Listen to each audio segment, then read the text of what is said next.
Well, we're live. For some reason or another, this did not play the opening theme music. So I will go ahead and play this video. White supremacist, white nationalist Nick Fuentes calls Jason Whitlock a token. Jason has an interesting response. Here it is. And by the way, you are a token. Hey, Jason, you're a token. You are in conservative media as a black guy that can confer upon white people the dignity of not being called a racist for having their views. That's why you get paid. And that's why I don't, because I didn't have the privilege of being born black. I was born white. So there's a limit on what I can say. There's a limit on what I can say without being penalized in the so-called free marketplace of ideas. And everybody knows it. Everybody knows it. Everybody knows. And everybody's sick of it, especially in the conservative space, that blacks have had it easy. Whoa. I got to say, this hell must have frozen over, because about 50% of what that racist SOB said is true about Jason Whitlock. I do disagree with the other 50%. That's just his bogus bigotry talking. But Jason Whitlock, the man has made a career out of being the antithetical voice as it relates to Black America. He's the black guy who will say the most extreme commentary against black folk in America and beyond. So they roll him out when they need that particular opinion. But there's more. Here it is. You are playing by a different set of rules, pal. You have training wheels on. You think you've earned it? Everything you have. Take a look around at your studio, your contract, your employees. If you said the stuff that you said as a white person, your ass would be gone. And everybody knows that. You're on Blaze hosting E. Michael Jones talking about the Jews. It's a good thing you're black, because if you weren't, you would have been fired like Elijah Schaffer. Look at everything around you, because you did not compete to get that. You got it because people feel sorry. People don't want to be called racist. They feel sorry. They need a black person to give them credibility. I say we give them boxing gloves and let them figure this out together. Put it up full mass. This is an ironic situation, ladies and gentlemen, because basically both of them are racist against black people, okay?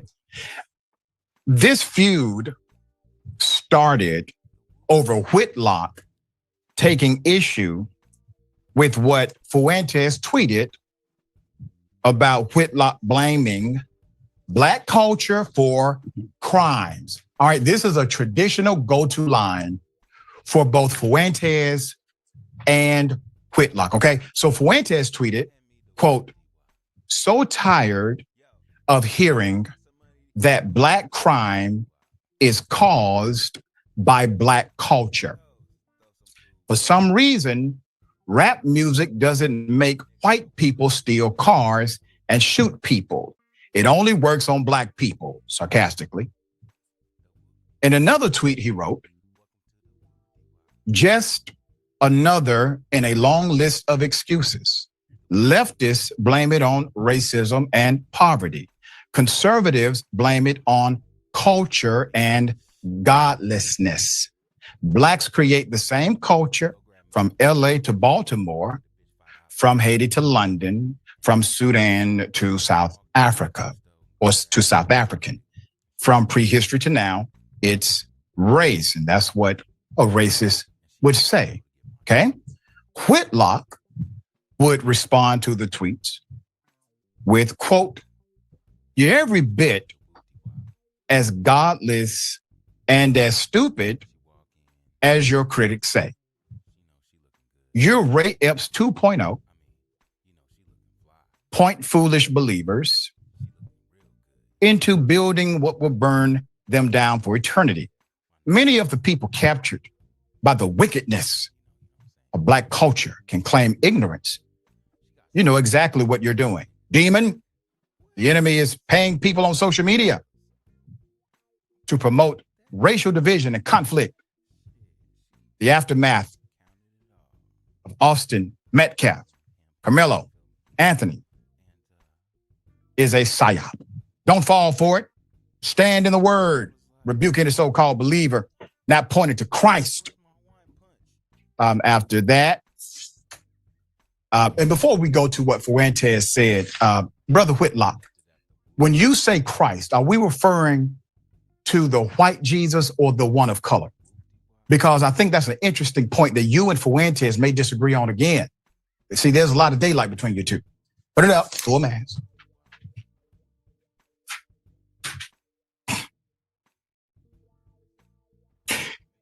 Following Fuentes' video rant, Whitlock would respond to Fuentes on the show. He opened with, quote, "I don't care what Nick Fuentes has to say about me. He can call me any name in the book," and he does. He calls your names out of the book, sir. "I don't care what anybody says about me. This isn't me talking tough. This isn't me saying I have the thickest skin in the world. This is me submitting to my irrelevance, my lack of importance. This is me acknowledging who I am. I'm unimportant. What people think of me is unimportant." Sir, that's the truest damn thing you have said since you have graced the air. You are unimportant as hell. You are one of the most unimportant people I have ever spoken with. Fortunately, Fuentes is a little more unimportant than you. And so this becomes an interesting battle to me, okay? I think you all are evenly matched. He continued. "So when you hear me say, and I say it pretty consistently, I don't care if people are racist." you literally said you did in the, okay, but let's continue. He did say he's unimportant. All right, he says, "I don't care if people are racist. I truly do not. People can say whatever they want about black people. I don't care. They're not important.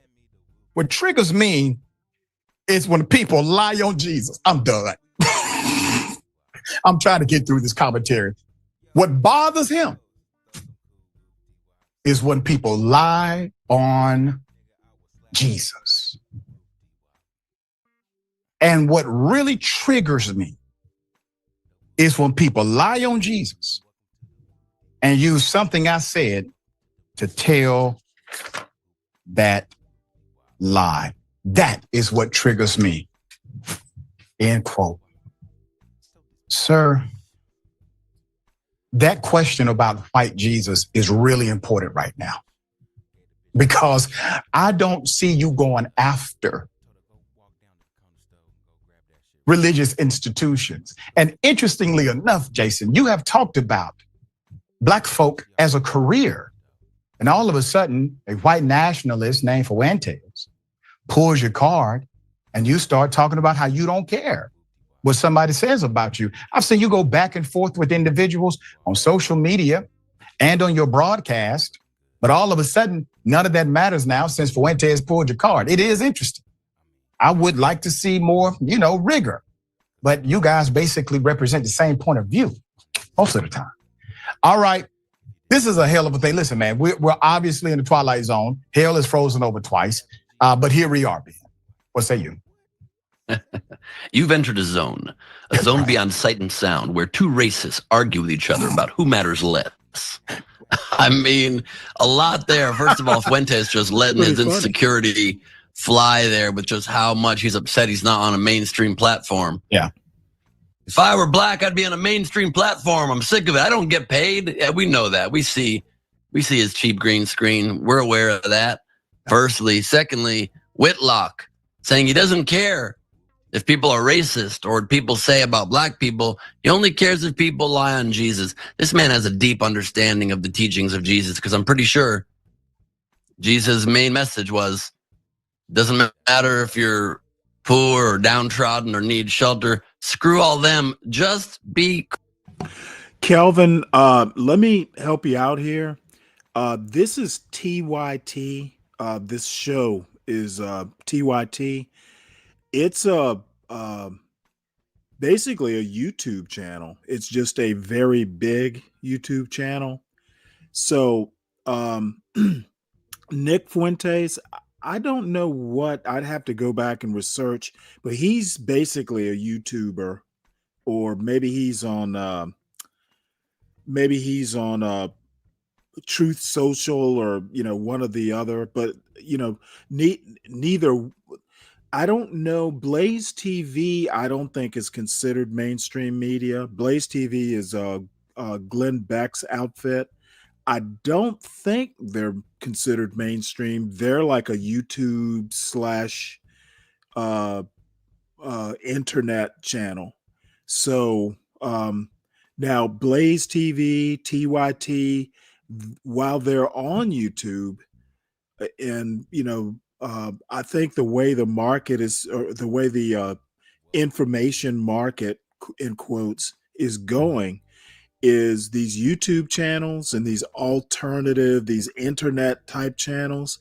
At some point, they're gonna, in some cases, I think they have, but at some point, they're gonna overtake what we in America would call mainstream media. But I don't think that's quite happened yet.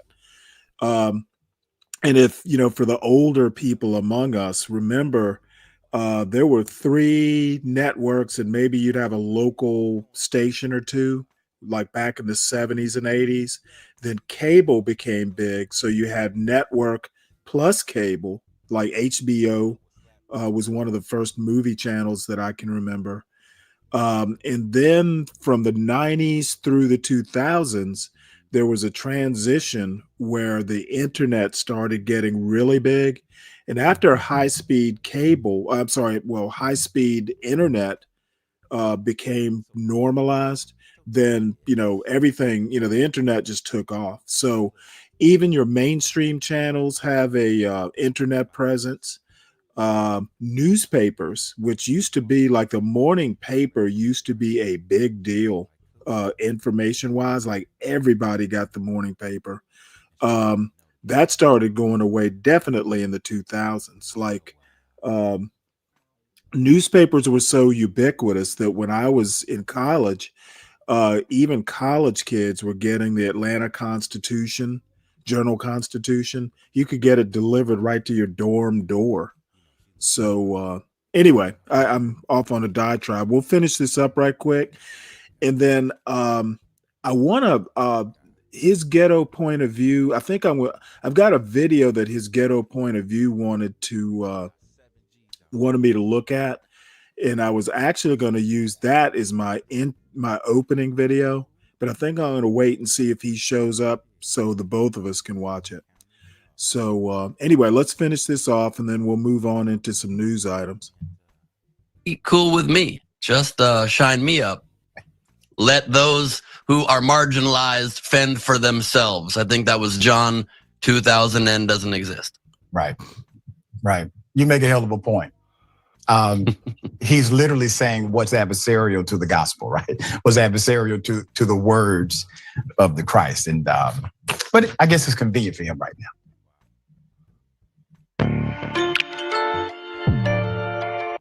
Up. We almost went into pop the balloon. Can't have that. Cannot have that happen, sir. Let's see what's going on here. Why is it giving me that?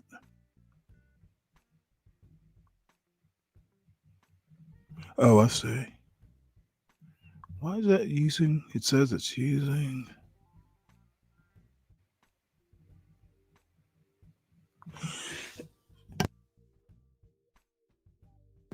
Excuse me. All right. Well, let's move into some newspaper I say newspaper. Let's move into some news items. I got quite a bit of news items today.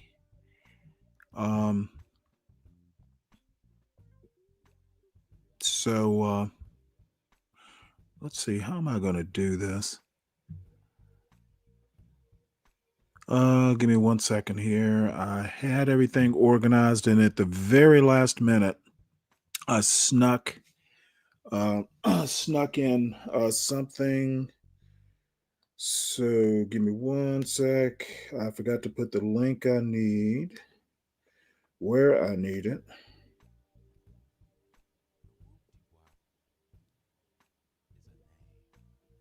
It's this one, and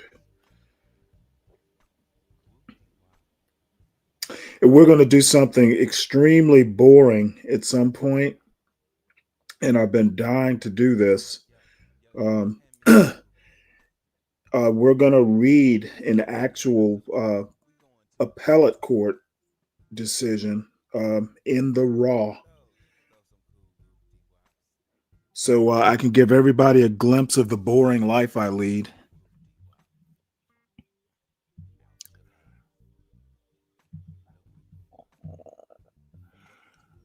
All right, almost there. Almost there. There we go. And there, this is what I'm looking at.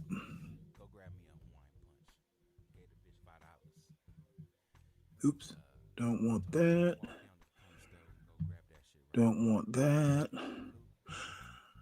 Okay, so, all right, well, first news story. El Presidente Trump has paused these big ass tariffs, these worldwide tariffs that he was going to implement and crash the market while he was being all bold and shit. Has paused most of these tariffs for I think it's 90 days. And however, he's going to keep the China tariffs and the base 10% tariff worldwide, he's going to keep. So before we get to that story proper, these are what China and Europe were going to do had he implemented those tariffs. And who knows, they still might.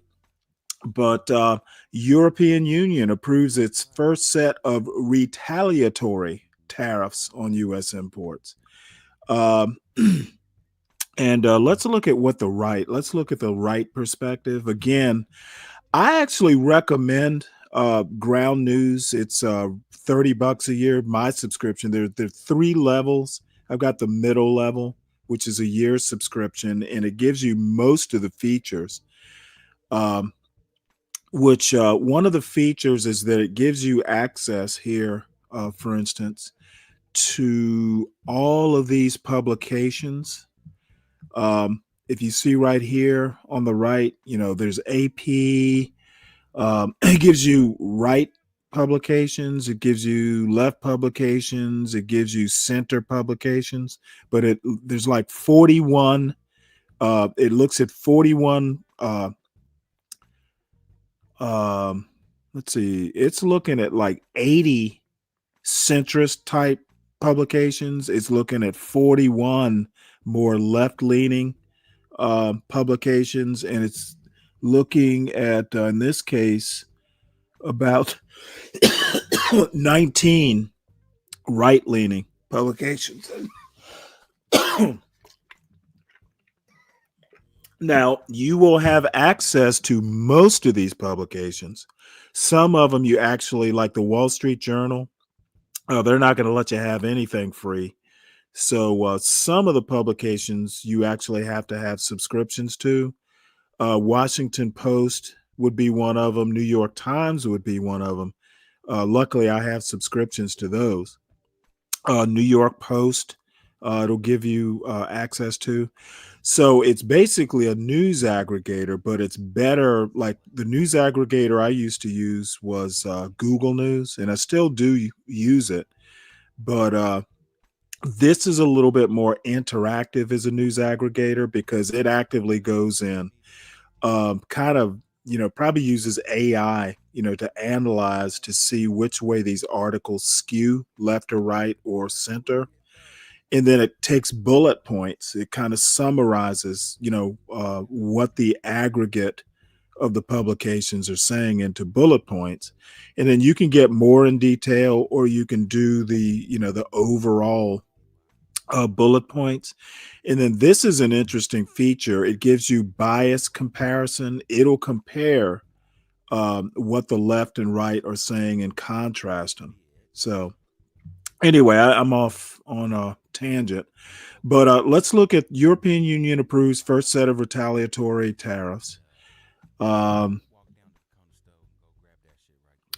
12th man, I literally just said that it'll give you left publications, it will give you right publications. You choose your bias is basically what you're doing here. So I know it must be cold in Alaska, and it's probably dark most of the day. So you're a little cynical when it comes to these publications. But believe me,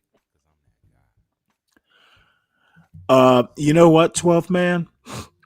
As far as it's a good time to buy, there is a whole left wing conspiracy theory why he's doing this, and it is dark.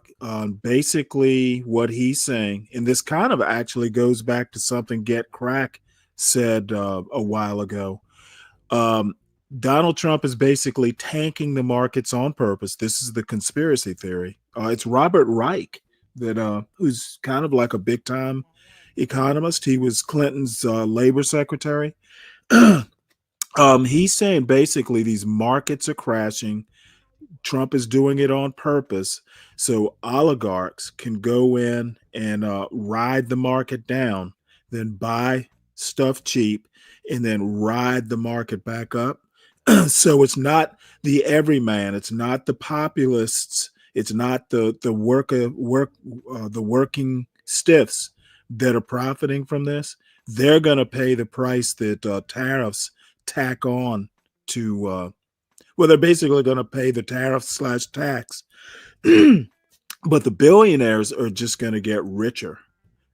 Trump probably including Trump because he hasn't divested shit. So you be happy you be happy for your president. He's just getting rich. And the little piddly money that Get Crack is teaching y'all to make is nothing compared to what Elon and Trump and the other billionaires are going to make. So you be happy with your pennies because the billionaires are getting hundreds of dollars compared to your pennies. So with that, we will sally forth with this good news. So anyway, let's see. EU member states approved 25% tariffs on various U.S. products, including almonds and orange juice, in response to U.S. tariffs on EU steel and aluminum products. By the way, these countries are smart enough to literally target products that red states produce. So I find that hilarious. They're not only going to just, put tariffs on U.S. exports, they're going to target red states when they do it. So you got to love that. Let's see. Hungary, of course, opposed the tariffs while other EU members expressed willingness for strategic concessions to avoid escalation. So there's some European countries that are pussies who are afraid of trade war. And Hungary being, a friend of the president, they don't want to do shit at all. The European Commission stated U.S. tariffs are unjustified, which is, a lie, causing economic harm and favoring negotiated outcomes between EU and the U.S. Tariffs will take effect between April 15 and December 1st, with discussions ongoing about potential negotiations with the U.S. Now, I don't know if this is going to be halted because Trump has decided to delay these tariffs 90 days. And by the way, I think I said he's going to go ahead with the 125% tariffs on China. And you'll see what China's response is here in just a minute. So let's look at the left coverage of the European Union retaliatory tariffs. Let's see what they have to say. European Union member states voted to approve retaliatory tariffs on $23 billion in goods in response to President Trump's 25% tariffs on imported steel and aluminum, which they deem unjustified and damaging. Some tariffs will go into effect on April 15th, May 15th, and December 1st, with the EU targeting smaller lists of goods to minimize economic damage. Hopefully all red states, but almonds, that's California. France's economic minister, Eric Lombard, stated that strong measures aim to achieve balanced negotiations and protect all economic sectors. The EU describes U.S. tariffs as unjustified and damaging, harming both sides and the global economy. In the short term, it definitely affected world markets, not just the U.S. stock markets. Let's see here. Let's move on in the U.S. initiated trade war. Says here, China to raise tariffs on U.S. goods from 34% to 84% in response to Trump tariffs. This is the deal, though. And it'll probably come up in these next two stories, this one and the next one. Your Walmart stuff, the stuff that you buy at Walmart, a lot of, Walmart buys a lot of these cheap Chinese manufactured goods. You're going to see prices go up at Walmarts, at the Walmarts of the world. And they make a lot of stuff. If this trade war is, and I'm going to stop calling them tariffs. I'm going to start calling it Trump's good war. If these actually do take effect, and apparently China, U.S. is going to go ahead with the China tariffs. China is going to go ahead with the U.S. tariffs. China can go toe to toe. So much stuff like pharmaceuticals and stuff like that. Medicine is going to go up. Certain types of medicines are going to go up. And I didn't even know how dependent the pharmaceutical industry was on China until COVID, and it shocked the hell out of me.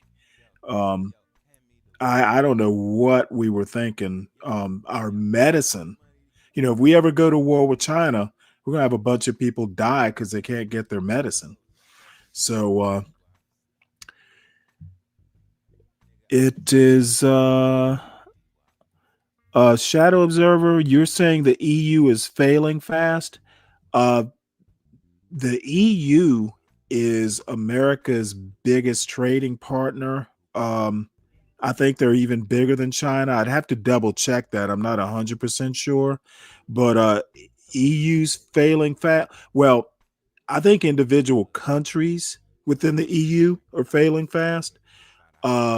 But the EU is, if not America's biggest trading partner. They might be second after China, but I think they're even bigger than China. So whether they're failing or not really doesn't make a fucking difference. And Apple, Elon Musk, we have a global market. So, individual companies, I did a story or meant to do a story about, I think it's either France or Britain taking Elon to court because of something having to do with X. So failing fast, maybe, but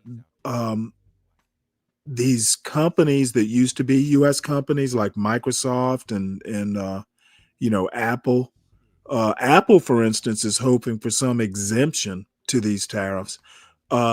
Companies like Apple, Cisco, their world, they are considered multinational corporations.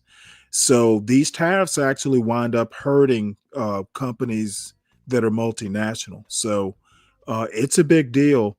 And, the flippant comment that EU's failing fast, it does not apply to this tariff situation. So Let's go China. I'm sorry, I thought I had switched over. So China to raise tariffs on U.S. goods from 34% to 84% in response to Trump tariffs. The trade war escalated on Wednesday as China imposed retaliatory tariffs on U.S. goods. President Trump's initial tariffs on various trading partners prompted this escalation. Beijing increased levies to 84%, responding to Trump's duties that included 104% on some Chinese goods. Trump stated, "This is a great time to move your company to the United States of America," urging swift action. Global markets reacted negatively with stock market declines, raising recession fears amid ongoing trade sessions. Now, just bear in mind, this was before Trump retreated, and I'm going to use the word retreated for 90 days. Now, China, he's going to go ahead with China, but most of the tariffs worldwide are going to just revert to that base 10% that he wanted to do. So, some people would probably call it, hey, Trump came to his senses, but I would never say that, for Trump cannot come to his senses. He must crash markets.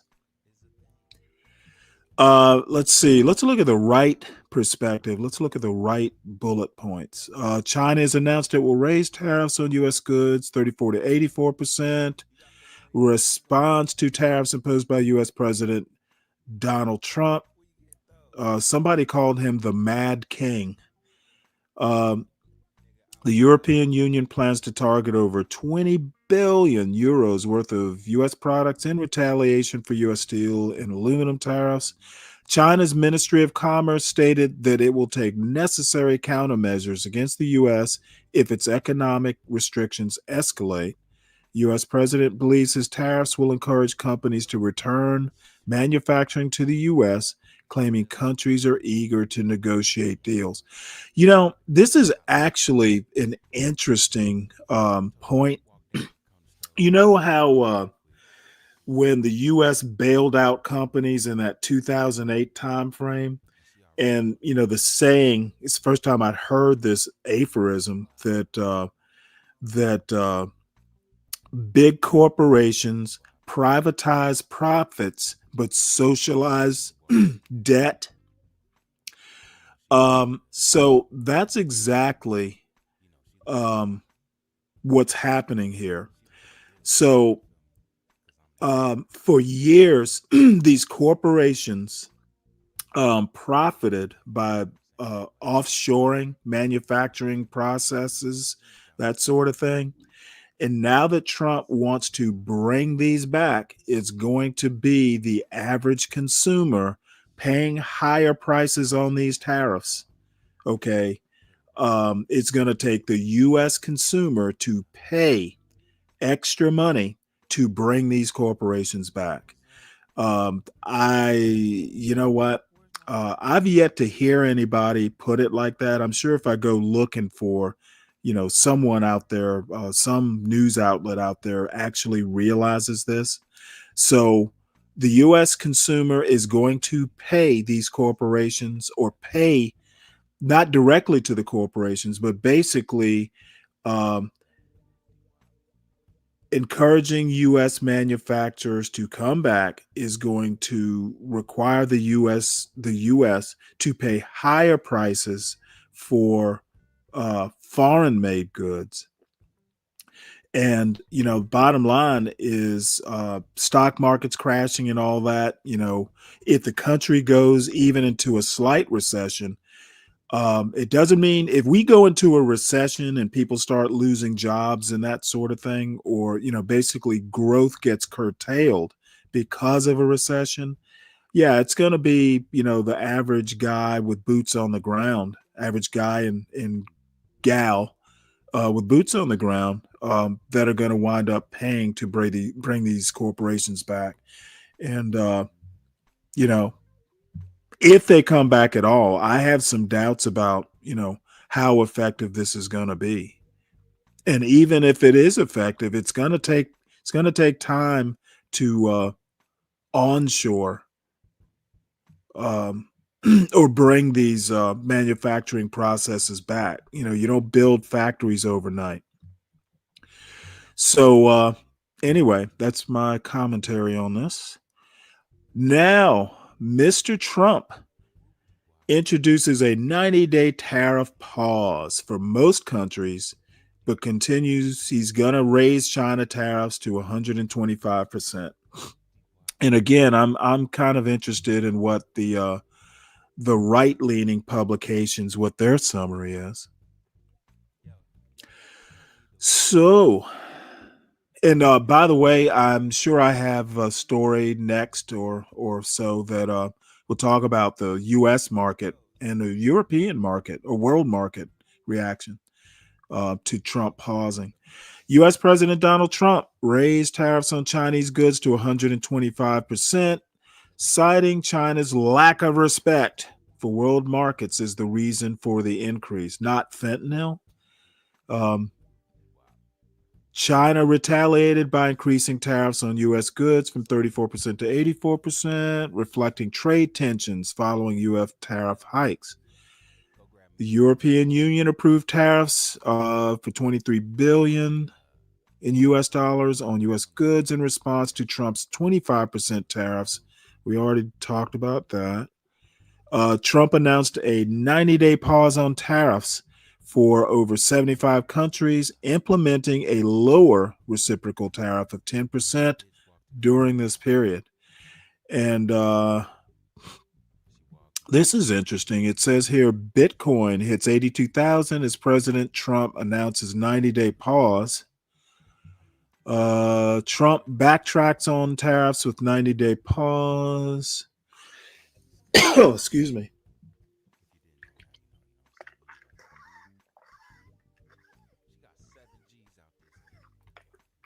So these are some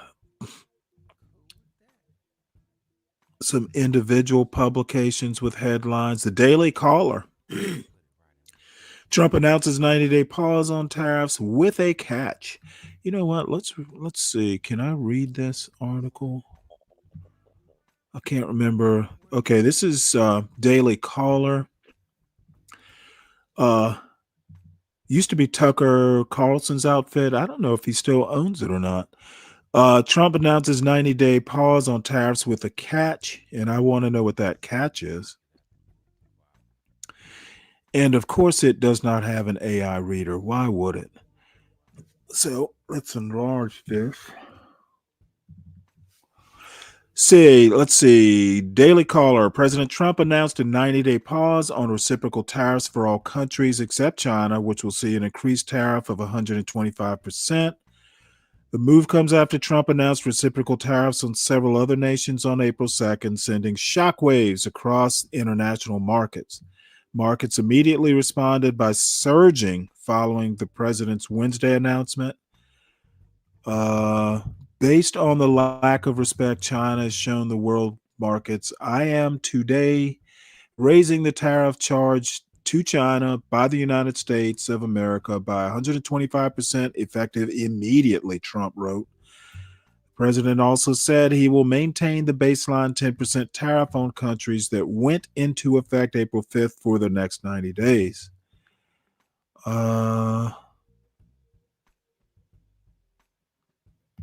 And then we are going to play this video. I'll come back and do that. It says, conversely, and based on the fact that more than 75 countries have called representatives of the United States, including the Departments of Commerce, Treasury, and the USTR, U.S. Trade Representative, I think that's what it stands for, to negotiate a solution to the subjects being discussed relative to trade barriers, tariffs, currency manipulation, and non-monetary tariffs, and that these countries have not, at my strong suggestion, retaliated in any way, shape, or form against the United States, have authorized a 90-day pause and substantially lowered reciprocal tariff during this period of 10%, also effective immediately.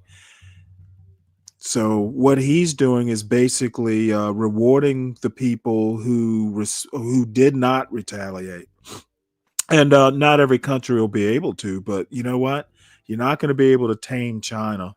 China is more or less our peer economically. So I'm very interested to see. They're not inclined to, back down. They lose face worldwide. Trump's continuing. Scott Bessent and I sat with the pres. Let's see, who is this? Who's speaking here?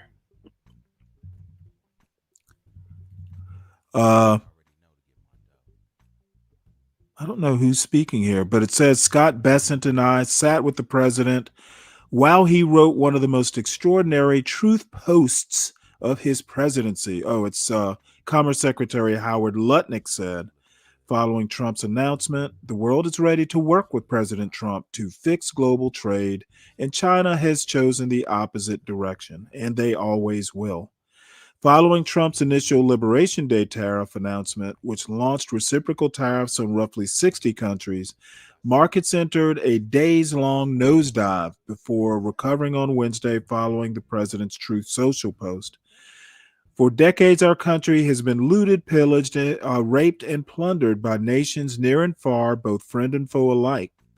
American steel workers, auto workers, farmers, and skilled craftsmen. We have a lot of them here with us today. They really suffered gravely. They watched in anguish as foreign leaders had stolen our jobs, the president said on April 2nd as he announced the initial reciprocal tariffs. And once again, these countries did not do the stealing. It was American corporations chasing bottom line dollars that did this. Once again, Trump is being a little bit elusive in what caused this in the first place. Sugar, how you doing? You ought to, let's see, you know what? I haven't talked to you in so long. Let me drop the link if you want to come up. Come up. If you don't, that's fine. And let's see. I will drop it here.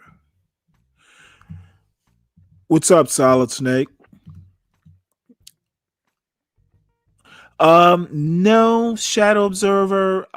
Yes, some of them will have to. Most countries will have to negotiate. China doesn't have to. So, and I think China is our main rival, and now China can just keep slapping tariffs on. It's only going to hurt the American consumer at places like Walmart. So most countries will have to negotiate, but China will not. And they've also got Taiwan, is kind of our Occam's razor.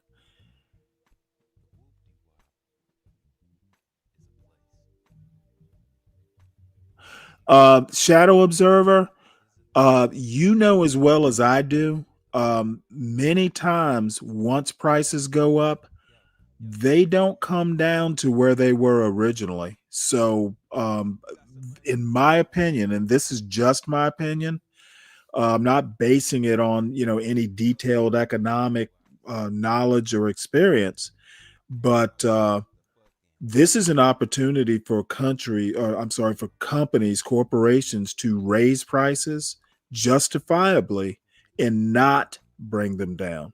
Okay, once companies start tasting profits, they might come down a little bit, but they're not going to come down to where prices originally were.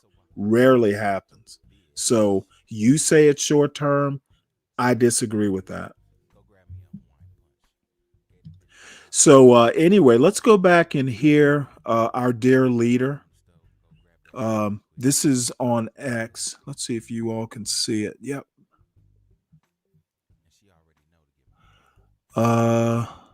We're gonna watch this. I blame the people sitting right at this desk, right behind this desk, or another desk. You get your choice of 7. I happen to pick the Resolute. But I blame the people sitting in this chair, behind this desk, for being stupid, incompetent, or not having courage. This should have been done years ago. This should have been done before Obama, in all fairness. Not only Biden, Obama. This should have been done many years ago. This started with the World Trade Organization, which was owned by China. It was owned and paid for by China. They didn't even have to do things. They considered them a nation that was undeveloped. They said they were a developing nation. Well, we're a developing nation too, if you think about it. Look at our inner cities. Look at what's happened. I think we're starting from ground zero there, right? So we're a developing nation too. No, I don't. I know it's a lot of people take heat for saying it, but I blame the people sitting at this desk more than I blame China. If China can get away with what they got away with taking hundreds of billions and trillions of dollars right out of our pocket because our people here were stupid. They were stupid people. Maybe corrupt. I don't know. I don't know how you can be that stupid. How do you get to be president and you're stupid? But they certainly weren't courageous. And they allowed this to happen. And with Japan and with many other How do you get to be president while stupid? We had deficits with that is a almost bold every man. country. I used to read these things. The first term I'd read them. I'd actually read the I love agreements Trump. and say, how could anybody agree to this stuff? So certainly they were rough and they were tough and they were smart. And you can blame them, but I really blame the people that allowed them to do it because, if you could read first grade and you could read these agreements, you'd say, these are terrible deals. I actually used to say, who would allow deals like this to be made for our country?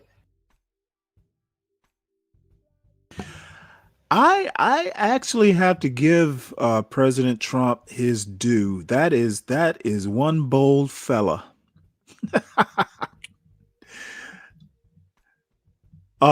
Everyone, please make sure, because I better say it now because I'll forget. Make sure you hit the like button. Also, subscribe to the John Galt Urban Landlord channel. A lot of good stuff coming down the pike.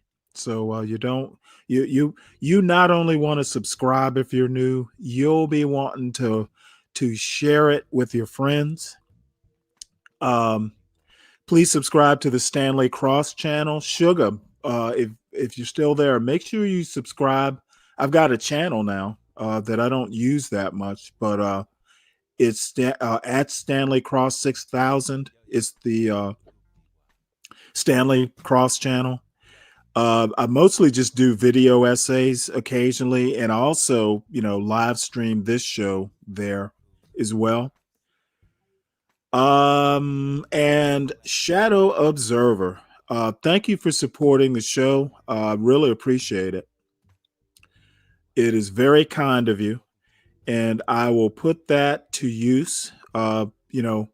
Be Brave and I have a quote debate coming up Saturday. I think it's at high noon or something like that, Eastern time. So that will definitely go towards the Solid Snake. I'm sorry, Solid Snake. The Let's Debate Beer Fund for this weekend. So anyway, make sure you all support the show, Stanley versus the World, this show, by supporting your host and its creator, Portia J. She would not, as a matter of fact, and I say this almost every day, she came up with the concept. She created this monster, and you can't take money for her or levy a tariff against her. So you might as well support her. Do not tariff Portia J. Reward her for creating this monster. Let's see. What is next? Now, this is truly scary, folks.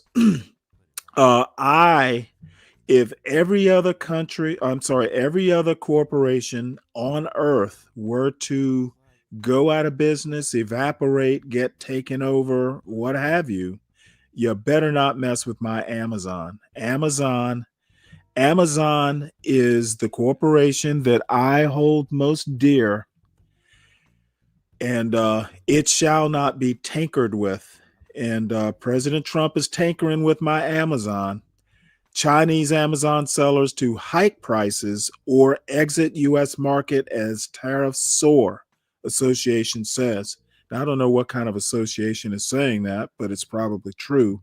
And again, I hold Amazon dear, and Walmart too, but because they deliver my groceries.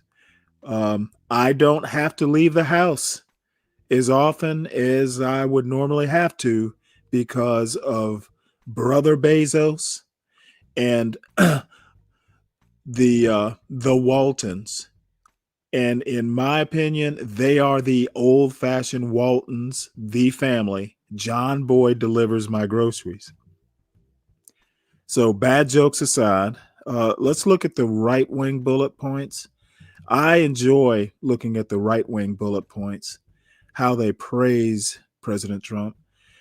So Amazon canceled orders for several products sourced from China following 125% tariff imposed by U.S. government.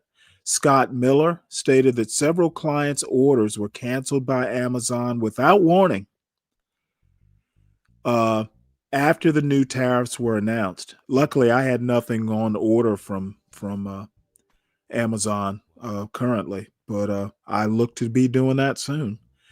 Chinese Foreign Ministry confirmed that new retaliatory tariffs of up to 84% on American goods will take effect on April 10th. U.S. stock index futures fell significantly, reflecting investor concerns about the ongoing trade war. Let's click this link here. Maybe they'll tell us. News from Amazon.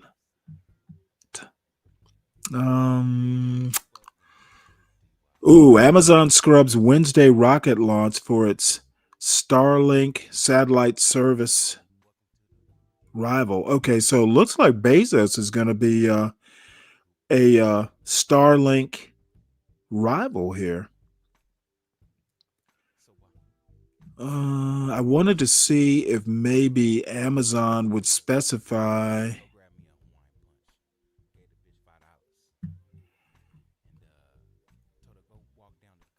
I want to see if maybe they will specify exactly what they're going to, what products, but it's probably not that important.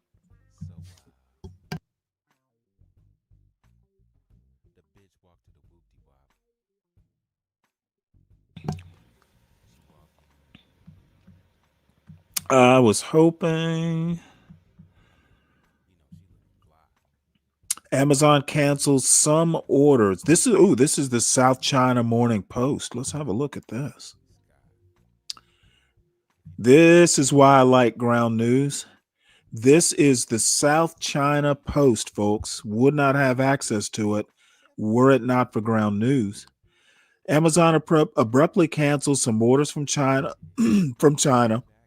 amid Trump tariffs. One vendor says $500,000 wholesale. A wholesale order was canceled without warning after the products had already been manufactured. So let's read this. This is actually the South China Post.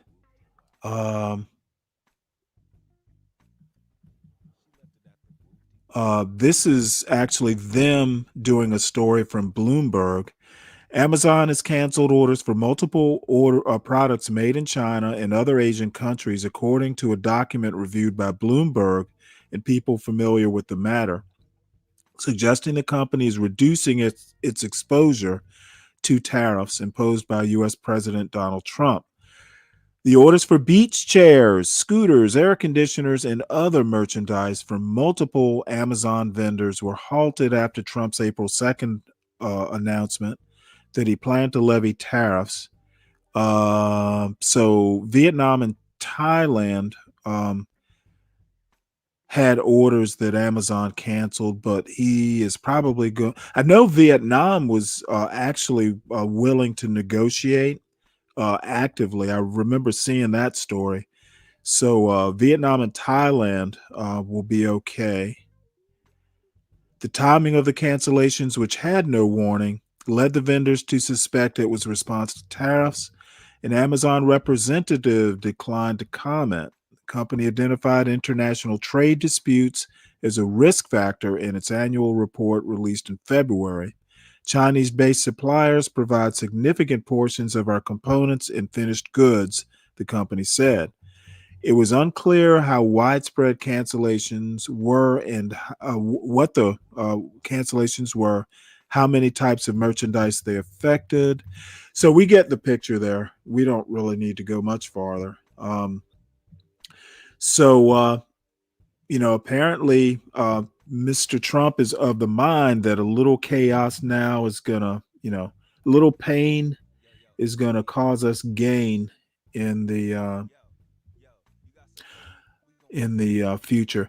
DiCapriono, I don't think shipping will be involved, at least not for me for the next year. I've already paid my Amazon fee. Shadow Observer. Oh, you are a busy man, apparently. I have to start reading the white paper and quarterly reports for these companies. Didn't know Amazon was working on their version. Oh, yeah.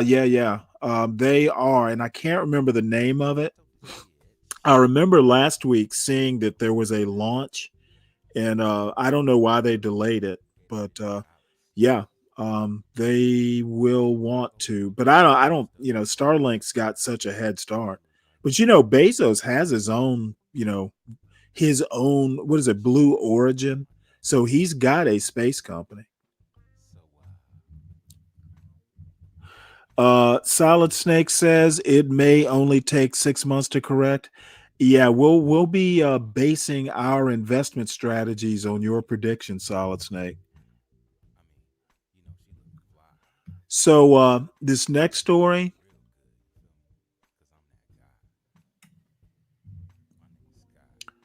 is let's see, let me get rid of some of these tabs here. Next story, stocks jump in Asia, excuse me, after Trump's tariff reprieve. This is a short article, so I'm going to go ahead and use the AI reader here. Stocks jump in Asia after Trump's tariff reprieve. This article is by River Akira Davis and read by an automated voice. Following President Trump's decision to pause punishing tariffs on dozens of countries, markets in Asia reacted predictably. Stocks soared in the countries that were spared. In early trading on Thursday, benchmark indexes rose more than 9% in Taiwan, 8% in Japan, and 5% in South Korea. All three Asian economies were among the U.S. trading partners, given a 90-day reprieve from Mr. Trump's so-called reciprocal tariffs. While the U.S. allies won't immediately face the 24% to 32% tariffs the Trump administration had previously threatened, they will still be subject to a lower rate of 10%. That comes on top of 25% tariffs that Mr. Trump has imposed on goods including cars, a particular sore point for big auto exporters, Japan and South Korea. In the United States, the reversal by Mr. Trump on Wednesday sparked the biggest one-day rally of the S&P 500 since October 2008, when stocks soared as investors anticipated central bank rate cuts in the wake of the global financial crisis.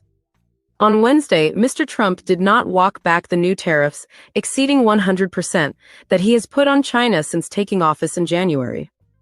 Washington and Beijing have traded multiple rounds of tariffs, pushing the cost of their trade with one another to extraordinary levels. China leveled the latest salvo on Wednesday, bringing its across-the-board levies on American imports to 84%. President Trump said on Wednesday that he did not think he would need to raise tariffs on China higher than 125%, and that he expected Xi Jinping, China's leader, to reach out about a deal. "I can't imagine it. I don't think we'll have to do it more," he said of additional tariffs on China. "No, I don't see that." In trading on Thursday, stocks listed in Hong Kong gained around 4%, while those listed in Shanghai gained about 1%. Over the past week, Mr. Trump's trade broadsides have sent markets into a tailspin and threatened to upend global trade. Even after the rally on Wednesday, the S&P 500 remains roughly 12% below its February peak. It was also the index's worst start to a presidential term since the dot-com bubble burst at the start of 2001. In Asia, stock benchmarks have fallen more than 12% in Japan and more than 16% in Taiwan this year. South Korea's Kospi index has remained roughly flat.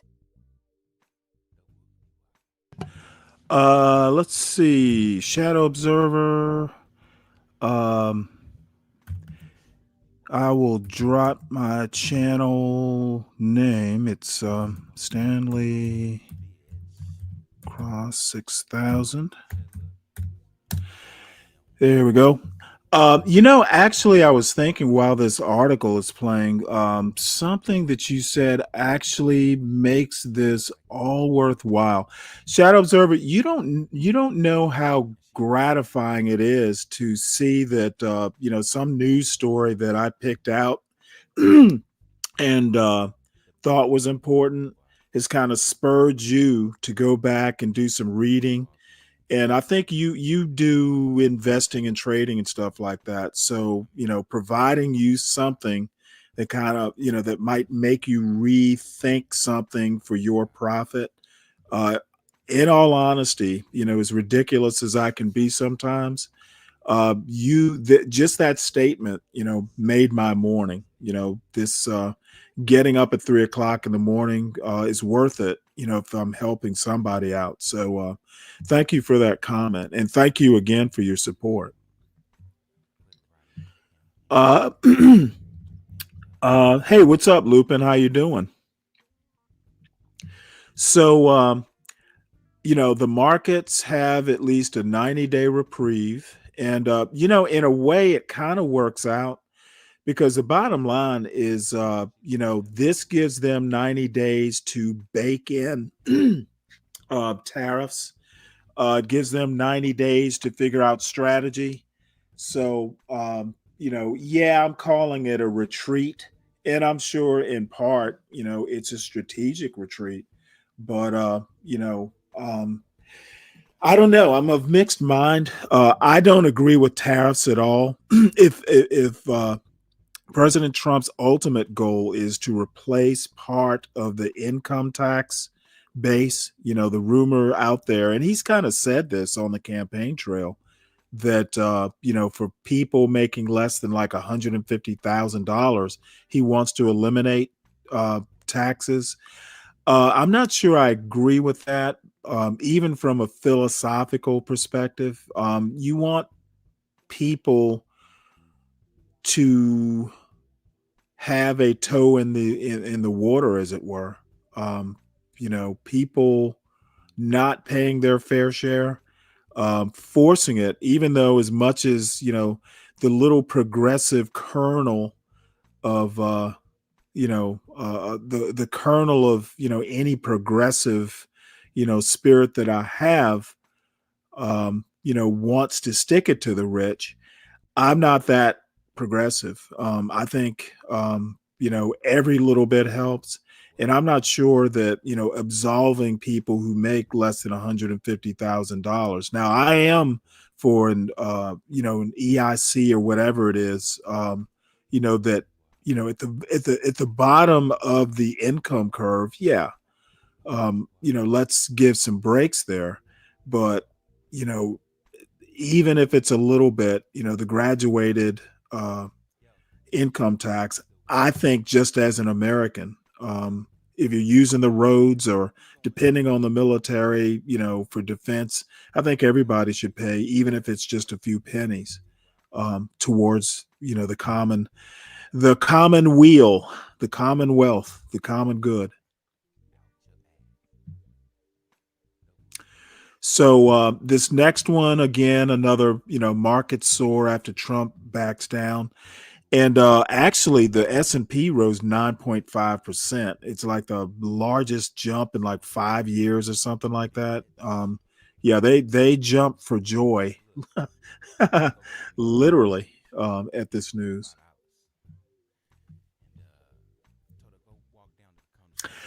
Lupin, you know what? I don't think they're trying to turn, and it's not conservatives, to be honest. I don't consider MAGA a conservative movement.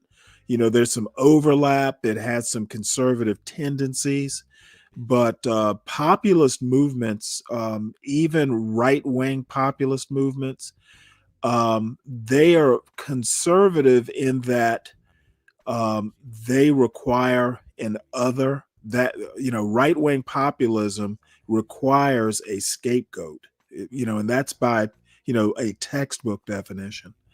And that scapegoat in this case, it's a convenient scapegoat. It happens to be people who are either here illegally or people who are kind of in a limbo status. And Trump had a natural other, and um, people that are just the working class basically had their motivation to vote for Trump. It was eggs and illegals. That was that brought them out to the ballot boxes.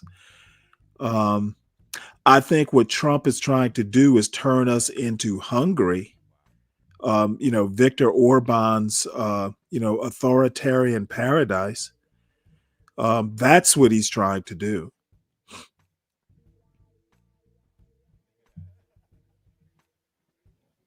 So let's move on to the next story.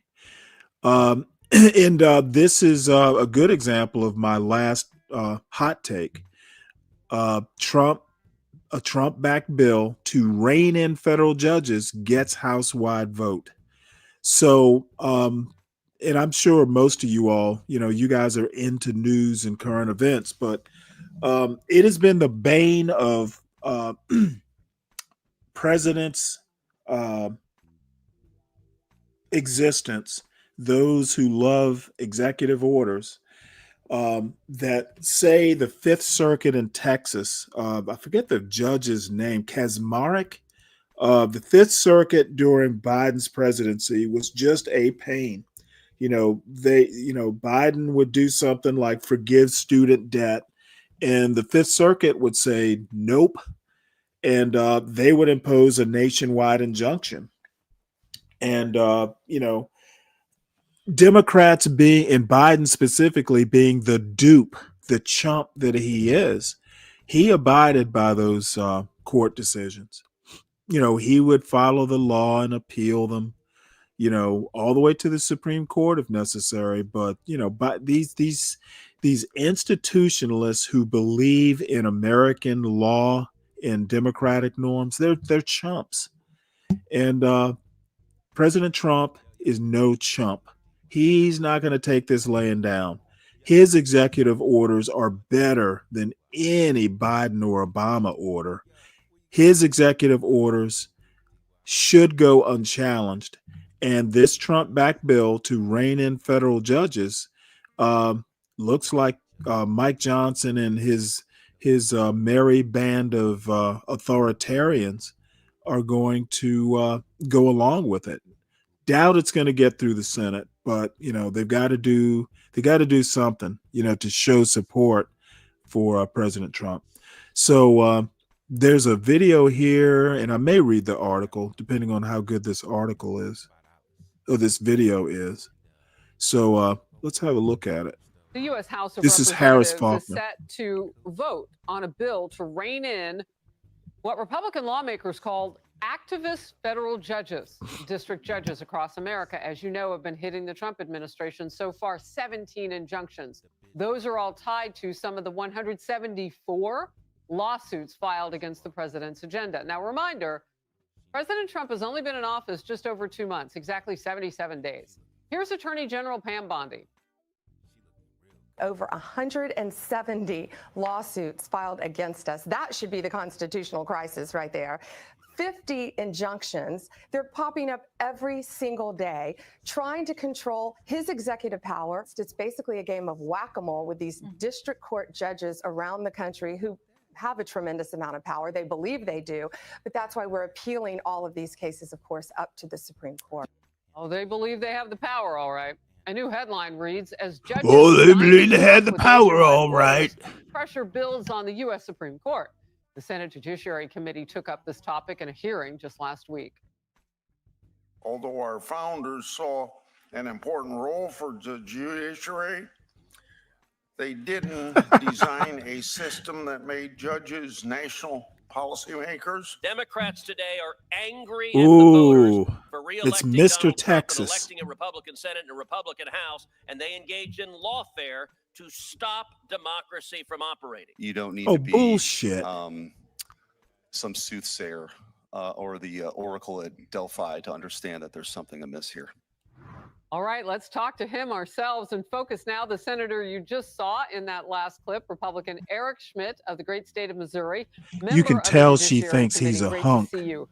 So talk to me, if you can, about reining in these judges and what is realistic that you can get done. Yeah, I think to step back, what's the real problem here? Really, for the first 200 years of our country, we really didn't see any of this kind of stuff. This is a crisis of the 21st century, and specifically with liberal activist judges. In the first less than 100 days of President Trump's administration here, you've seen more injunctions than the 12 years between Obama's two terms and Joe Biden. So these judges are more than willing to play an outsized role beyond their Article III authority. So there's a few things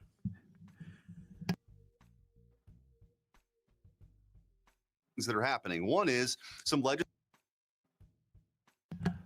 Trump has written a ton of executive orders in 2 months, and most of them are literally written just to go through the court systems, just to get to the Supreme Court. So don't act like this is not part of the plan. You know, things like the birthright citizenship executive order, which I predict is gonna fail. You know, it's plain language in the 14th Amendment, especially. These executive orders, the plan is to get them in front of courts and up to the Supreme Court. So, and he's written a ton of them in 2 months, probably more than any other president in their first 2 months. So, you know, playing the victim is just so disingenuous.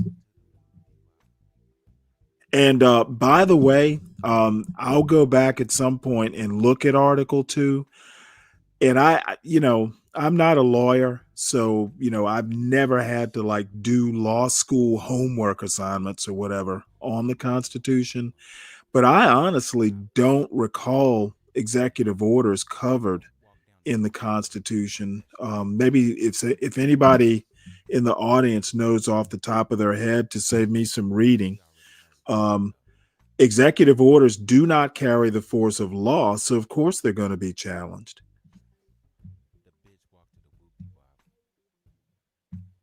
Legislation to say one single judge can't do this. Maybe you need a panel. That Senate Judiciary hearing that you heard, that you clipped up from last week, was Senator Grassley's legislation, which would say those district court judges really only have jurisdiction for the parties that are in front of them. I think broadly speaking, though, as these cases make their way up to the Supreme Court, President Trump is going to be successful because he's either operating as commander in chief with his Article 2 powers as the executive, or controlling the programming and personnel of the Article 2 branch.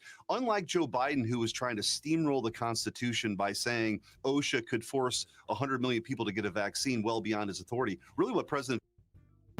Again, your version of the Constitution says that the executive does control the agencies except for the budget.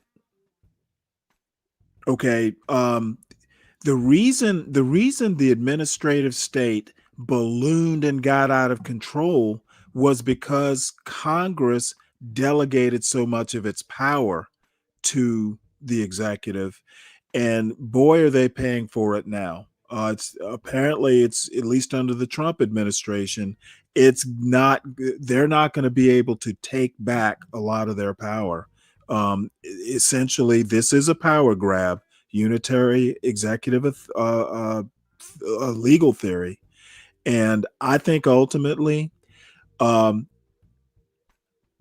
either they think Trump is going to be able to get so much done and basically so much broken that, you know, nobody's going to be able to put it back together again without great effort, if at all.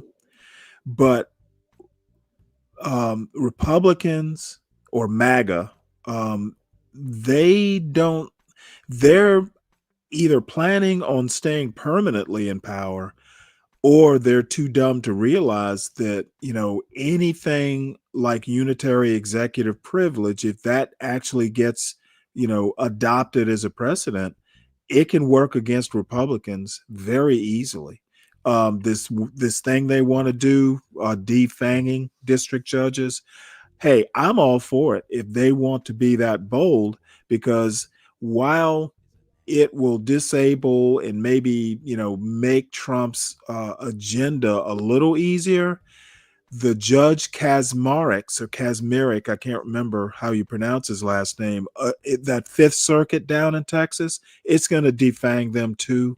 And there will be another Democratic president. I think because, you know, Trump's pissing a lot of people off, whether MAGA wants to admit it or not. Defanging a Kazmarek, I don't have a problem with that. Go for it. Limit the district judges. Do that. That's fine with me, as long as the Fifth Circuit isn't exempted. We remember. President Trump's trying to do is actually rein in the power of the administrative state. So I think he's going to be successful. One other thing to note here, these cases are also supposed to be randomly assigned. I agree, Judge Shadow Ossoff, Observer. Over the weekend, it came out. He's not the emergency judge in D.C. He inserted himself in that role. He was on vacation. The case was filed at 2:30 in the morning. Somehow he ended up with that case. He wasn't the emergency judge on duty. So I think this requires further investigation and legislation. So let me get that straight, because I'll quote you on that, because that is news to me and maybe a lot of other people too. If he wasn't the emergency judge who would naturally matriculate into that position on this. Okay. Granted, she isn't a straight news journalist, but she works at a news organization, and she literally said, "That's news to me." Oh Lord, you know what? I wonder if it clicked in Harris Faulkner's head after she said it. And by the way, I actually like Harris Faulkner. She's okay, and you know, she's though I do find her hilarious with comments like that. It's news to me, but I work at Fox News. How can you duplicate that?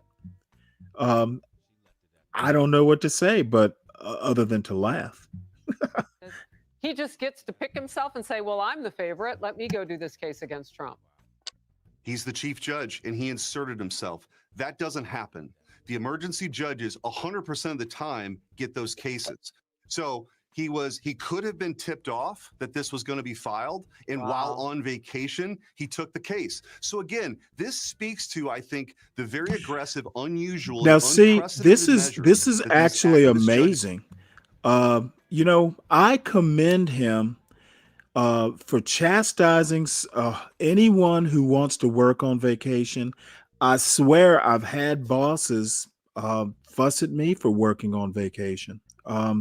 You know, I remember once I was in, you know, kind of like a mini family reunion in, I think it was Asheville, Tennessee. My parents used to, like, you know, we'd rent a cabin. Well, they would rent a cabin because I couldn't fucking afford it.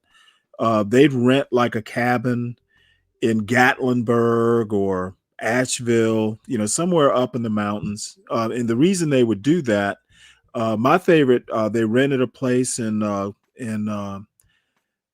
Kill Devil Hills, you know, every summer for, you know, a few summers. And now I know why they were doing it. My mother was really ill, and I didn't find out. They kept it from me, by the way. That's a whole story. Everyone knew. I was the fucking last to know because my mother and I were close. And I guess they figured I would break down and cry or something.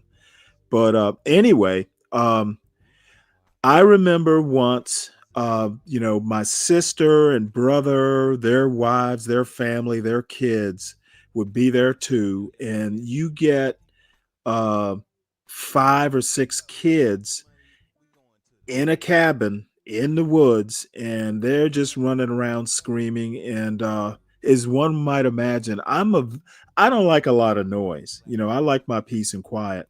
And the older I get, the more I'm like that. So you know what? It's noisy as shit, and I'm bored as shit. So I just fired up the computer, and I'm like, you know what? Let's go. What's going on at work? And it was a running joke, like, yeah, you're on vacation. What's going on that you just want to start working? Aren't you enjoying your family? And so anyway, it was kind of a running joke at work. So having this man criticize someone who might be bored on vacation and need a little bit of that action at work, criticizing him is just, in my mind, just out of order, sir, out of order. Judges are taking to insert themselves. Ultimately, they're not going to be right. The Supreme Court's going to slap them down. But the Judicial Conference, Chief Justice Roberts ought to look at this. And we also, the Article 1 branch, I intend to file legislation to make sure this randomness, which is supposed to happen when these cases are assigned, actually happens. We need more transparency because right now, people don't think it's random at all. So what I think you are getting at is the politics that potentially are being played, where a judge who may feel a certain way politically may step up against Trump at this point. So it fits right in with a brand new opinion piece titled "America Has a Robed Politician Problem," arguing that the left, unable to secure their agenda at the ballot box, has turned to national injunctions as a weapon to engineer outcomes they could not achieve democratically. What's your take on that? Yeah, I mean, this is really the fundamental difference between a conservative justice and a liberal activist judge. The conservative will view the law as it's written, not how they want it to be. But the liberals, for a very long time in this country, they had control of the Supreme Court. They just made up things. They made up rights that didn't exist to get to a political outcome. Now that you have a more conservative court, they're That is totally disingenuous. I will point back to that immunity case. It was Trump v. United States. Nowhere in the Constitution does it talk about immunity for a president, but the Supreme Court gave it to him anyway. And they weren't being textualists in that decision. They basically said, hey, we need to protect the executive because people like John Roberts believe in a unitary executive. They want more power for the presidency. And then that Colorado case where Colorado wanted to keep Trump off the ballot again. The letter of the law says states control the requirements for getting on their ballots. So basically, they took power from the states, and the Constitution is absolutely clear on who controls elections. It's states, and there may be some rules that Congress passes down, but the mechanics of who gets on a ballot and who doesn't used to be a state function. Supreme Court took it away. So this guy, again, is being a little bit, either he forgot or he is kind of in the moment and not thinking back to the very recent past. They're desperate. They're not in power in Congress anymore. And so I think a lot of these judges are taking it upon themselves to usurp really important power. For example, when President Trump declared a predatory incursion of these criminal violent gangs, he's well within his Article 2 executive power to deport them. He can do that. The judge, by stepping in there, Judge Boasberg, by stepping in the case that we're talking about, he somehow got, said you can't do that. That is like that judge dictating missile strikes or deciding troop movements. You know, I don't usually like to stop videos, sentence by sentence. Again, Trump has declared an emergency. It's a rhetorical emergency. He has taken special provisions to increase executive power, and in theory, if both houses were Democratic right now, Trump would not be doing this because they can take emergency powers away. They can literally go in and revoke the Alien Enemy Act. Congress, if it was the right type of Congress and they had the votes, they could yank that rug right out from the executive. So these are powers that are granted by statute, not by the Constitution. Those are national security issues. Those are those are powers of the commander in chief that the judge doesn't get to do. So the separation of powers works both ways. You don't get to jump into the Article 2 branch's authority on commander in chief power. So I think you're about to see all these cases make their way to the Supreme Court. And I think President Trump's on very firm ground. But we should address these abuses that are happening now every day. Right. Well, I mean, he's got 4 years. So who's to think that they're going to stop anytime soon, no matter how these recent cases work out? I'm so glad you explained that, particularly with this Boasberg situation and the border. The border, of course, we have already known. We lived through it for 4 years, Senator. That was a national security threat. The president now getting his arms around that. So it seems so simplistic the way that you lay it out. Your last thought. Yeah, I think look, President Trump's right. These are domestic cases. That's in one bucket. Then you've got these commander-in-chief cases in another bucket. But either way, President Trump's acting within his authority. You might have some hiccups here along the way, but ultimately I think we're going to get to the right result. But we should take a look at the abuses as well. Senator Eric Schmidt, great to have you in. You know what? Today. Thank you. I hate Senator Schmidt's collar. I hate those types of shirt collars. He needs and even though they are verboten fashion wise, he needs a button down collar. That collar was driving me crazy. What's up, 12th man? What's up, Stanley? How's it going? Pretty good. How are you doing? Pretty good. Did you hear about that? Another district judge ruled that Trump cannot use the Alien Enemies Act even after the Supreme Court already ruled. So who do these okay, no. The Supreme Court. Whoa. You got it wrong. The Supreme Court has not made a final judgment. Right. They basically hold on. They basically stayed the injunction.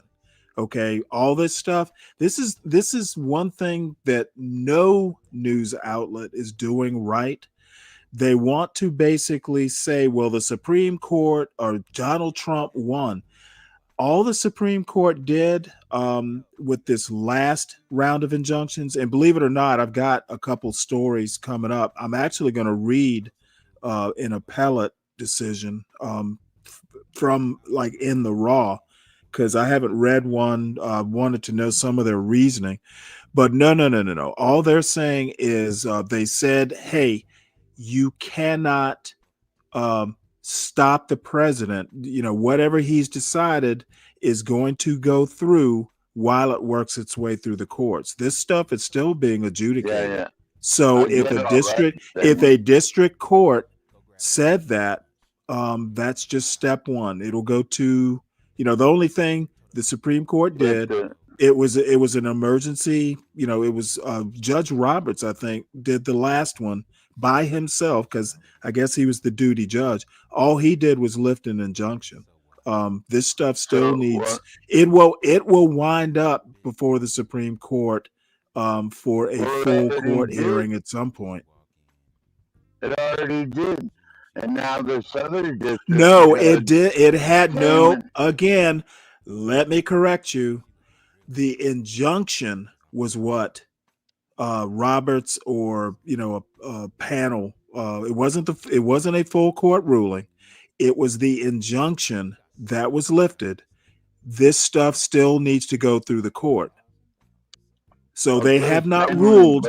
They have not ruled on the constitutionality or anything about the Alien Enemies Act. They just said, hey, district judge, I literally just did a story on it. Hey, district judge, you cannot tell the president he can't do it while it works its way through the court.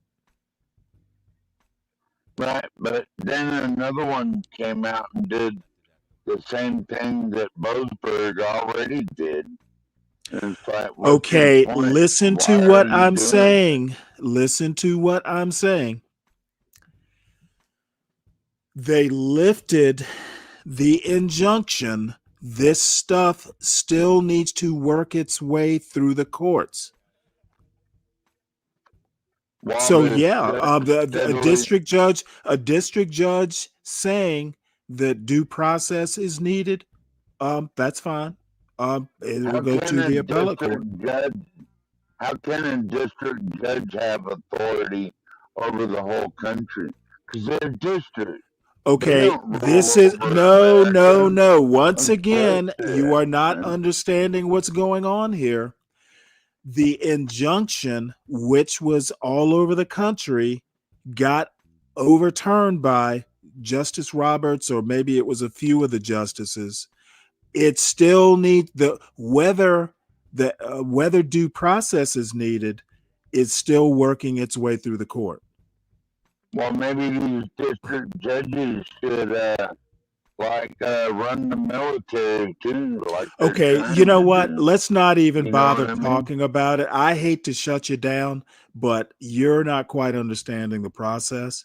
And Yes, I am. there's nothing in place that says a judge can't injunct. The Supreme Court just knocked down that. Injunct the military. That okay, they didn't say it was one injunction from one judge that they knocked down. District judges can still do nationwide injunctions, by the way.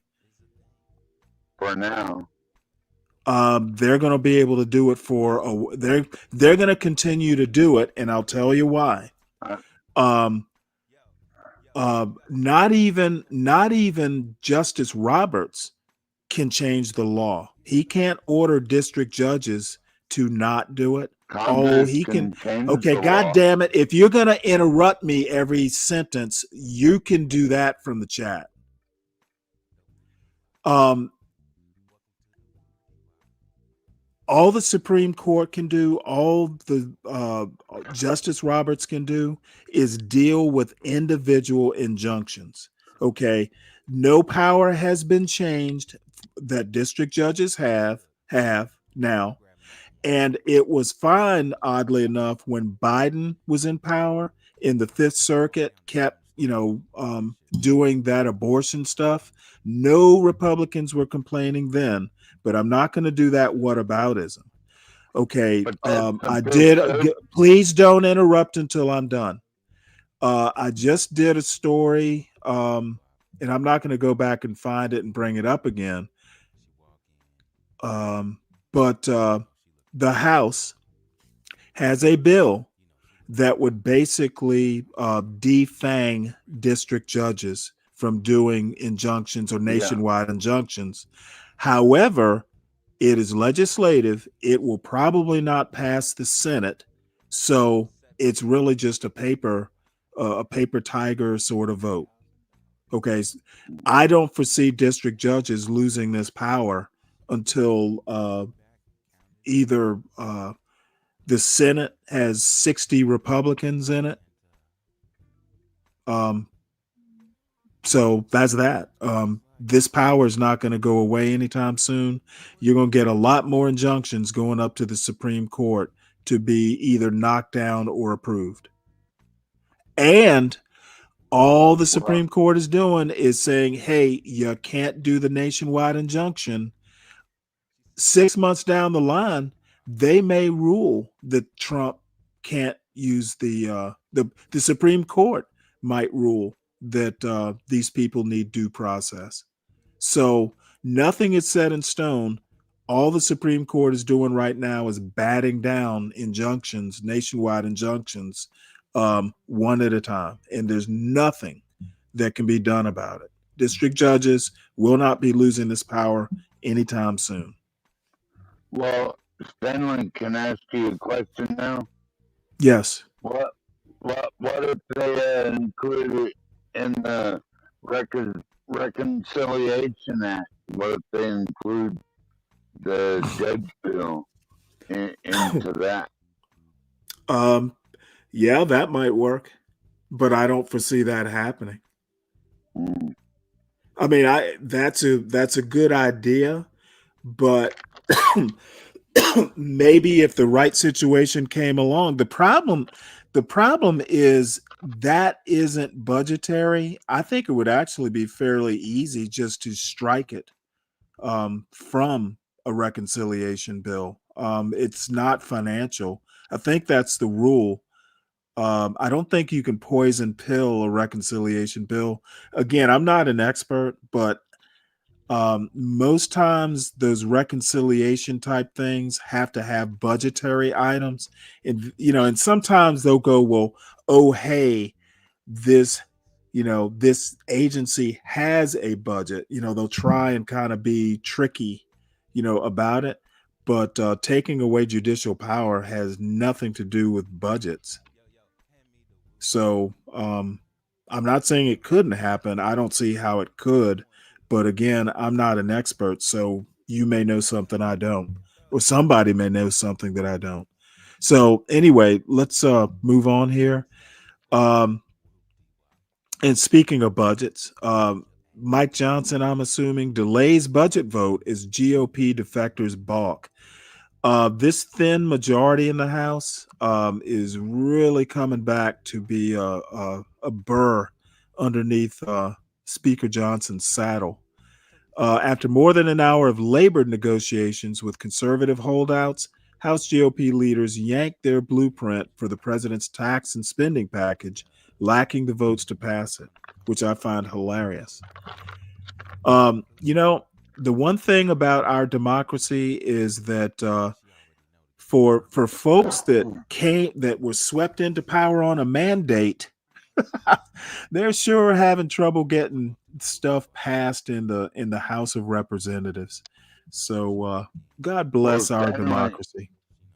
Yes. Stanley, I think both sides are having their infightings right now. I mean, it's not new. I mean, you probably didn't understand my last comment. Thank God for democracy.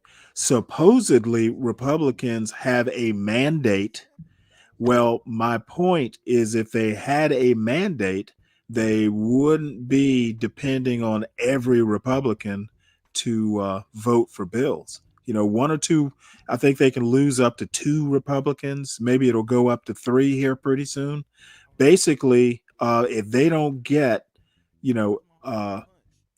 all but 2 Republicans in the House to approve something, they can't do it. So that doesn't sound like a mandate to me.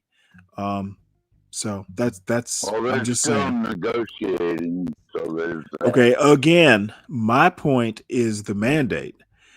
If they had a mandate, they would be able to pass these sorts of things despite the opposition. Well, so Stanley, nothing happens just like that in Washington. Okay, well, you know what?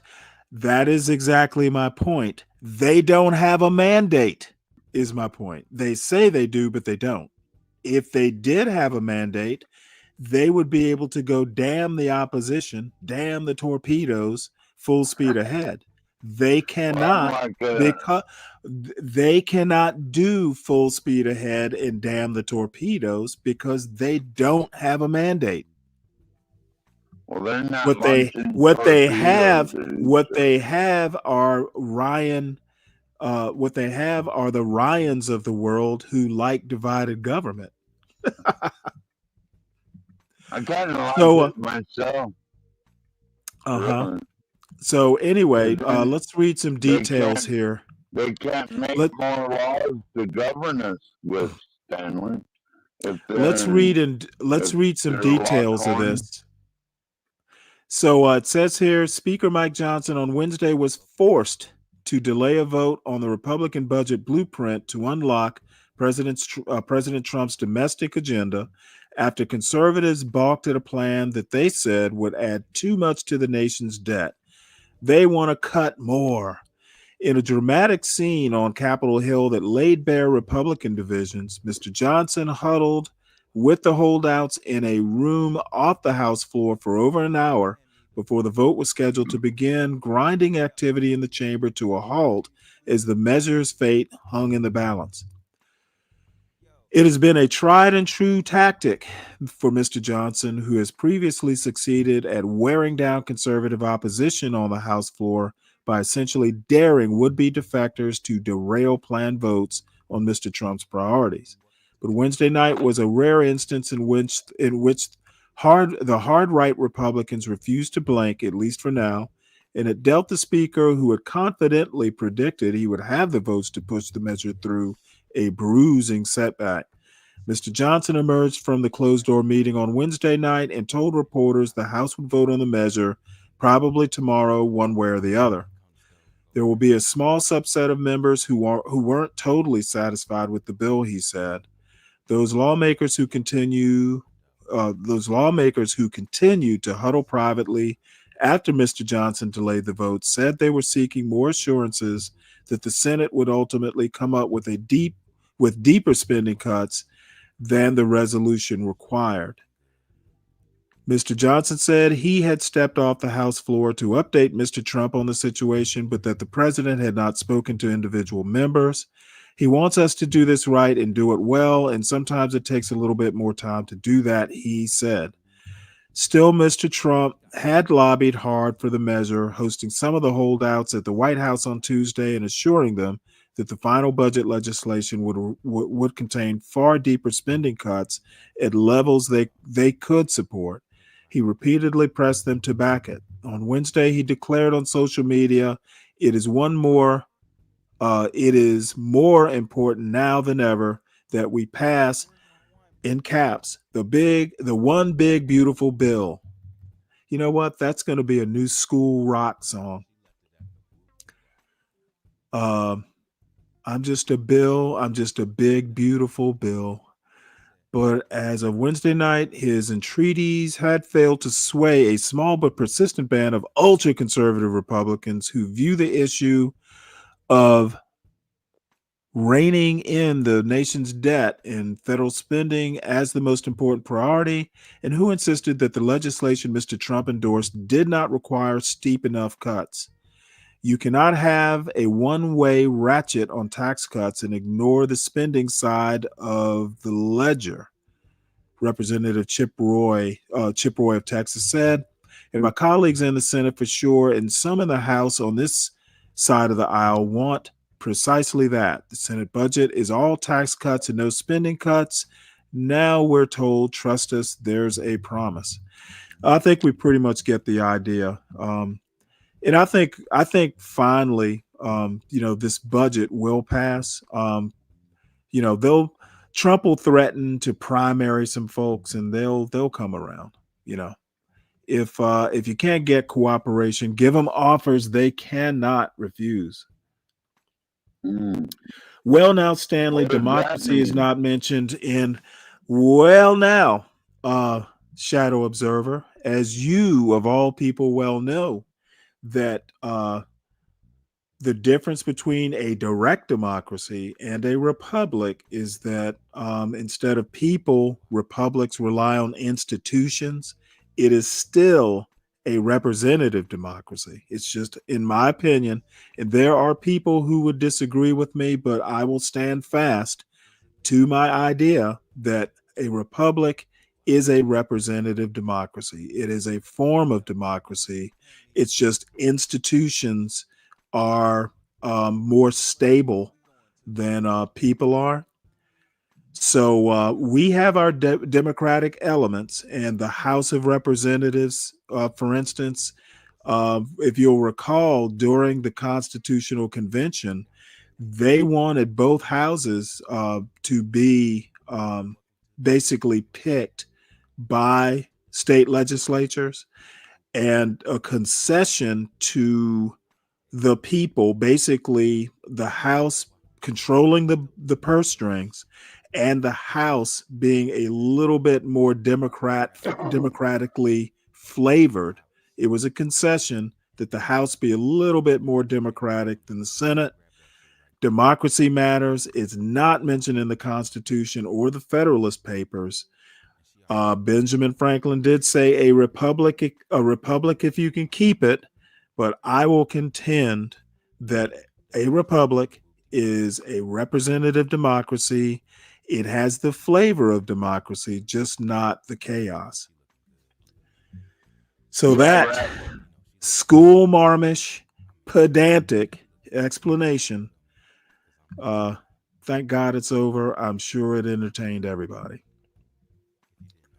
So looky here, another retreat.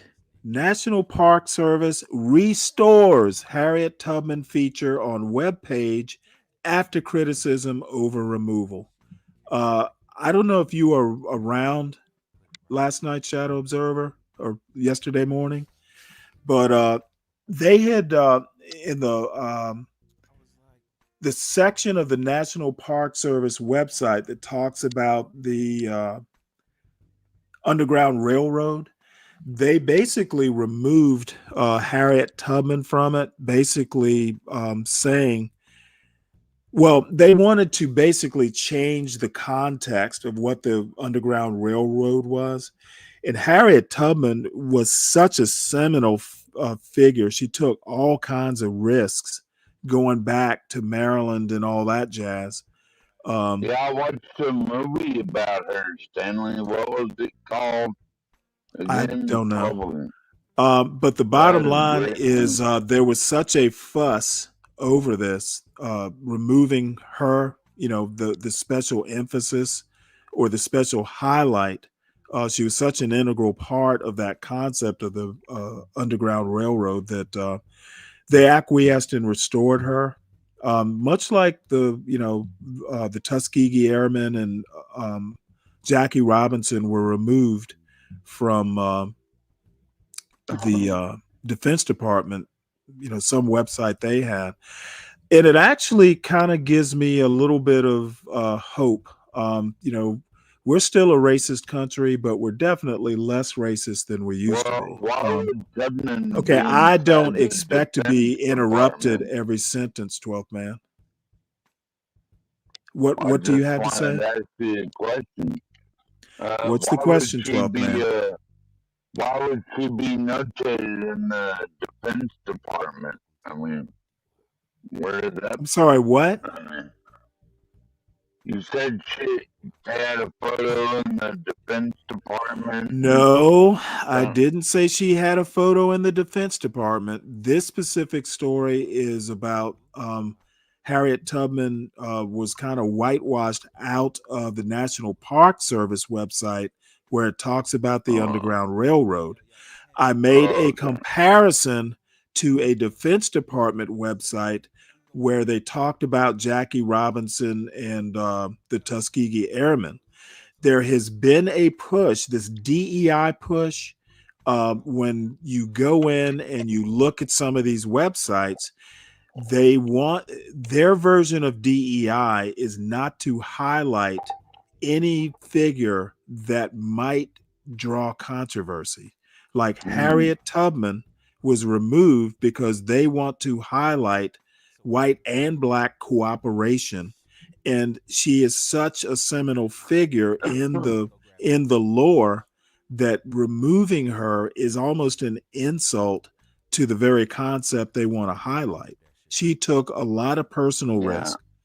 So the other thing I have to say is black people in American history have had significant, some have had significant seminal roles, and it defeats the purpose of American history and glorifying American history by removing some of these black people. Yeah, the DEI thing, you can go too far even with being anti-DEI is my point. So in any case, let me play this. Let me We, play we this. gotta preserve history, Stanley. Right. So let's go ahead and play this video. Of course, I forgot to turn it. Now he may be erasing history too.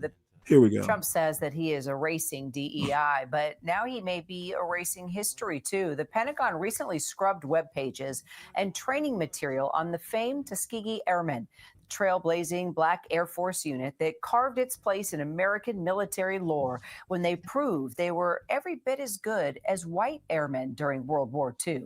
Well, the Tuskegee Airmen would become a major part of the Allies' victory. The legendary Navajo code talkers, also trailblazers. They fueled the war effort by using their native language to send secret messages in battle, helping win the war in the Pacific. Well, the Pentagon took down their web pages too.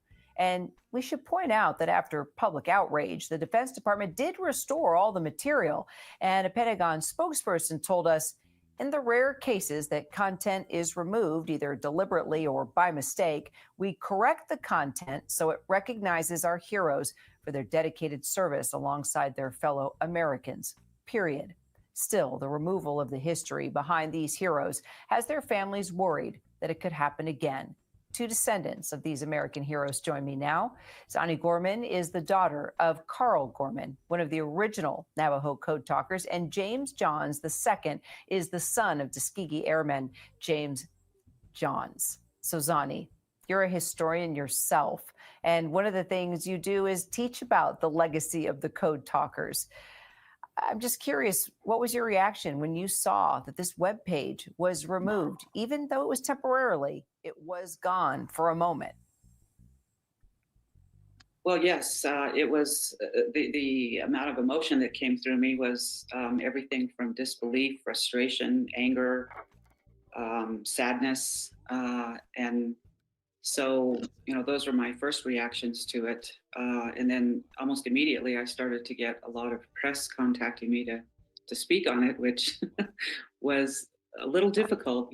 As a historian, I know their story. I talked about their story all over the country for 30 plus years. My dad and I used to lecture together as well before he passed away, and then I continued that on. So it was jarring at first, yes, to try to answer questions that were very new to me in this very unprecedented time. And James, your father came to Washington and practically begged Eleanor Roosevelt to be included in the military. What was it like for you when you saw the webpage taken down? Well, I couldn't help but think about my dad, and how he would feel about this. My father knew all of these airmen that didn't return home. And he knew that they gave their lives, to protect, these bomber pilots and their crew. And it bothers me that they would even think to sully the reputation of these men who willingly gave their lives in defense of their country. It bothers me because they may have rescinded what they did, but what made them believe that they should be able to do it in the first place? And by the way, what about the other minorities who haven't been able to purge? This is a big problem, and we need to address it openly because, frankly, I think it's just a page out of Jim Crow playbook. Wow. By the way, you look just like your dad. What a handsome devil he was. Zani, the Trump administration told the Navajo Nation that the Code Talkers page was removed by an automated process that flagged all pages containing the word Navajo. Is that better or worse than the idea than someone did it manually? Yes, 12th man. Do you think it was AI doing some of this shit?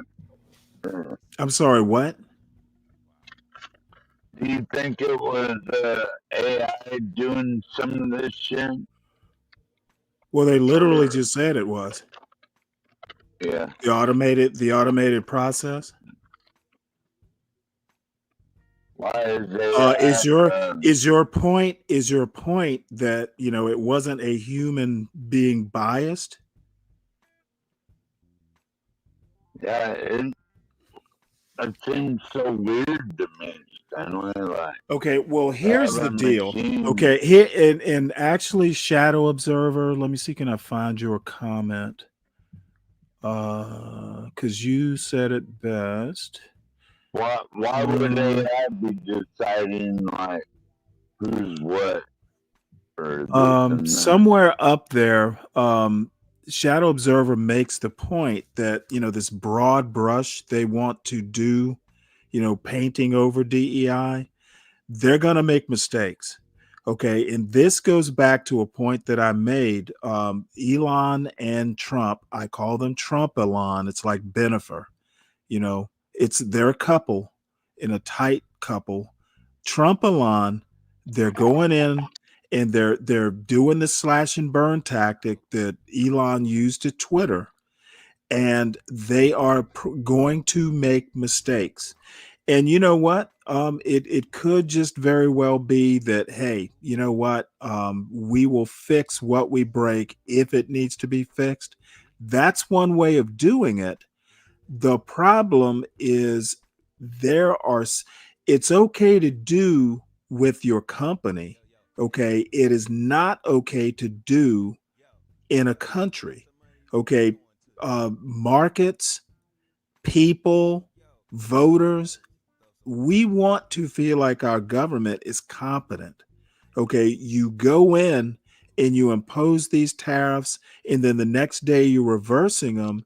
Eventually eventually confidence in what your goals are, and definitely confidence in your process, your methods, erode. Well, Okay, can I we tell you want what really in happened, a government, the most Stanley? important thing in some form of democracy, especially, is stability. You do not want a lot of turmoil because it causes unrest in the everyday folks. Okay, that one of the things the founders did not want and they feared most was democracy, because it's prone to having rabble rousers. Okay, I've said this before.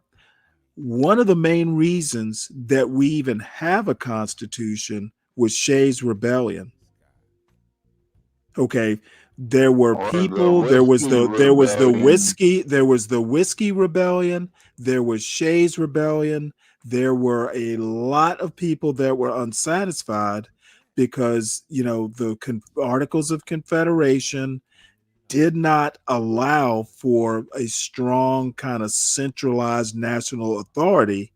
And again, they did not want a bunch of people being unsatisfied, getting together and, causing a lot of, doing a lot of rabble rousing. My contention is that if you keep having to break stuff and then fix the parts that were actually necessary, if this becomes a method in and of itself, eventually people get tired of it. They want stability. People want stability in everyday lives. When Trump, Right. first couple weeks Trump was in office, there was like days of doubt about, he went in and he cut a bunch of federal grants, and there were some important grants there that were like, people were like, it was like life or death. And then after a few days, they had to go back. Oh, never mind. We didn't mean these federal grants. Same thing when they went and fired a bunch of people. Remember Elon basically said, hey, we're going to fire you. They had to go back and they had to go, oh, well, military, like, oh, I know what it was. We want every damn body back in the office. Well, some military spouses, overseas, or embassy officials overseas, there's no way these people can come back to the office.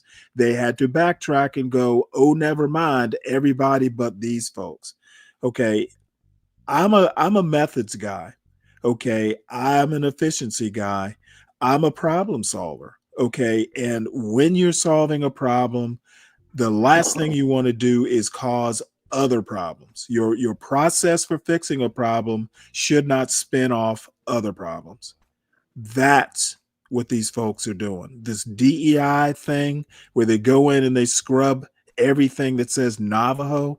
First off, why the fuck would you go off? Why would Navajo be a word you're searching for? That implies somebody was being very specific about what they wanted to scrub. But let's just chalk it up to AI. Okay, you're just sending AI to do a bunch of stuff, and it's causing is look in logistics. When you move something across a distribution center, you want to touch it as few times as possible. That's how you get efficiency. Okay, if you go into a website, you do a process, and then you have to come back and undo the process, you're touching it more times than you really should, and that is inefficient. Just the more times you touch something, the more times you have to go back and jigger a process or redo a process, the less efficient government is. So Well, hey, if Stanley, the goal is to make government efficient, you are working against your purposes. so Stanley, like, even my AmeriCorps program is being cut, like gutted. So I guess Yep. that is, they got caught Okay, doing DEI. I don't know how that's relevant to my point, but go right Well, ahead they and got make it. caught. They got caught doing DEI down in San Francisco and teaching it in some of the AmeriCorps training centers. So I'm pretty sure it's on the top. We don't have that in AmeriCorps in Alaska, but evidently some other states do. So looks like we lose the whole program, which also contributes to after school programs and stuff like that, and grandparents programs where our Yep. grandparents Well, can you know what? adopt a kid and You should all be that proud kind that of stuff. this is what you voted for. So it'll be okay. Ryan, you're saying here allowing Doesn't every abolish moron. What is it, it 12th man? doesn't abolish the program. It Okay, just thank sets you. to the Okay, you side for a my while, only comment right? is you got what you voted for. Great, you got what you wanted. Ryan, who gets to determine moron? There's a problem with that statement, and how do you fix this problem? You can't. What are you going to do? Give an IQ test to every voter? So anyway, let's get on with this article here. We're running behind. I think it's worse. Stanley. Obviously, I mean, it takes away the humanity kinda. of what they were doing. And just by utilizing the word Navajo, all of a sudden it becomes a racial issue, and it's not about. Yeah, she makes a good point. Specifying Navajo is rather specific. Don't know that you can blame AI for that. AI is not going to come up with Navajo, just off its little virtual head. About race. DEI is to attempt to make things more equitable for everyone, whether it's race, gender. It's not just about race. And for Indigenous people, we are sovereign nations within the United States, and we hold a relationship to the United States that is unique.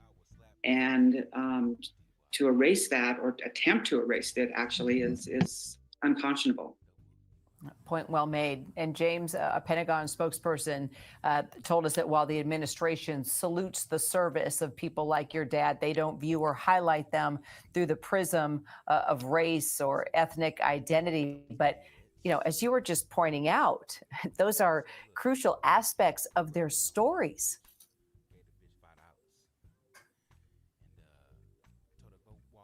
Navajos are rich.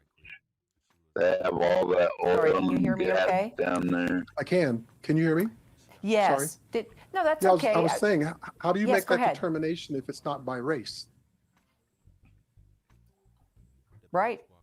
Right. Are we not Americans? Are we not all Americans? Point well made. And Zani, have you even gotten an apology? No. No, in fact, we just, That's there funny. was a grassroots press conference held this last Saturday in Window Rock, Arizona, the capital of the Navajo Nation. And there's a Veterans Memorial Park with a large sculpture dedicated to the Navajo Code Talkers. And that group of descendants, there was probably about 25, 30 that were physically there, and many that joined us online. We read a statement out for how we felt about that, and calling for action and continued push against this type of behavior, and thanking the American public and people that spoke out against this. I've been there, by the way, Zani, when I was doing a story on Catherine Drexel, the life of Catherine Drexel, and how she fought for the rights of natives out in that area and the schools. And it's such a beautiful part of the state. James, final thought. I'm assuming you haven't received an apology yet either. And is that important to you? It's not important that I get an apology. It's important that they stop the practice. Thank God We're he said Americans, that. full stop. It's actually kind of a We've dumb paid for it question. with our blood, and we deserve for that blood to be sacred, and that we are classified as Americans. Didn't mean that I'm better because I'm a Black American or you're better because you're a white American. We are Americans, all of us. Well, I'll say it for you, brother. that's what I You're want, better over because an you're a apology. Black American. Amen to that. We salute both of your parents, Zani Gorman and James Johns II. Thank you so much for Hey, sharing Stanley, is that your American stories and your man time with me today. I grandpa? appreciate you both. I have no idea.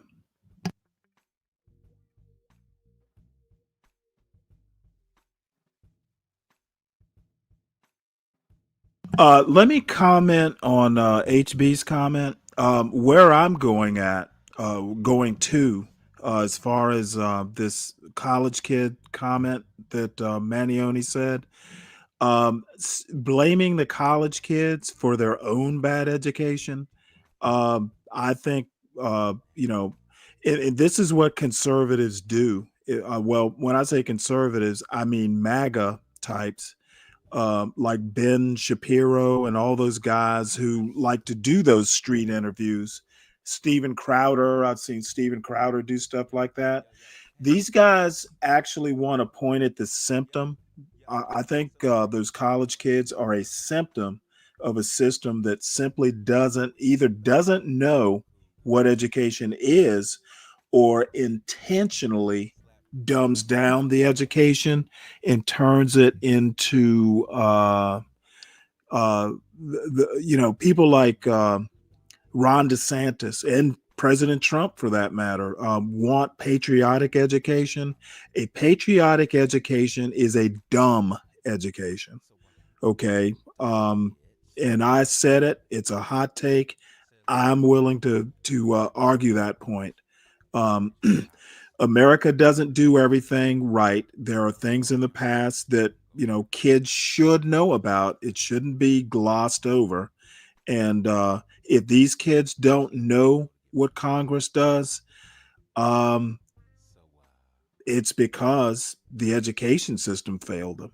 Now, it would be nice to, if they were self-aware enough to know that, oh, hey, my education sucks. But, there's a certain amount of trust that students have in their teachers and the curriculum. And, let's just say we failed those students, that they don't know it is a systemic failure.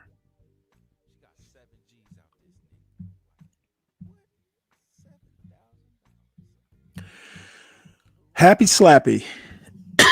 It says, but it was Shapiro's people who turned education into socialism indoctrination versus sciences. I would go even farther because I'm kind of a history buff. It is the Shapiro people and the Christopher Rufos of the world who basically went to war with the concept of truth. So the CRT isn't taught in schools, never was. Now there are lessons that are based on CRT. CRT itself wasn't taught, but Rufo specifically has come out in the past and said, "Yep, you know what? I'm slapping the CRT sticker on everything I don't like." So that is the type of education that our kids are getting. They're being you've heard roofied. Well, our kids are being roofoed. So that is my pun for the day. All right. So on to the next story. And I have a friend of mine who's been talking about this for years.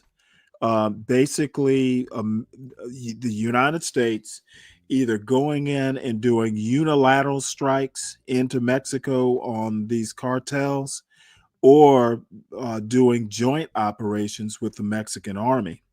So this is actually the first hard evidence that I've seen that somebody officially is talking about doing it. This is a Reuters story. Mexico rejects unilateral U.S. military action after report that U.S. is weighing strikes. So unfortunately, there is no auto reader. I'm going to have to do a service, I guess. So I'll attempt to read some of this. Mexico City, April 8th. Mexican President Claudia Sheinbaum said on Tuesday that her nation would categorically reject any U.S. Unilateral U.S. military in Mexico, reject any unilateral U.S. military in Mexico, and that such a military action would not resolve anything. I don't know what that means. Yeah, it would. Scheinbaum's comments during her regular morning press conference came in response to questions about an NBC News report that President Donald Trump's administration is considering drone strikes on drug cartels in Mexico to combat trafficking across the shared border. Let's have a look at that. You know what? Let's do this. Trump administration weighs drone strikes on Mexican cartels, NBC News reports. Excuse me. U.S. President Donald Trump's administration is considering drone strikes on drug cartels in Mexico to combat trafficking across the southern border, NBC News reported on Tuesday. How did I miss that? It cited 6 current and former U.S. military, law enforcement, and intelligence officials with knowledge of the matter. In response to the report, Mexican President Claudia Sheinbaum said that her nation would categorically reject any unilateral U.S. military in Mexico and that such military action would resolve nothing. She added that the U.S. and Mexico have a good ongoing dialogue on security issues and that she did not think the U.S. would pursue such unilateral action. Let's see. Let's go back to the other report and see if it has anything extra.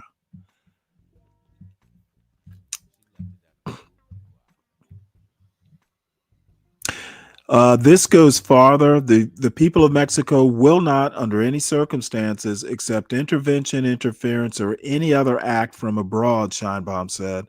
Officials from the Trump administration have repeatedly refused in recent months to rule out strikes in Mexico.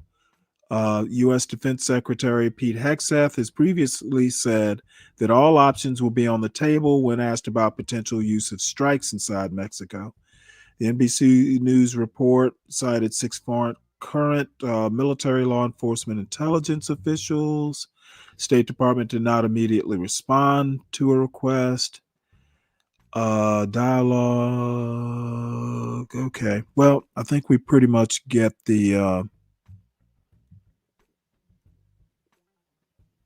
This is interesting. Trump considered military action in Mexico during his first term.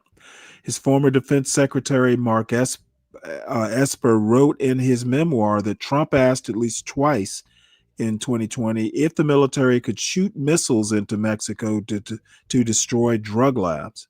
Esper wrote that he replied that it would be illegal and an act of war. Interesting. Shooting missiles into Mexico.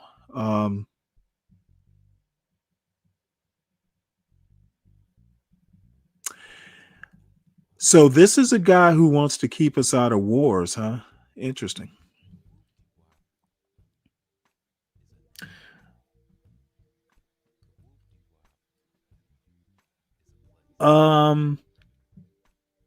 Happy Slappy, you're not going to be able to stop illegals from sending money back.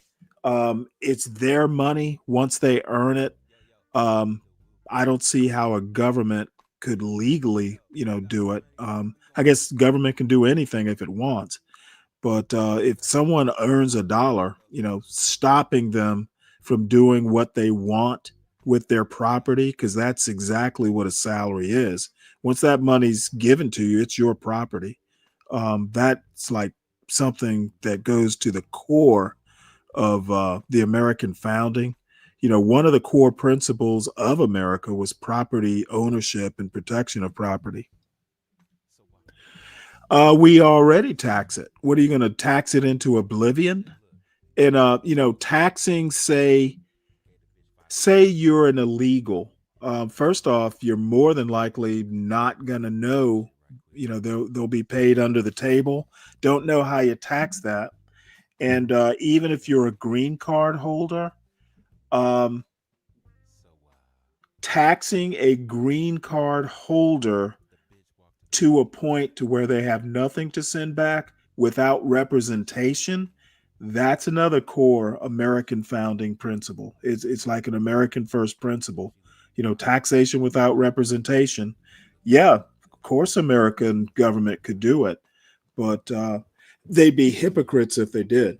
So I hear you, but once again, in a nation of laws, you're not going to be able to do what you want to do. And this is a dichotomy that Trump seems to have with good conscience.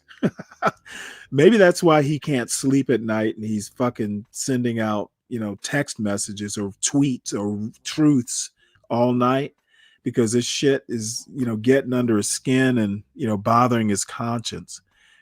Probably not, but, here's hoping.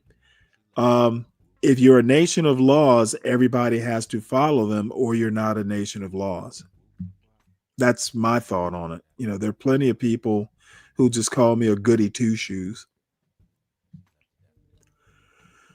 All right. So I will pause to take a break right here to say, if you're new to the channel, please make sure that you subscribe to the John Galt Urban Landlord channel. Please subscribe to the Stanley Cross channel. I do the occasional video essay, and I've had 2 in my mind and have not done anything towards them. Really need to get off my butt. I guess what I could do is take shortcuts and clip from these videos, but that's just too much work too. I'd rather just come up, with original stuff, idle thoughts and all that.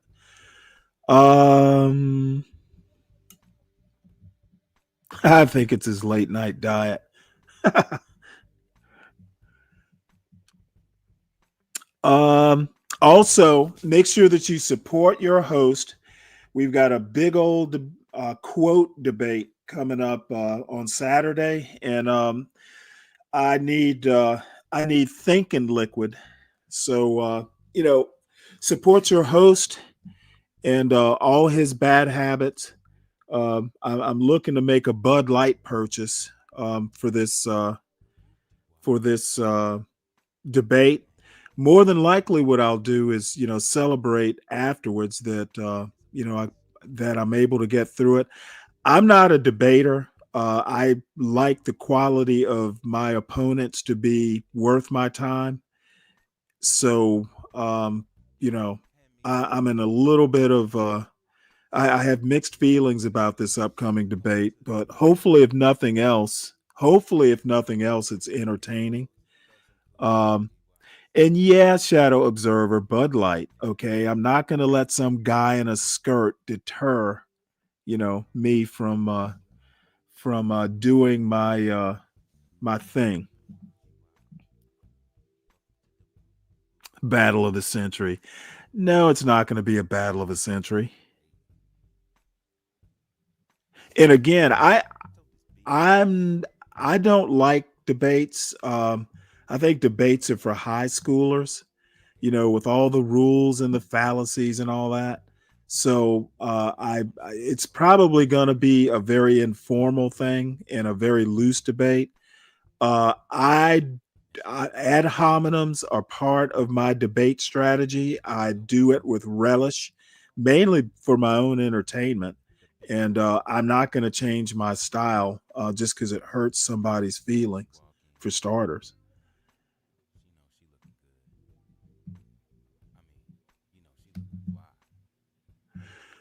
All right, Ryan, if you must have the link.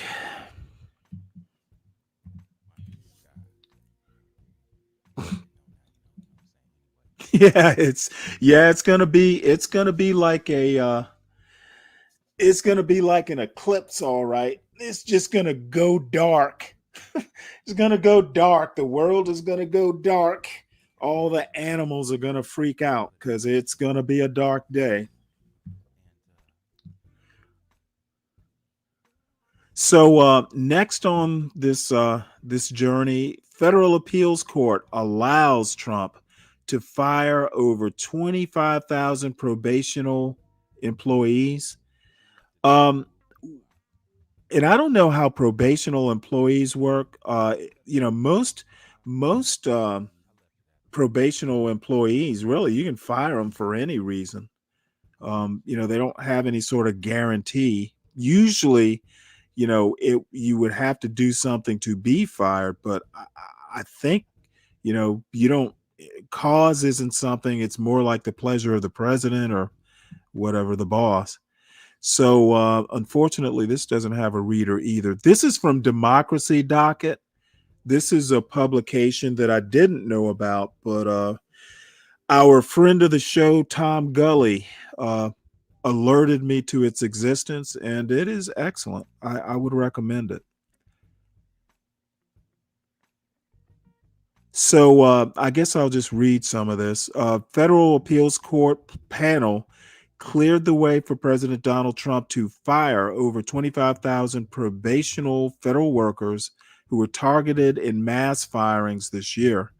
The Fourth U.S. Circuit Court of Appeals, in a 2-1 vote, stayed an order from a federal judge in Maryland. So again, this is a circuit court or an appeals court that overturned a district judge's stay, requiring the Trump administration to reinstate. So the order from the lower court was to reinstate dismissed federal workers in D.C. and the 19 states who sued the federal government over the firings. So they overturned that. Now, I think they could appeal to the Supreme Court, but I suspect it's going to be for naught. Democratic attorneys general representing D.C. and the states alleged that federal agencies falsely told workers that they were being fired based on their performance. Okay, so it was a technicality. They also claimed the federal government failed to give the states a 60-day notice so they could prepare for increases in unemployment claims. The Maryland judge's order was the last remaining block preventing the Trump administration from firing probationary workers after the Supreme Court this week caused a separate order issued by a federal judge in California, excuse me, that also required the Trump administration to rehire thousands of federal employees. In reversing the statement, circuit judges Allison Rushing, a Trump appointee, and James Wilkinson, an appointee of former President Reagan, in part cited the Supreme Court's pause in the Trump administration's argument that the district court lacked jurisdiction over the plaintiff's claims. In a dissenting opinion, Circuit Judge DeAndrea Benjamin, who was appointed by former President Joe Biden, said D.C. and the states clearly have standing to challenge the process by which the government has engaged in mass firings. Yeah, I think I think that the two that voted for it are wrong. If any of those workers live in Maryland or are employed in Maryland, they do have standing. So just for shits and giggles, let's see. I actually brought up the actual decision. Oh, there's Ryan. Okay, guys, I'm on a roll here. So, Yeah, if you need me to, I didn't. No, that's why. well, no, Yeah.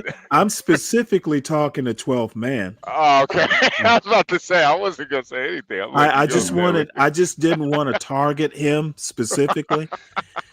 So, I just wanted to make it. I wanted to make it just kind of like a blanket statement. But terrible, what a terrible man. I just came up to say what's up to HB, and God bless the federal court, so it'll all come out in the wash.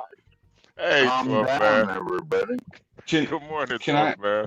whoa, Can I whoa, comment? whoa, that's not what I wanted to do. Good morning, man. Whenever we get through this first thing, can I just comment on some of the foreign policy stuff? So just whenever, Okay. Stanley, no rush. We can go back. So anyway, go ahead. We'll go back to it. Well, I wanted to, if I can, I wanted to go through this order because I haven't had a chance to do it. I think the article pretty much said what I needed to know. In reading these things, I don't know if you really want to do it on air, but I wanted, the government now asks us to stay the district court's preliminary injunction.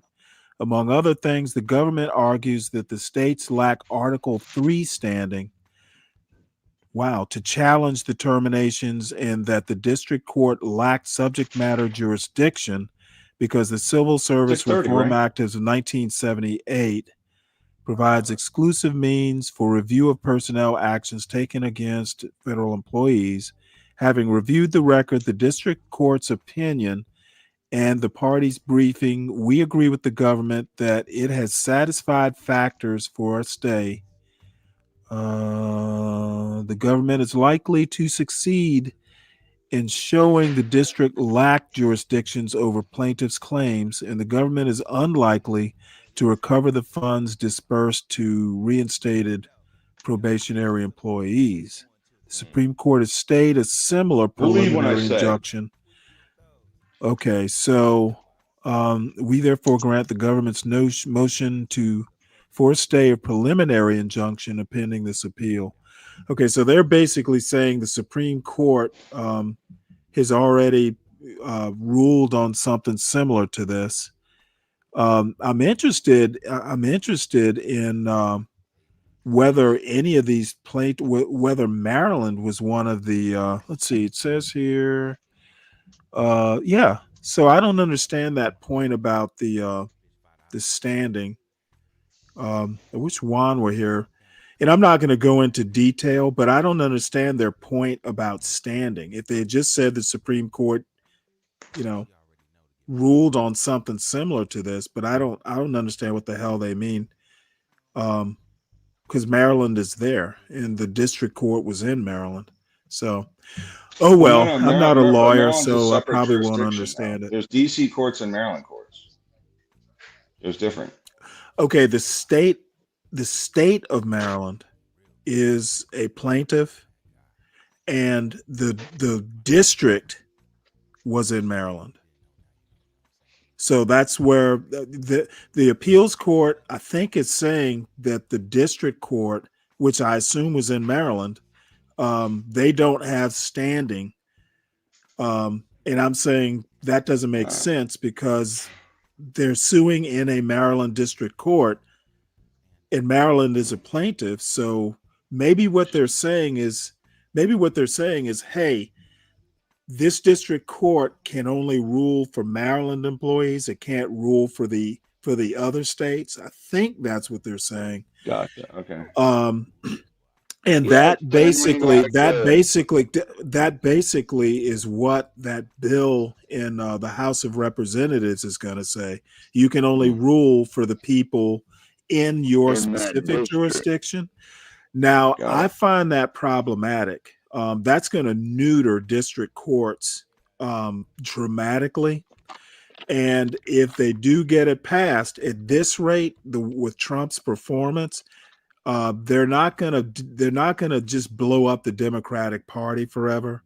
I think the longer Trump stays in office and continues these methods, I'm thinking they will probably lose a house or two in Congress. And I think Trump's methods, because this is a cult of personality. I don't think that. I think that the Republicans, or MAGA specifically, is going to be more vulnerable in 2028 than I was going to say that, than they Stanley. might think. Any Can I ask stupid you a question, policy. Stanley? Can you wait? Yes, sir. I was basically what I'm saying, Ryan, before you were so rudely interrupted, that this is a dual-edged sword. Remember Oh, it's Kazmarek? terribly Is it Kazmarek or Kazmarek? Fifth Circuit in Texas was doing these nationwide injunctions. I didn't hear anyone complaining in MAGA circles about that. So they're basically going to neuter. It's kind of like the filibuster. They're going to neuter It's the same themselves thing. because the Democrats are going to do the same thing and enjoy the privilege at some point. The Well, that's right. unitary executive power that Trump wants to take, some Democrats going to love Trump. They're going to put a picture of Trump up in the Oval Office as they're shooting down these parties crack me Republican up. priorities. It's funny because they, in 21, I was like, all right, man, they're trying to blow up the filibuster. This is going to be a disaster because of the same type of stuff. Like they both do this shit to themselves. And then the other party gets in and they cry all the opposite stuff. They need to fix some of this stuff where they can't do this shit. It's ridiculous. Well, they are fixing it. And you know what? I think if the Democrat, I'm just surprised. I think Biden was just a chump. He should be doing what Trump is doing and trying to bulldoze his way to more power. Stanley, you know what? We need a Republican Trump. And I am very sad that I'm not in my 30s because I would attempt to be the Republican Trump. I'm sorry, Stanley, the Democratic we Trump. need no more. We need no more of any of it. Oh no! We need to prevent against. I wish I had talked politics to my son now, so he could be a Democratic Trump. Well, I just think they have to. I should have indoctrinated him. System. They got to break Damn the it. system. I'm a bad Executive order parent. system. I did not indoctrinate my son. All right, I got to take my wife to work. I'll be back in an hour. Okay. See you guys. I think you raised a very good son, Stanley. Yeah, but we need a Democrat with balls. Ah, stop it, Stanley. Stop it. Yeah. The Democrat Party, they neutered themselves, Stanley. Go ahead. Yeah, well, you know who's rejuvenating the party? Who? Donald Trump. I still think they did go too far left. I don't know how they're going to be able to backtrack that. Okay, you don't see what I see then. They're not going to rejuvenate themselves. Trump is going to rejuvenate them. Oh yeah. I can see somebody like Ryan, maybe going back, but I don't know. I don't think a lot of people are gonna budge. I mean, we could be in. I can. Hey, you haven't been watching YouTube much. Apparently, you've been too busy working. There are tons. There are tons of Republicans doing farmers, especially. Oh yeah, they are unhappy with Trump.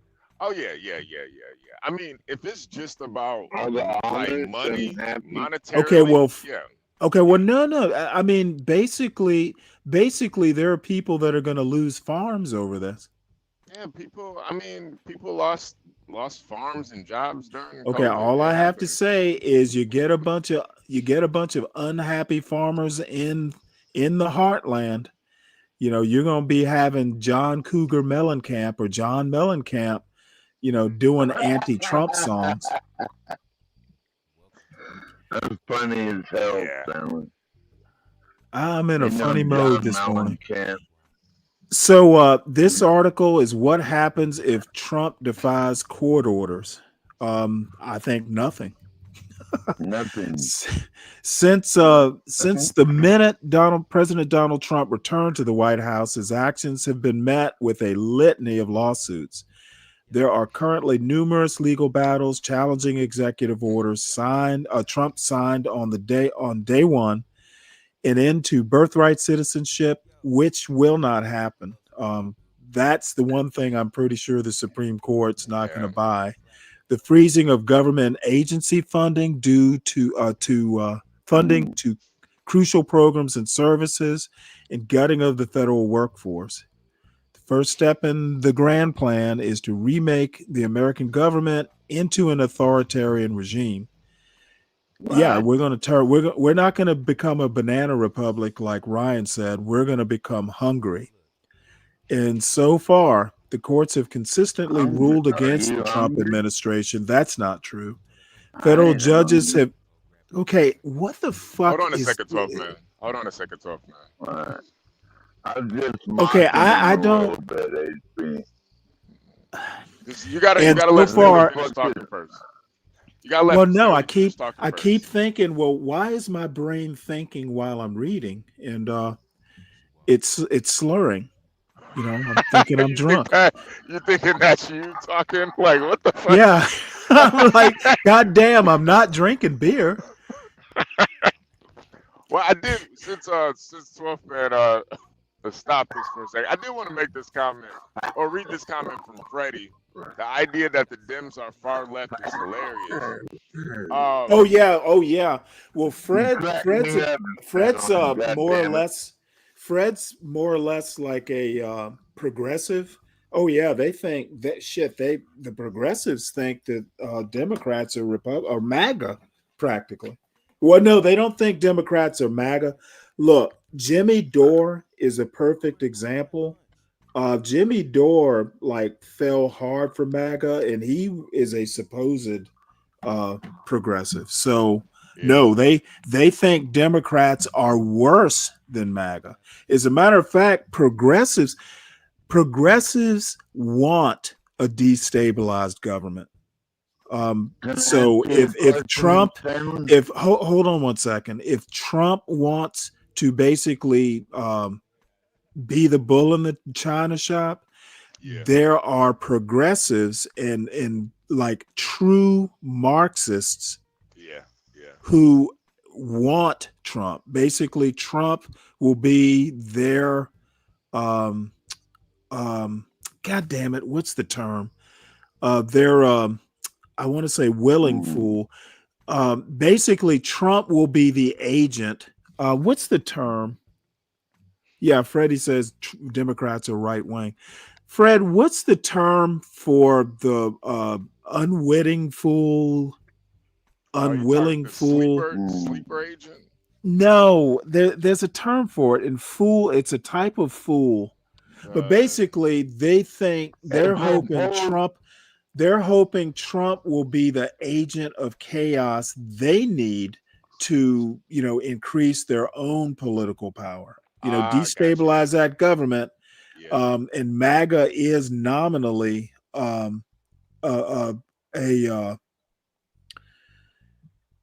pro worker. Damn it, was my 12th man has fucked up my brain now. They are basically progressives and MAGA have a lot of crossover as far as what they want from government, and they're thinking no, not a lame duck. There's a specific term for it. Basically, Trump, they feel, will unwittingly give them power or increase their power. They will have enough people pissed off at the US government to destabilize it, where people are basically wanting to, such a major change. They're going to want a revolution. It's going to be, this shit isn't working, and we're useful idiot. That's the term, Fred. Thank you. They're thinking Trump will be their useful idiot. I think though because he's saying that the Democrats are right wing, maybe like in his mind. Okay, well, no. You let me tell you something right now. You are wrong. Okay, I keep saying that if in a perfect world there would be four parties, political parties in the United States, there would be, the establishment Republicans, MAGA, Democrats, and progressives. Okay, progressives and Democrats are in kind of like a marriage of convenience. I think that's getting less and less so. The people who were Bernie bros that voted for Trump are the perfect example. So, yes, in the real world, in the actual world, progressives would think liberals, like the liberals, not just Democrats, but like liberals like me, for instance, who are kind of institutionalists. You're not that Well, when I say liberal, I mean like the old style. I believe in the Constitution. Even somewhat like a Lincoln sort of. Lincoln was a liberal. He believed in the Constitution like way more than he probably should have. The only reason, he did things like habeas corpus or broke habeas corpus and stuff like that was because they were in a war. He was not about to abolish slavery without the war because it was allowed in the Constitution, the property rights part of it. So, Stanley, can I ask you a question? Yes, 12th man. Look at almost 78-something thousand of Americans being killed a day by fentanyl, or at least a year. I'm not sure what the stat is. And your point would be how is this relevant?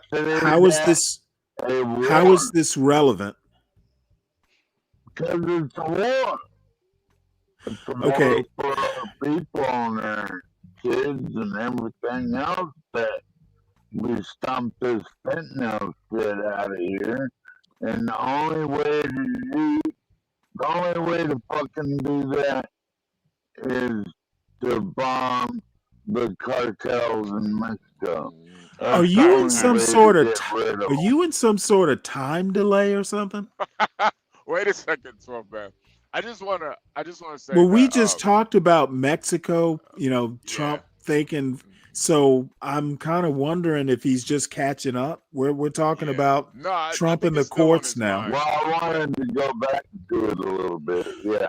Okay. Well, you know what? Give me 1 second. Okay. Yeah, I just wanted to say, I think the issue though is just like MAGA and conservatives are pretty much synonymous with each other. Democrats and progressives are pretty much the same. So even though No, I they're believe, not. They're not the same at all. I know they're not the same, but that's how they're viewed. So even though I Yeah, know well, you're not, people are literally.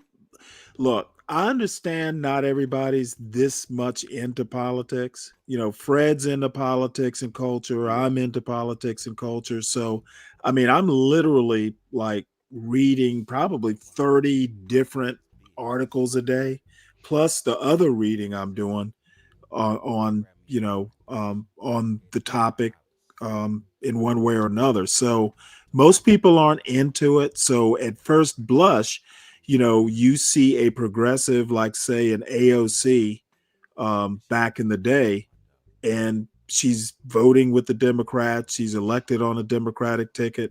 It's easy to think they're the same, but if you look under the hood, it's like MAGA in the establishment Republicans. Plenty of people go Republican in name only. oh yeah, Progressives yeah, and yeah, progressives and the centrist Democrats had the same relationship that MAGA and establishment Republicans have. yeah, yeah. No, I definitely get that. It's just And believe me, if the progressives could take over the Democratic Party like MAGA took over the Republicans, they do it in a heartbeat. but I don't think that I think it's going to be a lot harder for them to because they're going to have to move away from like the trans and the Okay, LGBT well, the and trans, actually, yeah, that's not their biggest problems. And progressives aren't, it's really more Democrats that are into that sort of stuff. Progressives are more into class. All they give us, yeah, as a matter of fact, I think progressives are class essentialists. They don't give a shit about any of that. All they care about is class and workers. So, yeah, yeah. while But they, but let they're me give it, let me put it to you this way. Progressives did not like the 1619 project. Like the DSA types, mhm. they thought that basically the 1619 project in spirit was a race essentialist. So you had the right criticizing the 1619 project. You also had the left progressives criticizing the 1619 project.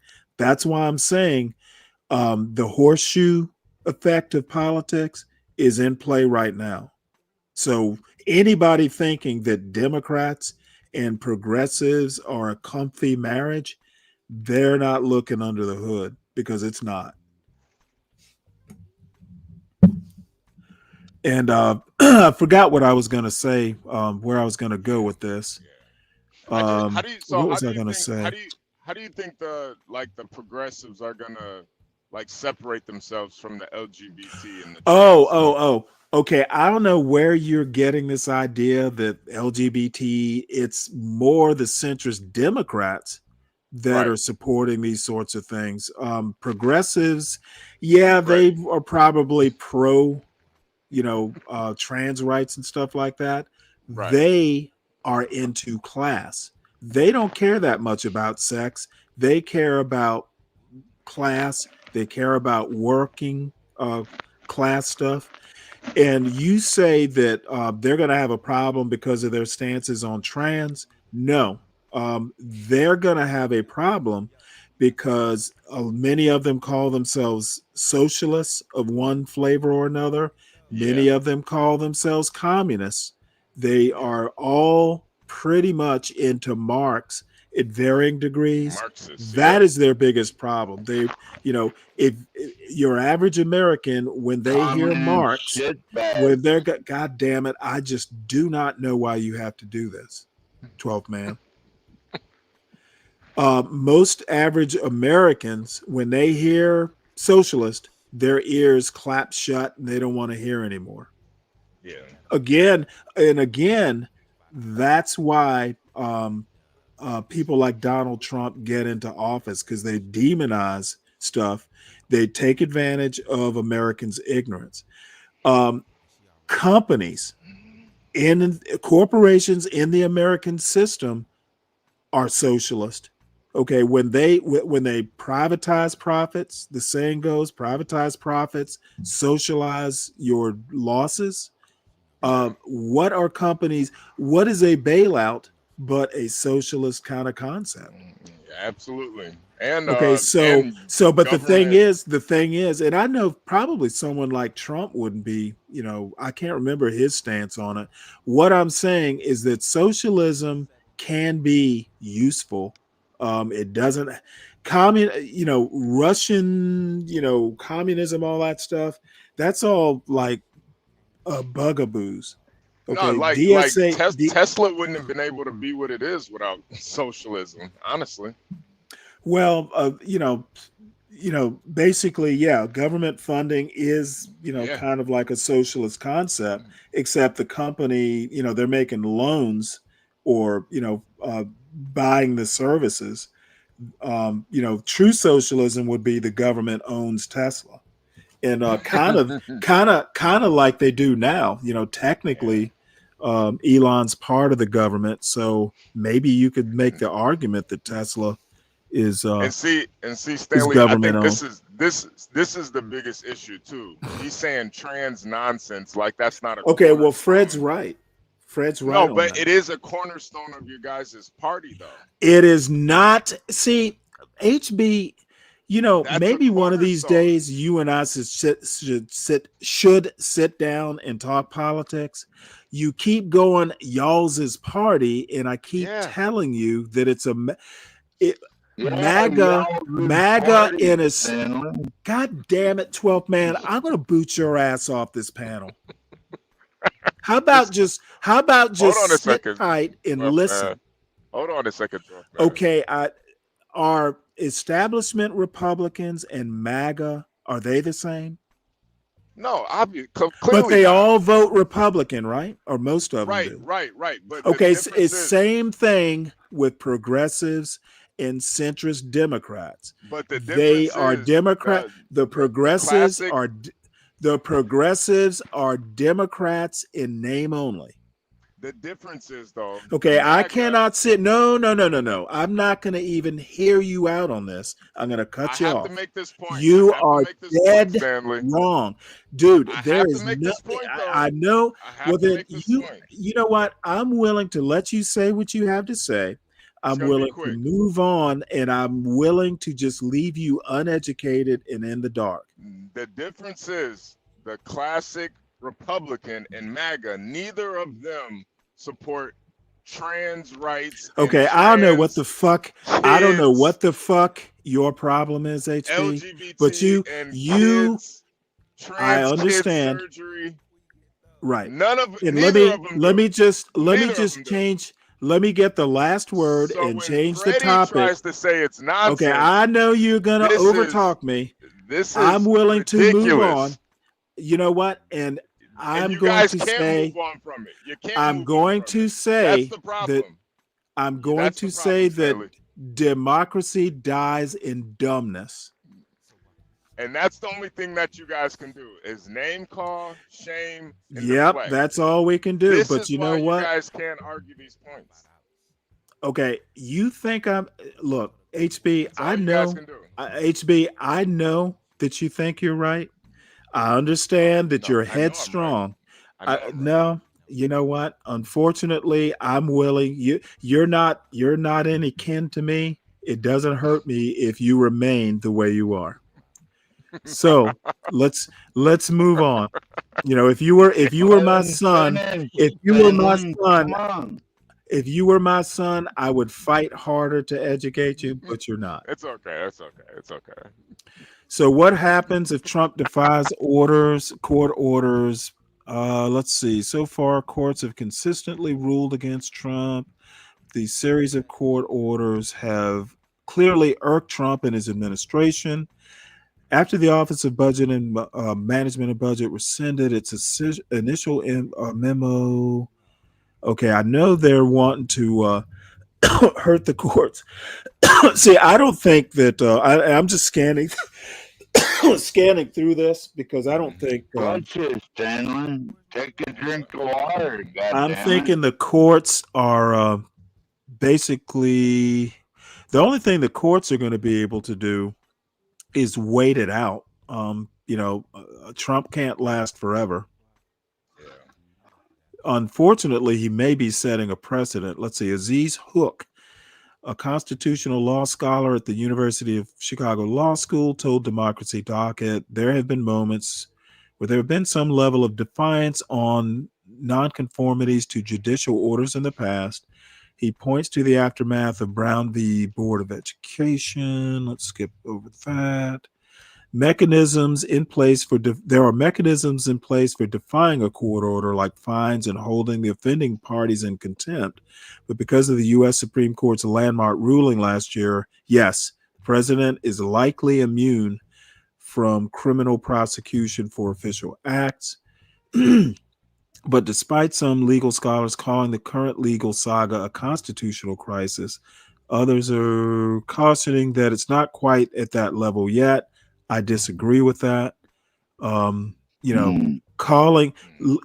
something that you see on the horizon not a crisis, you might as well call it early. White House itself is calling the situation a constitutional crisis. Bottom line is Trump is going to win this. The only good thing is that once he's gone, there's the possibility of reverting to democratic norms. I'm afraid that, he's basically breaking stuff that can't be put back together. Best example, actions of Doge. Okay, yeah, this article basically is basically saying, in about too many damn words, that there's not a damn thing you can do if Trump decides to defy the courts. So, hey, Stanley, you remember that old saying, like, what upset the apple cart? I think they should lock him up. Like, sometimes you gotta upset the apple cart to make things right. And I see. History. Actually, it's not history. It's part of history, but there's plenty of things that that are definitely exceptions to that wisdom you just imparted.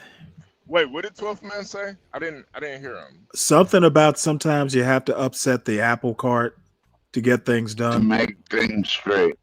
Yeah. Oh yeah. Wait, Stanley, so do you think Trump should be in prison? Well, I don't know. I mean, personally, I think that he played the system using wealth and power. I don't know. I mean, I don't think he would wind up going to jail for the stuff those 34 counts he was found guilty of. The insurrection part of it, if it had ever come to court, I don't think you're ever going to put a president in prison. It just doesn't look good. No. I think it would give Banana Republic vibes. I think Biden or somebody, whoever's president, would pardon him before that happens. Yeah. I was thinking the same thing. I think if he didn't win this election, he definitely would have lost and would have been facing some jail time. But I do think I don't think you're never going to put a former president in jail. I don't think they were playing. I agree, Stanley. Well, I mean, the thing is you can, like anything, like Trump is going too far or is like close to that edge. Democrats can go too far too. And anybody who's an institutionalist, I think Biden himself would pardon Trump before he would see him go to jail. Yeah. You don't like the guy. I think the guy should have never been president, but the reality is he was president and is president. There are just some things you don't do. Is a matter of decorum. And I think now the thing is things have worked out for him. This court, as a matter of fact, this court, probably the only thing that Trump's not going to be able to get through the Supreme Court. And maybe there are others, but he's not going to be able to get birthright citizenship through. If that happens, then that might be the straw that breaks the camel's back, because the Supreme Court with this immunity thing, they were able to kind of, jiggle around words and be fancy with the rhetoric. Same thing with that Colorado decision. That keeping Trump off the Colorado ballot was clearly, they abandoned textualism and originalism. Clearly that was abandoned, and their logic, and even I think it was one of the liberal justices actually agreed with the conservatives that if you do this, you do affect other states. Therefore, the good of the country is to rule in this way, which is perfectly valid. But I don't know if that sets a precedent. I mean, you could basically use the same logic, except there are two places that due process is talked about, the Fifth and the 14th Amendment. One before the Civil War, one after the Civil War. I'm not going to theorize until they actually rule on it. I don't think they're going to uphold that executive order, because there's a process for changing it. You're talking about the birthright one, right? Yeah, the 14th Amendment specifically. There is a process for changing it, and usually if they're like the Supreme Court has often said, "Hey, this is Congress's job. We're not going to rule on it. You need to go through the proper procedure to get this changed." At a minimum, other than just saying, "Hey, this is unconstitutional," at a minimum, I hope they say, "We're not going to even deal with this because there is a process, a constitutional process to change this. Go and follow the process." Yeah. Well, I honestly don't think it's right. Like, I think it's the 14th Amendment was there for a reason. America. Okay, well, you can make that, but you know what? The thing is that they keep, like, they track. You can go back and track the original 14th Amendment, how it was changed from the draft to the actual implementation. Mm-hmm. And I can't remember the exact history, but it was specifically for the slaves, but it was put in place. I think the original draft mentioned what it was specifically for, but the final version of it got a lot more vague. And a lot of times they leave this stuff vague like that. Yeah. Now, you can go in and you can tighten it up. I know what people are saying. That point about jurisdiction, I'm sorry. Anyone who crosses over the American border is under the jurisdiction of the United States. Okay, right. They are no longer and the simple test of that is say it's legal to, to do crack. It's legal to sell crack, say in Venezuela. Okay, well, when you come to America, whose laws are you going to follow? Venezuela's laws or the U.S. law? Yeah. You're going to follow the U.S. law. That means you're under the jurisdiction of American law. The Constitution is part of American law. It's as simple as that. And then to Shadow Observer's comment, and I think it doesn't work that way. No, and that's my point. You do have to, when you're thinking about the 14th Amendment, you do have to put it in perspective of when it first happened. It was right. Well, the word jurisdiction is plain language there. Okay, so yeah, we know what it was for, but the word is jurisdiction. And anyone who comes into the United States, illegal or not illegal, is under the jurisdiction of American law. Right. Right. And that was the whole point. It was created right after the Civil War for all the slaves that were brought over here illegally. And Yeah, that's true. That's true as well. right. So that's why, like, when you look at it now, let's say somebody was sex trafficked over here and then they had a kid. Is that kid not an American now? I mean, that's Well, literally what under the if the change it under birthright citizenship, it depends on who. If they have an American parent, that changes things. Well, even if they don't, if they were brought over here, like forced over here illegally for whatever They, reason. they were pregnant before they got here. Well, the thing is, though, under Trump's, executive order, that kid would not be. Right, right. And that's what I'm kind of against, is because I think to a certain extent, like, it is our duty to protect at least the children. Now, the men and Right. women, you guys know what you're doing is wrong. But if some woman is sex trafficked over here and she gets Okay, pregnant, you it got to does protect not. that kid, man. Hey, shadow observer. Send her Okay, back. if you want to argue context, then then affirmative action should have stood. Okay, you can't pick and choose. You got to be consistent.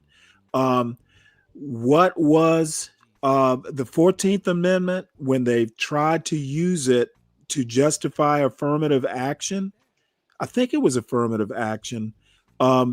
Justice uh, Jackson. I'm saying that's in Okay, the. motherfucker. Can I say This something, is so Stanley? disturbing. Can Shadow I say observer, something? No. you can wait till I'm done. Shadow observer, if you want to argue context to the 14th Amendment, then I'm pretty sure it was Ketanji Brown Jackson arguing arguing that affirmative action should have stood. So you can't, it's too late for context now. There's already precedent that context of the 14th Amendment doesn't really matter that much. Jurisdiction is literally in the amendment. We must follow the words. If you're an originalist and a textualist, of course, you can always just ignore it. But, to be consistent, context doesn't matter. Yeah, you got a good point, Shadow Observer. Yeah, Well, yeah, you got a point there. well, H2, what I And was look at gonna say. this idiot. Look at this idiot. Zhang Wei says you actually can pick and choose. Consistency is a ruse to inhibit the scope of possible action. You know what? You know too many words for your own good, son. Well, yeah, if these Mexican women already impregnated and dropping their babies over here, then they should get right back on the school bus and go right back south. That's what I do but with 12th them. man, that's been happening for years. People been doing that. Okay, I don't know why we're discussing this at all. Yeah, well, it was more so just because of the whole birthright. Well, no, it is more so that, someone thinks this is an open panel. Yeah, come over here and just drop a baby and say, "Oh, I'm an American Yep. because I dropped my baby over here." Trying to open this Fuck panel up outta here. with a crowbar. Well, Put them back on the was bus and ship them back out. It was just we were talking about that. Oh no, I executive understand. order. I don't mind it that much, but I don't know how we got on Mexican babies. Yeah, and that's my whole thing too. I don't even care. This isn't about like race at all. This has nothing to do with race. But I think that's why Trump is. Unfortunately, Well, that's no, why he's doing what it is that this is all conjecture. I'm actually interested in how they're going to get what they want. Because I actually do think personally that the birthright citizenship is kind of outlived its usefulness, and but there's a way to change it. Okay, there is a constitutional process in adjudicating it or trying to change it with an executive order, or even legislation to countermand it. The Constitution is clear about the amendment process. Wasn't that the problem, Stanley? Like, Congress never wants to do anything. I mean, they're the laziest bunch of bums. Okay, in the well, whole country. Congress can't change the Constitution, not by itself. Well, I know that, but they can make laws and they Okay, don't do you nothing. can't make laws. What have You can't make laws that contradict the Constitution. What have they done for you lately, Stanley? The fuck does that have to do with anything? Well, it has a lot to do with it. You know, I think you might want to just sit back and enjoy the ride and sip your beer, because you're not actually making sense.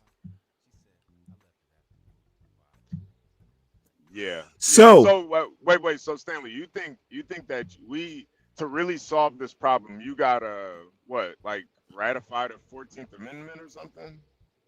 Well, I mean, amend it. Amend it. Okay.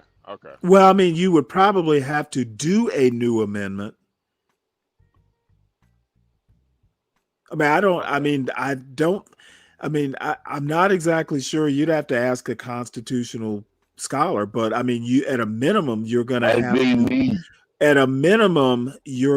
have to go back and add something saying, hey, the birthright citizenship part in the 14th Amendment, it has been amended to read this way. They don't just strike amendments. They leave them there and then do another amendment to amend a former amendment. I think it should be done. I don't know if anybody's tried to actually get, the 2/3 of Congress or whatever. We went over the number. I think is it 2/3 and then 3/4 of the states. Right. Approve it. But I don't know. I mean, I personally would think that it would be not that hard to get 3/4 of the states. That's probably one of the few things that most states would agree on. Yeah. The birthright citizenship has kind of outlived its usefulness. If we can get immigration out of the way anyway, Stanley, then we could get a lot more problems done. But it seems we're always stuck on this fucking. Okay, I think you are batshit crazy with the way you're talking immigration, dude. I'm saying your ideas, just the way you talk about immigration, is batshit crazy. Or maybe maybe batshit drunk is a better way. But I don't your vile statements on immigration, I just kind of tolerate. I don't agree with much of what you say at all. It's really not the spirit of what you're saying. It's really just how you say it that's vile. Well, when you have cartels, motherfucker, you're all the way up at the border. When's the last time you were affected by a cartel? If you were from Texas, I could probably tolerate it a little better. But you're all the way up in Alaska, and you're talking like you live on the fucking border. You never even met a cartel member. Fuck off. You know what? I'm about to fuck you off this panel. So what you'll want to do is keep, like my mother used to say, you'll want to keep a civil tongue in your head. Wait, I want to reply to Richard, man. I didn't fall for it, Richard. That was John, man. I didn't fall for it at all. I knew that wasn't you, man. Oh man. Linwood did what? Yeah, it got during the morning roast yesterday. You know, we just take calls. So Linwood Right. kept coming up, and he said something really terrible about white babies. So we kicked them off. We basically kicked them off. We were like, yeah, you're not about to say that about white babies. And I'm not even gonna repeat what he said, but you can assume what he said. It's Linwood. So he called back in pretending to be Richard, and of course John Has fell Richard for it. ever called in? No, he hasn't. But John fell for it. He was like, "Hey man, look at Richard Richard called up. Look at this. Richard called up." And then as soon as Linwood started talking, he was like, "I want to discuss your guys' anti-blackness." I was like, "John, that ain't no goddamn Richard, man. He got a bass in his profile pic. He don't give a fuck about anti-blackness, man. What are you talking about?" But John was You know, excited, his though, only for problem, Richard's only problem would be if you were anti-bass. Right. Maybe if you're anti-bass, yeah. Fuck the blacks. I like bass. John was really excited for Richard, though. Richard, you gotta hit the link one of these days, man. You're in high demand. I didn't think John would fall for it. Well, this next once again, my newfound buddy Richard Hanania, the race realist or former race realist, he is one of like the architects of this DEI strategy, believe this or not, of the Trump administration. However, he is not a Trump fan right now. He says Trump does have a plan. It's North Korea. Now, see, I don't agree with that. I think Trump's plan is Hungary. But let's hear what Mr. Hanania, who is considered a right-wing intellectual. Yeah, he's a lawyer, policy expert, all kinds of shit. Plan. It's North Korea.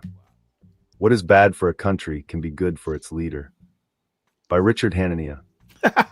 If you told me in 2021 that Vladimir Putin could launch an invasion under false pretenses that resulted in hundreds of thousands of Russian casualties, I would have thought that this would have caused him some political difficulties and weakened his grip on power.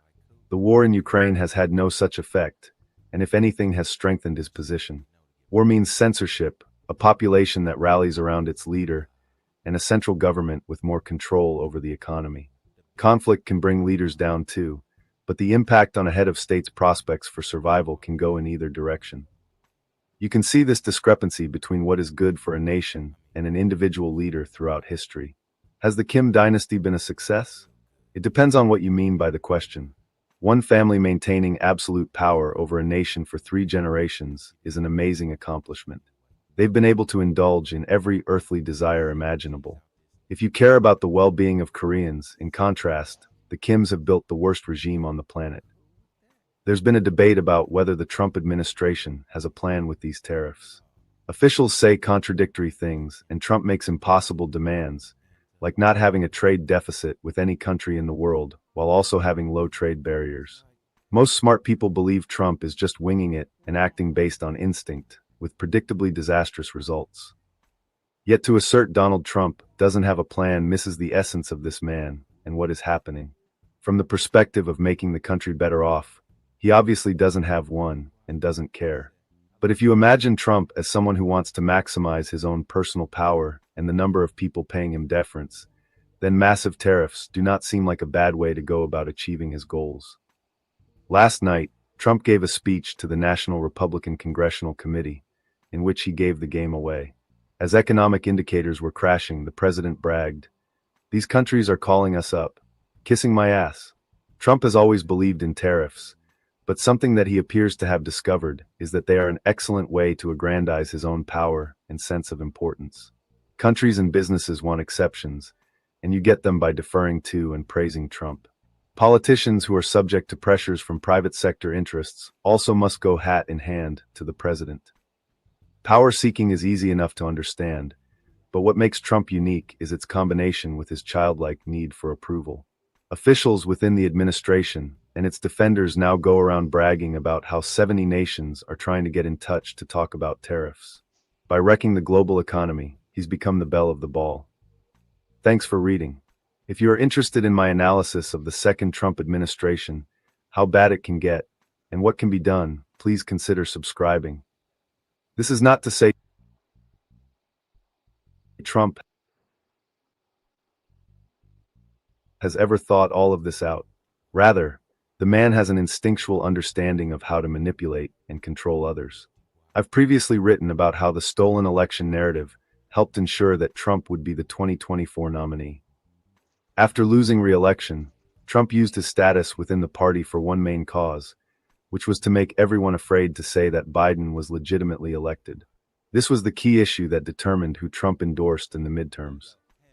Many Republican politicians, including DeSantis, made the calculation that there was no harm in going along with the narrative about 2020. If people were angry about how the last presidential election was handled, DeSantis would simply show Republicans he understood their concerns by going ahead and cracking down on voter fraud. Trump was the guy who complained about Democratic shenanigans, while DeSantis would sell himself as the leader who went and did something about them. The problem is that making voter fraud a main issue for the party, just because Trump was mad about losing in 2020, simply worked to cement his psychological dominance over the conservative movement. It's extremely difficult to spend years saying that Trump was the legitimate winner of the last presidential election, make loyalty to Trump a central commitment of the party, and then say we should move on from Trump. At a deep level, Trump seemed to realize that his being able to dictate the nature of reality and make every other ambitious Republican submit to the needs of his ego was good for him politically. It may not have been good for the country or conservatism, but Trump ended up avoiding jail time and back in the White House. The trajectory of the Trump movement towards loyalty to one man explains why no one in the administration is going to stop him. The Washington Post reports that there was remarkably little dissent within the administration over the tariff policy, singling out J.D. Vance and Stephen Miller as making clear that they would do whatever Trump wanted.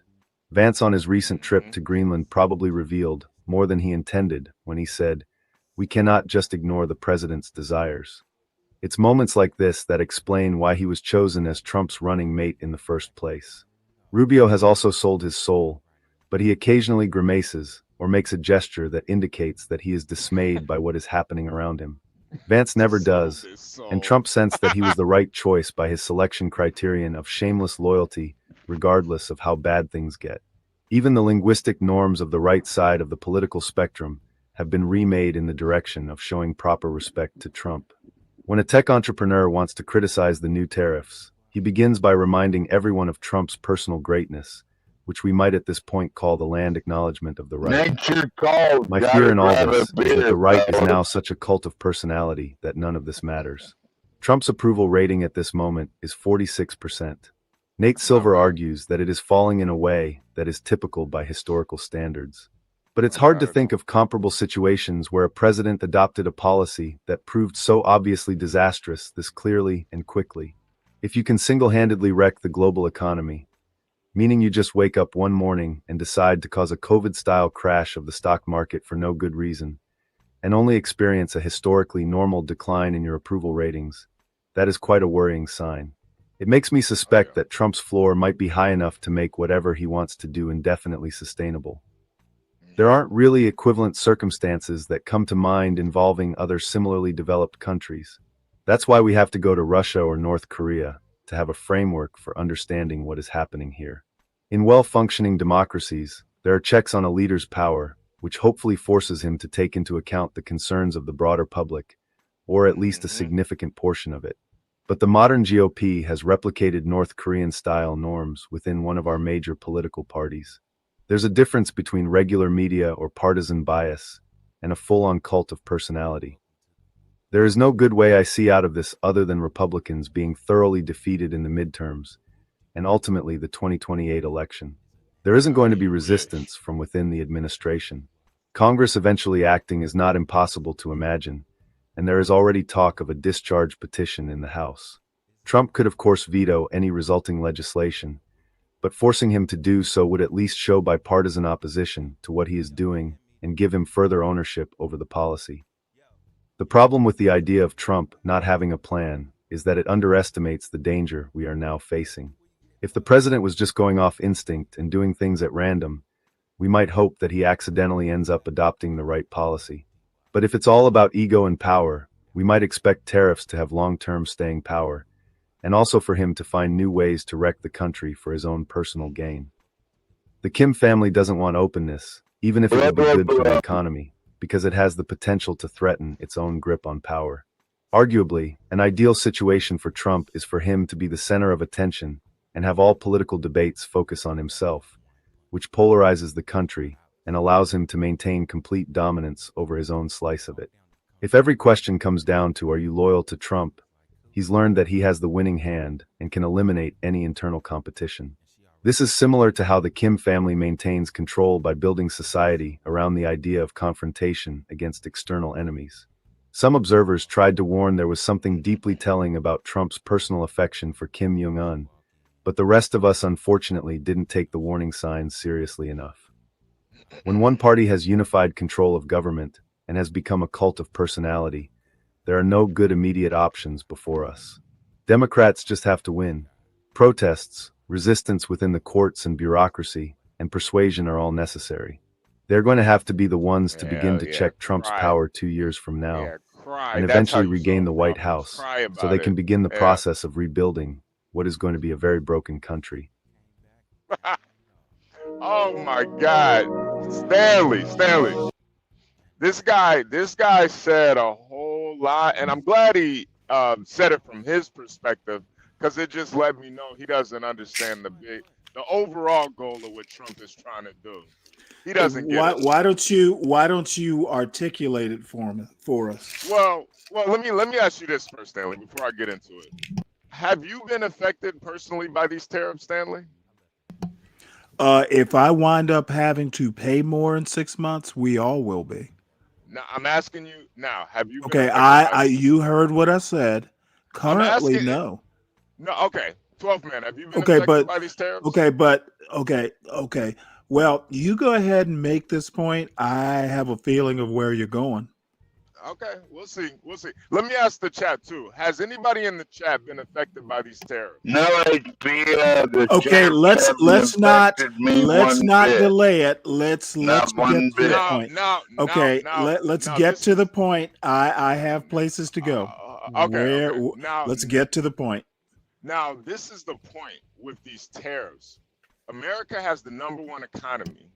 In the past couple of years since COVID, our economy has been pumped up. It hasn't been pumped up. The markets have been pumped, and it hasn't been a real economy. What these tariffs are doing is it's resetting the global economics and the economy. This is why when Trump says these countries are kissing my ass, it's because we've literally been pumping up everybody else's economy while America gets the short end of the stick. So these tariffs is to basically bring us all back to reality of where the market actually is. Not this fabricated, pumped up every single year. Well, let me go ahead and stop you because I think I get your point. And wait, and this is my last point. The only people that are really affected by these tariffs are huge companies, tech companies, auto industries, people that very huge farming communities, farmers, and most of these people are exporting stuff to China. Those are the people that are affected. Your everyday working American, tax-paying citizen, they are not going to be affected by this. All it is a bunch of... how long are you going to natter on saying the same thing over and over? One more point. The only people that are affected by this are goddamn billionaires and trillionaires and the people that are in their fucking pocket, not the American citizens. And you guys see the market is red. This is where you buy. Get in now. All right, go ahead, Stanley.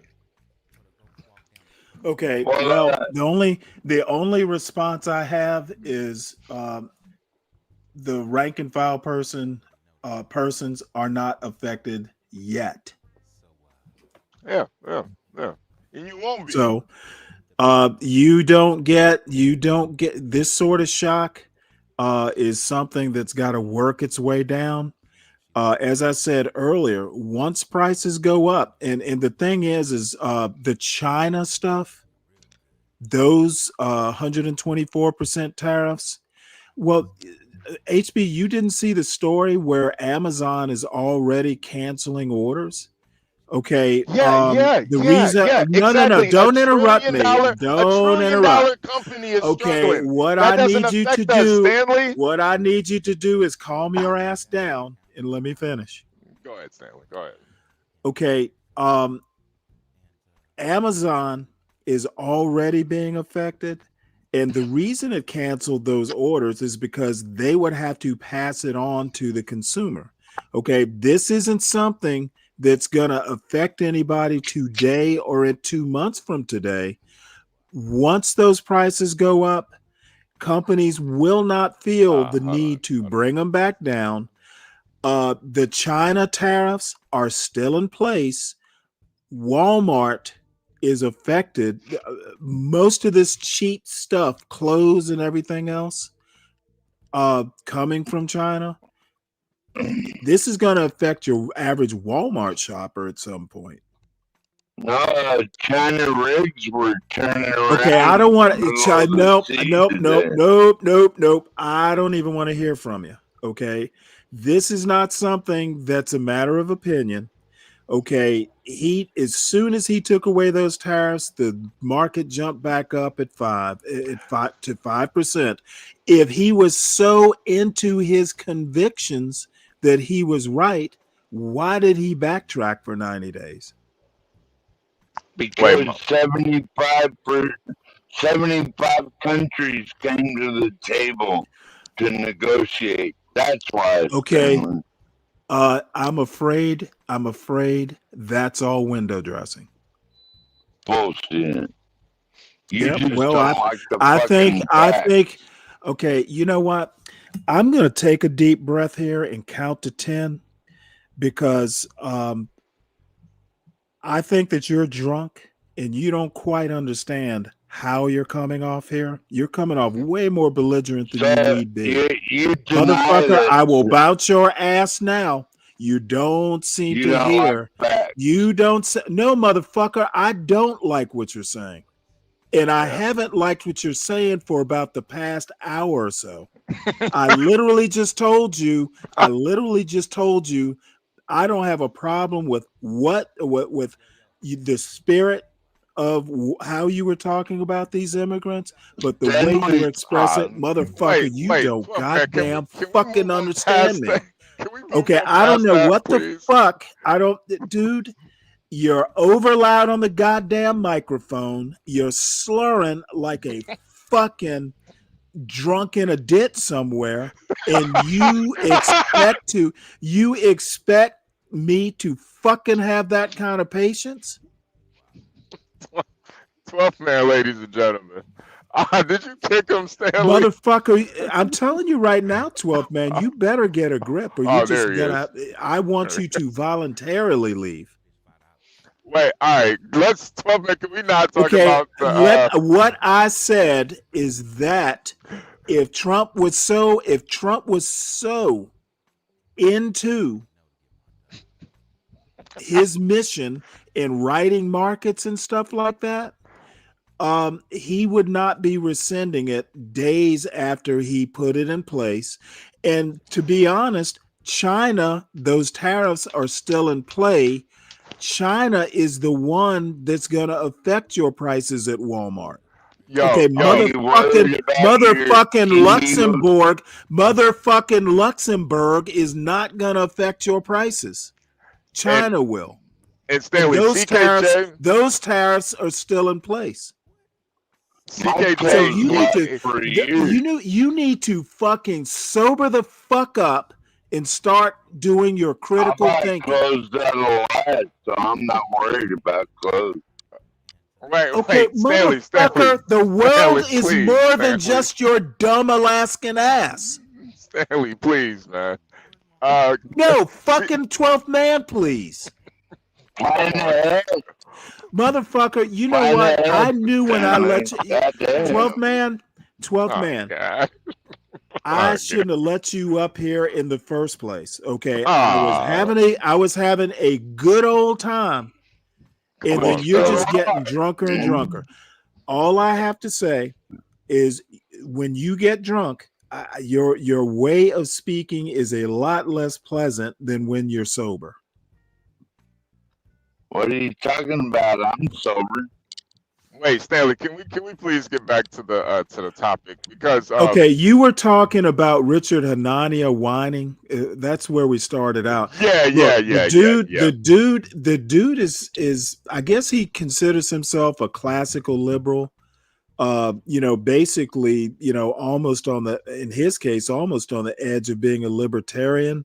Yeah. Okay, anybody who's any form, I'm going to be honest with you. In my opinion, Donald Trump is actually being un-American. No. Okay, the respect for the democratic norms, the just abusing the institutions, the novel legal theories that he wants to do to amass power into the executive branch. The executive branch is Article 2.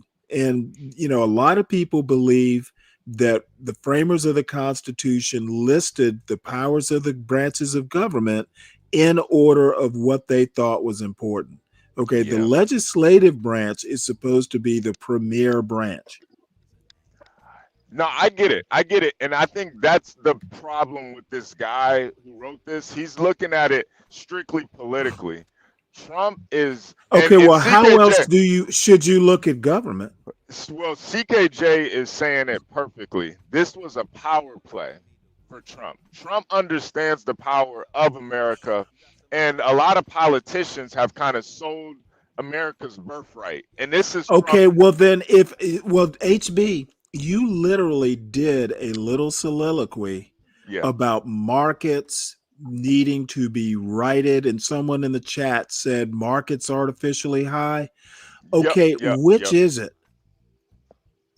It was artificially pumped. People, but I frankly, and I'm not the I'm not the financial economic expert. God damn it! Why is this motherfucker injecting himself when I'm talking to you? Stanley, I'll give you one example. GameStop. You think GameStop is really worth anything? Okay, well, GameStop should have been gone years ago. Bro, it should have been gone in the 90s, but it's still here because the markets can be manipulated. Who's manipulating that market? Well, I mean, and as a matter of fact, if anybody's manipulating the market, it's the people running the government right now. Elon Musk, master manipulator. Yeah. Okay. And Richard Wright, if you were here at the beginning, you'd have heard me say this.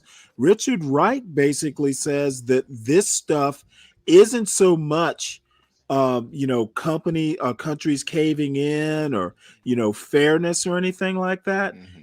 Richard Wright, and this is, I guess, kind of a left-wing conspiracy theory, thinks that this is happening for the billionaires. They make money on the way down, and then when he reverses, he's going to ride it. The billionaires are going to ride it back up. When Trump talks about buying opportunities, hell yeah. It's hard to think he didn't do you it mean for Robert that Reich? reason. Robert Reich? Yes, Robert Reich. Okay, sorry. Okay. Just confirming.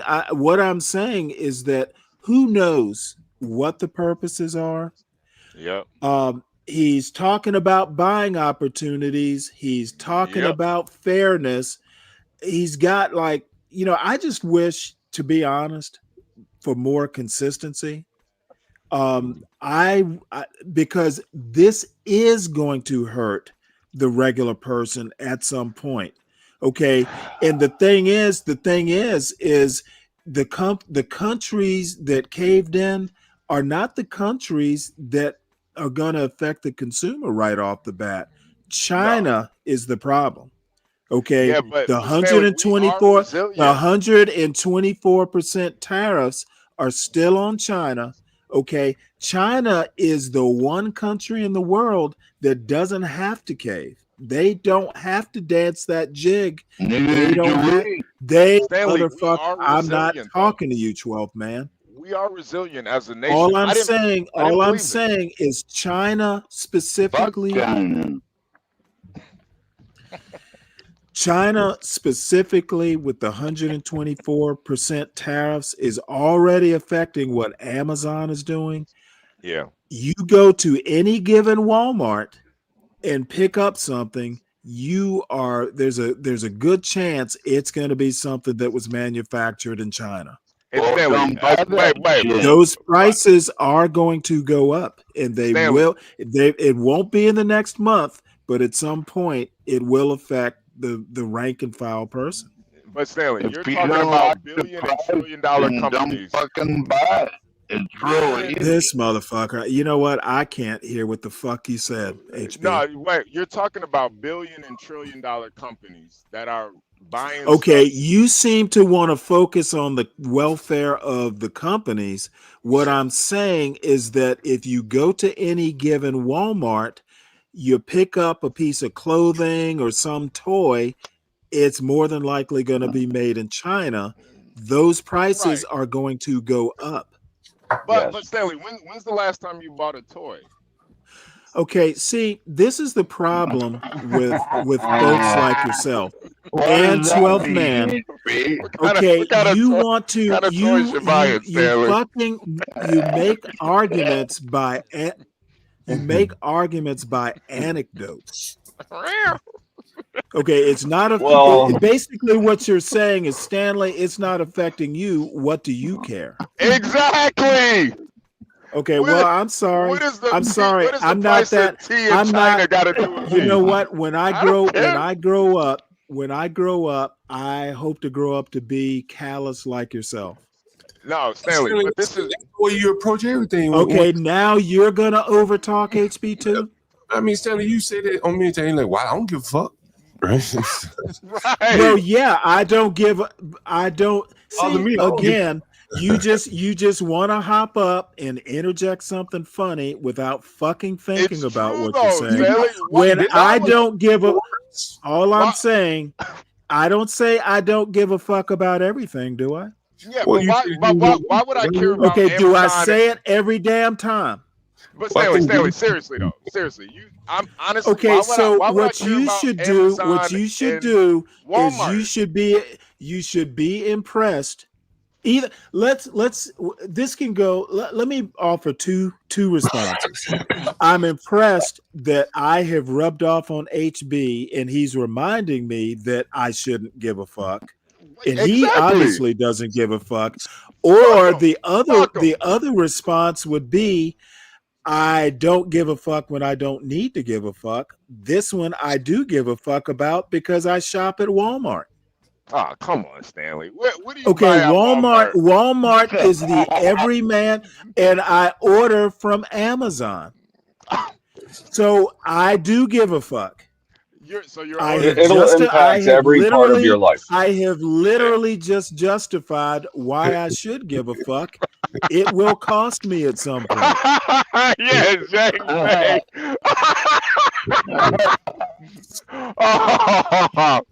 Oh yeah, you know what? And I'm gonna stand by that. I'm not affected by cartels.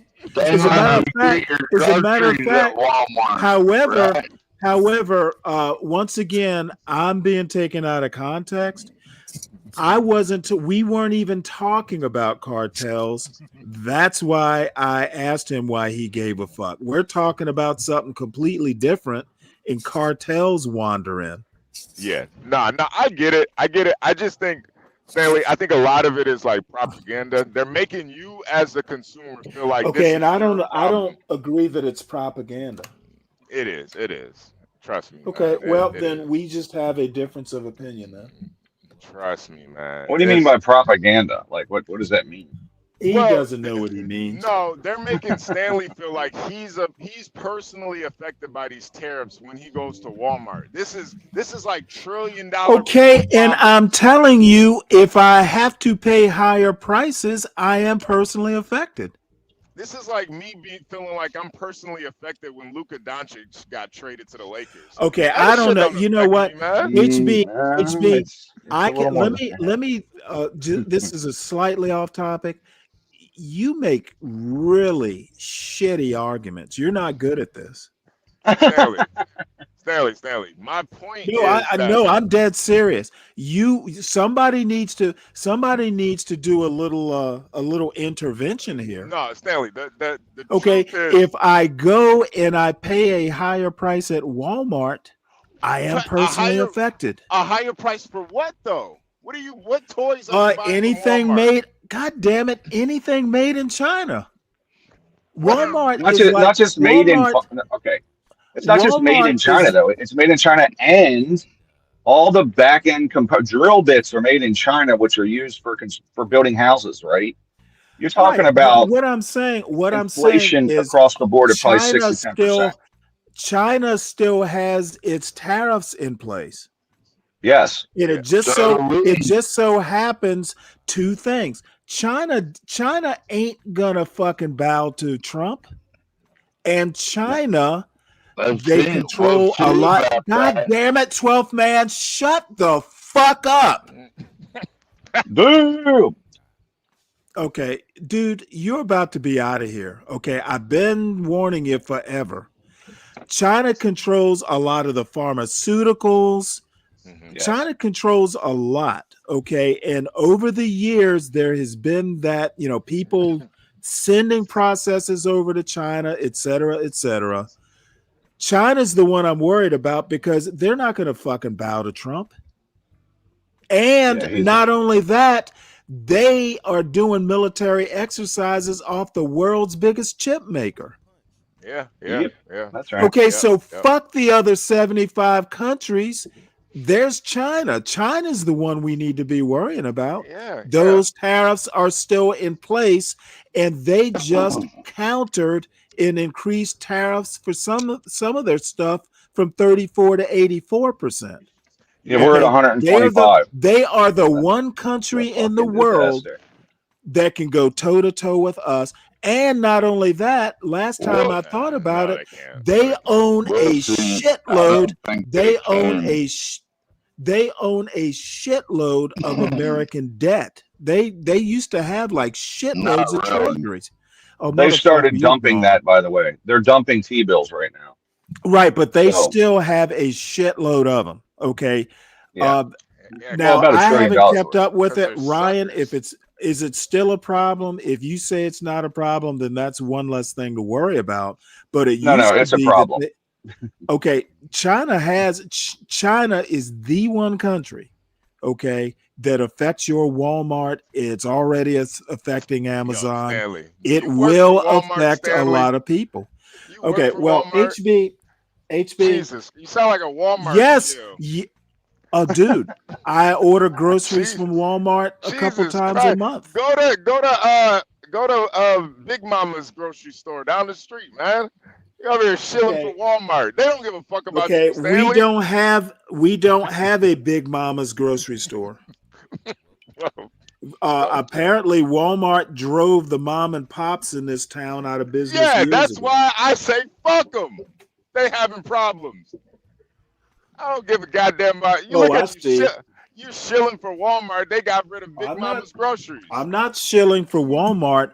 All I'm saying is, okay, if you're too fucking snooty to know what a Walmart is, then that is your problem. But for your average Joe like me, I care.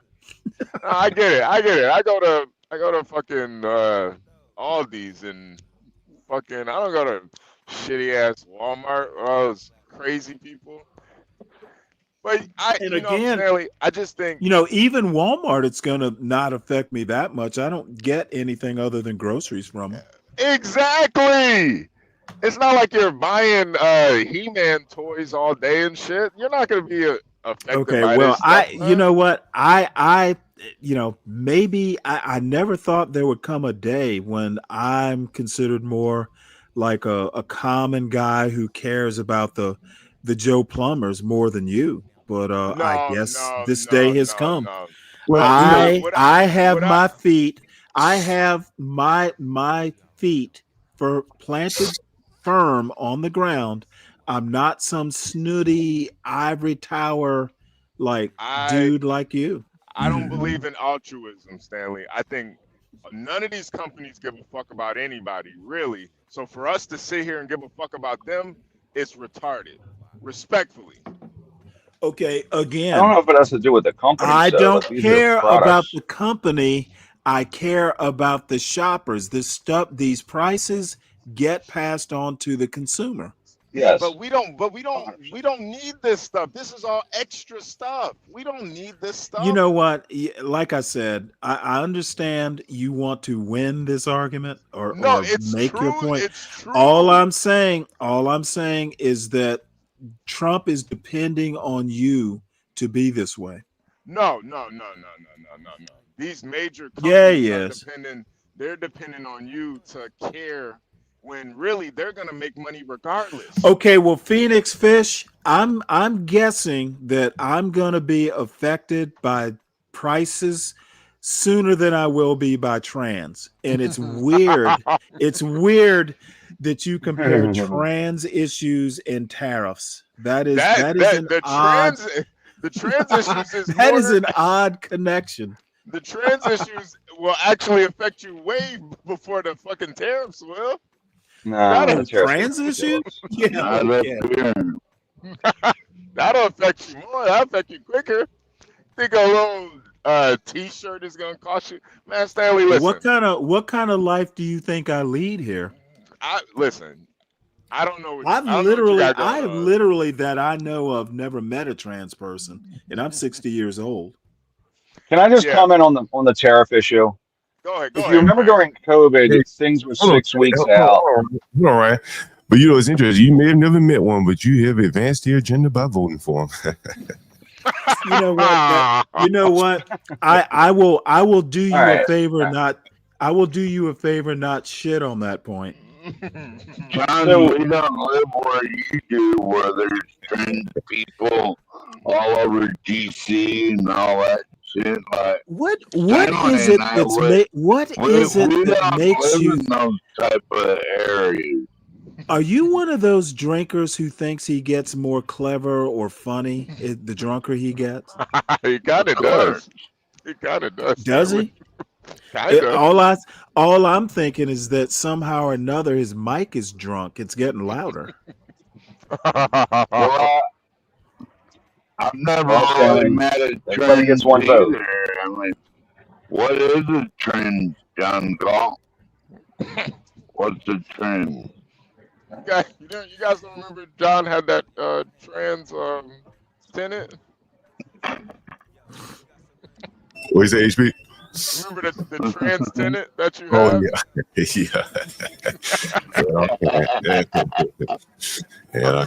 Yeah. Gary said he was cute. All right. Well, the next story. Americans. Wait, Stanley, can you let Ryan give his perspective on it? Just you know what? Okay, so Ryan. I read a lot of this stuff, right? So the thing is, they buy $3.1 trillion worth of stuff a year from us, China, and we buy $3.9 trillion worth of stuff a year from them. And the stuff that we're trading in, so we send them lumber, they make it into furniture and send it back. It's taken 50 years to build all these supply chains.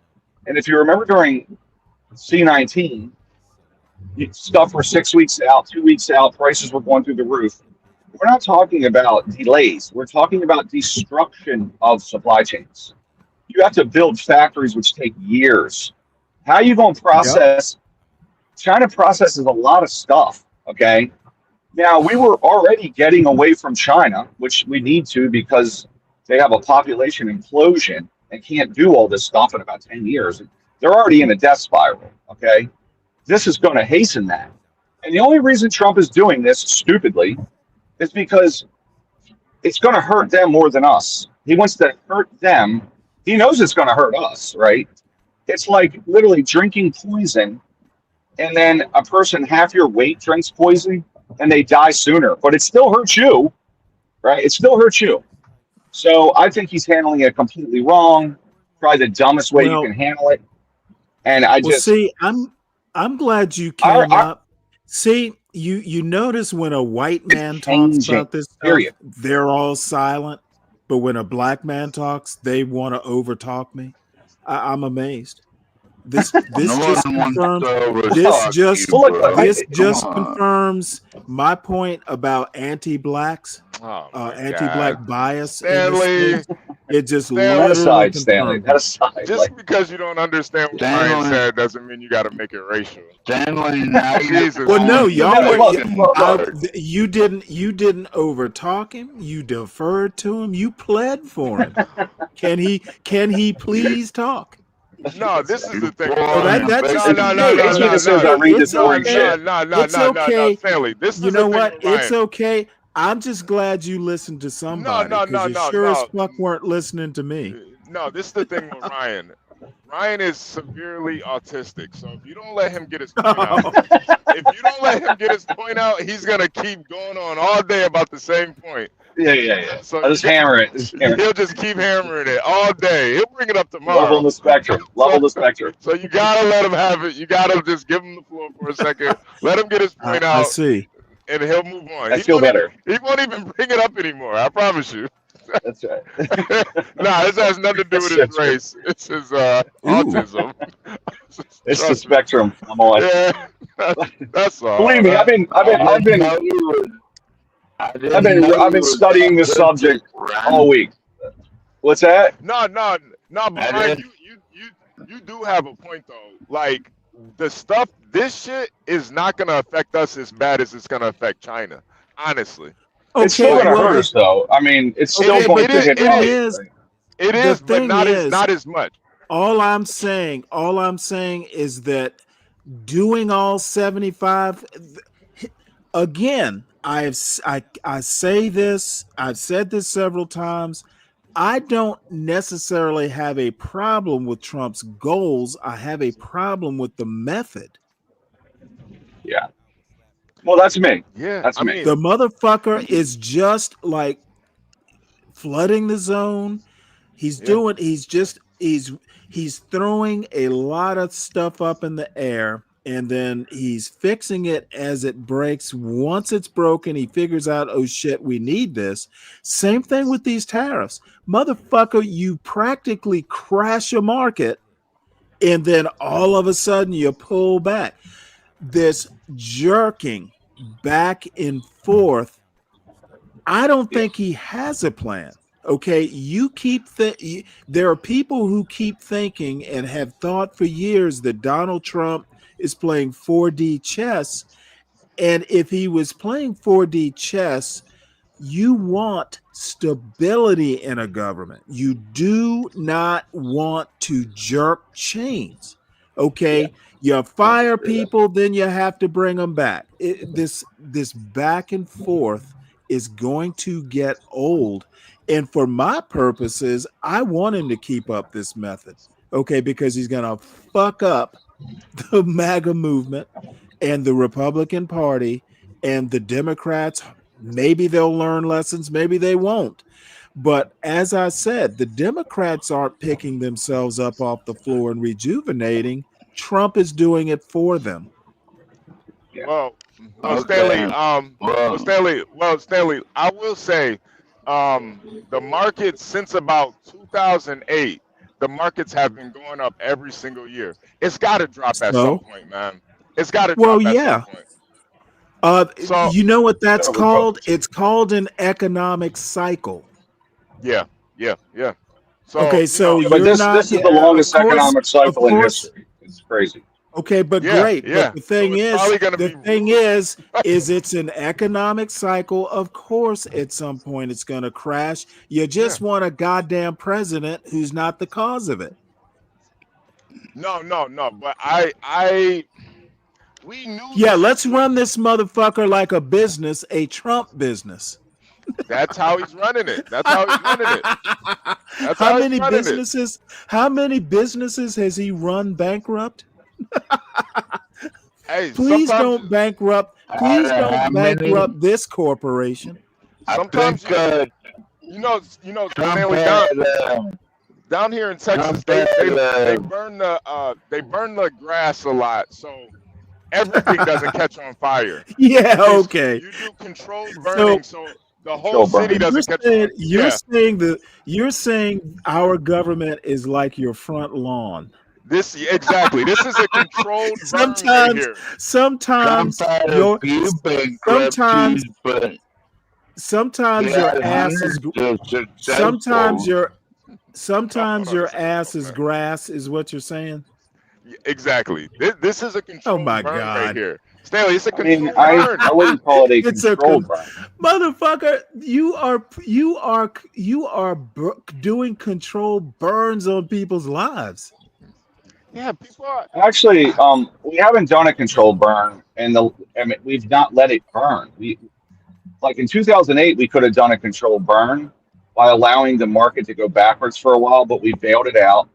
We bailed out 2020 with COVID. We continue to bail out bad players in the market. 2016, Okay, all I'm Yeah, saying, it was all gonna I'm crash. saying It was gonna is That's the crash. controlled burn we need. y'all making excuses for Trump is so sad. I'm not making any No, excuses. But no. What I'm saying is the market reaction is it's not really based on anything but fear.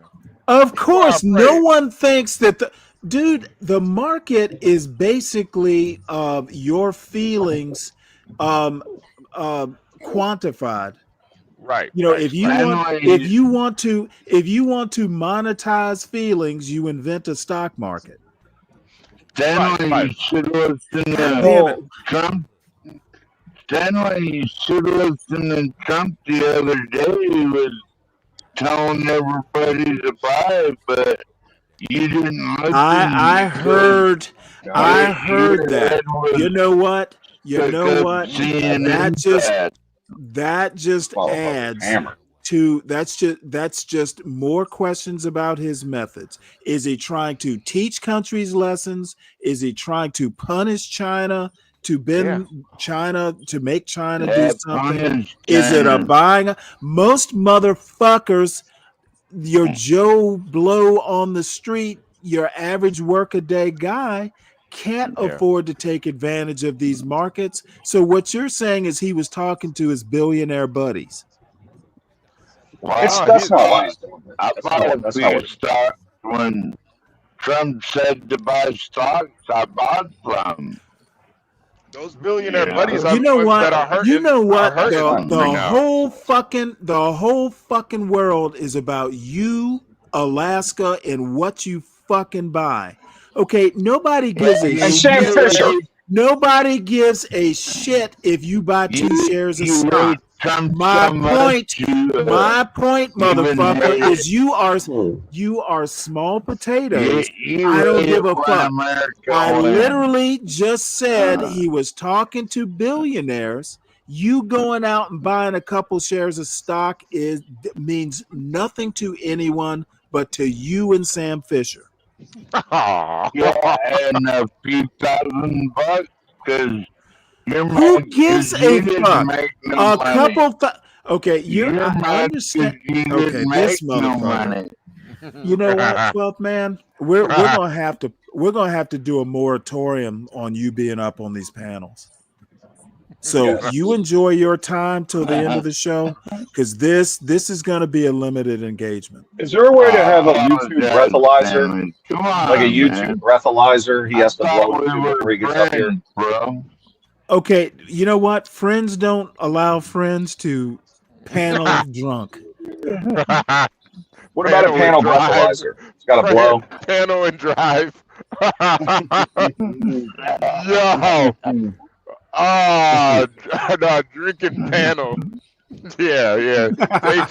Take while I'm at it and looking at Solid Snake in the chat just reminded me, All the new folks in the chat, please make sure you subscribe to the John Gall Urban Landlord channel. Yeah. Please subscribe to the Stanley Cross channel. It's at Stanley Cross 6000. Yeah. I'm due to put out a couple video essays. I've been kind of preoccupied. Oh yeah, I forgot about that. The debate for America. So make sure that you support the Stanley versus the World show. And since he's bringing up this debate for America thing, I need to put together a couple bucks. So I have some Bud Light for this blessed event coming up on Saturday. Yes. Also, make sure besides supporting the host, you need to support the creator of this monster, Portia. There would be no Stanley versus the World without Portia. So if you want to punish her, just punish her with money. Yeah. Maybe if you include a note like, "Hey, I'm going to give you $100 if you promise to yank the plug on this moron," you can do that too.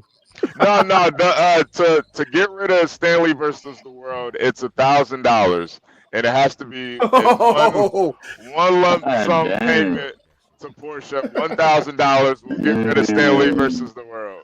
$1,000. That's right. And we're just I have another show title.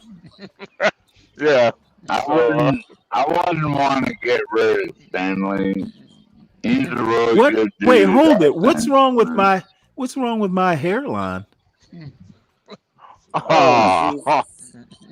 Well, wait, hold it. Is it an advanced hairline? I mean, for You know, 60, oddly- for 60, I think it looks pretty solid, man. I don't know what Yeah, Zach you is know talking what? about. That is the oddest thing. I'm not balding at all. Yeah, seriously. Doesn't even. Yeah, I don't know, Zach. I don't know, man. You might have to show us your hairline. 'Cause for Oh, it 60, looks like a teepee? Okay, I don't know what he means. You know what? I'm 60, and I think genetically I will probably lose it, if my father's any example. He's not bald, but you know how your hair thins as you get older? I think that's gonna happen. Now at 60, he had a full head of hair. Because he did kind of have a bald spot, but I don't even have a bald spot. Yeah. It skips a generation. So anyway, if you don't like my hairline, I know people who do. So just your opinion, Jang. Are we really talking about hair again, Stanley? Well, this poster is up with the picture of me and Be Brave. Oh, Eli style. Yeah, kind of. Wish it would go grayer. Well, we can't even see when I took this Brave's picture hairline. Yeah. All we see is his when dolphin I took this teeth. picture, my hair's a bit grayer now, and longer for that matter. Yeah. Is this pay-per-view? No. It would be nice if it was. Yeah. Maybe the next one. We are taking donations. If you want to hit my Cash App or Porsche's, just make sure you put Stanley and Brave in the description. Or if you want to just send it directly to Brave and Stanley, you can do that also. But we'll take our donations and just split them. So either or, however you guys want to do it. Well, But all I need is just enough for a 12-pack for Saturday, and What are the main topics? Like, what are the- now you gotta get I started actually topics. I do need a couple computer items, but it's no urgent. Are you guys gonna? What are you gonna debate about? Like, you got topics. What makes suggestions? I have Ryan, no you have idea. to show up. Yeah, find out. You got to show up to see. Yes, It's to on the find flyer. out, though. Check the motherfucker. flyer. Check the flyer. It is on the flyer. Who's the moderator? Who's the moderator? Oh, it is? I will be. Yeah, I will be moderating. Yeah, it's on the flyer, but I will be moderating. So this is a debate for America. Stanley, Yeah, Brave. singer. Well, I am gonna say this. I've already said, the minute 70% comes up, I'm going to shut down. Oh I'm yeah, not going to yeah, even yeah, debate it yeah. because No. I pretty much presented, my ideas. What percentage of white people make excuses? So until he can do a show about that, the 70%, And I'm 70% assuming you have according. as little data as he. Zero. Nah, Well, I think what? Zero. Let me tell you. Let me tell you what I do have.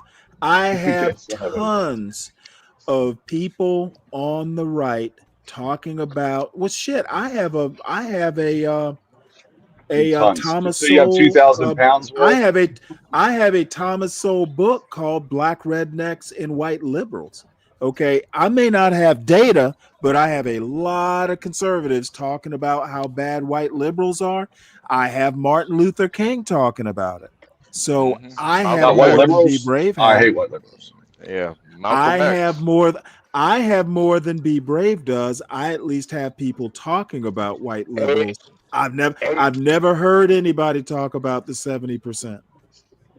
HP, And the reason for that is there is no we're gonna get 70%. Stanley to switch over to being a conservative, ain't we? HP? What? You know what? Oh. If I Find have out. to be your type of conservative, no thanks. Yeah, I was about to say, 12 man. He's already a conservative. He's just a Democrat voter. Yeah, he's All right. just, So Americans are preparing for when all hell breaks loose. That is coming Saturday. So I expect everyone to suit up like that to watch What time is this? What time is it? Saturday. It's gonna well, they're old, Ryan, they're old, so we're gonna do it at noon. We're gonna start at noon. Okay, good. Yeah, I was gonna say. Yeah. Eastern time. Yo, I think it. Let me make sure. I think it is noon Eastern. It might have been noon Central on the flyer. Well, I'll figure it out. Yeah, we'll figure it out. We'll figure it out. 7 o'clock my time. Is that really 7 o'clock your time? Jesus Christ, oh man.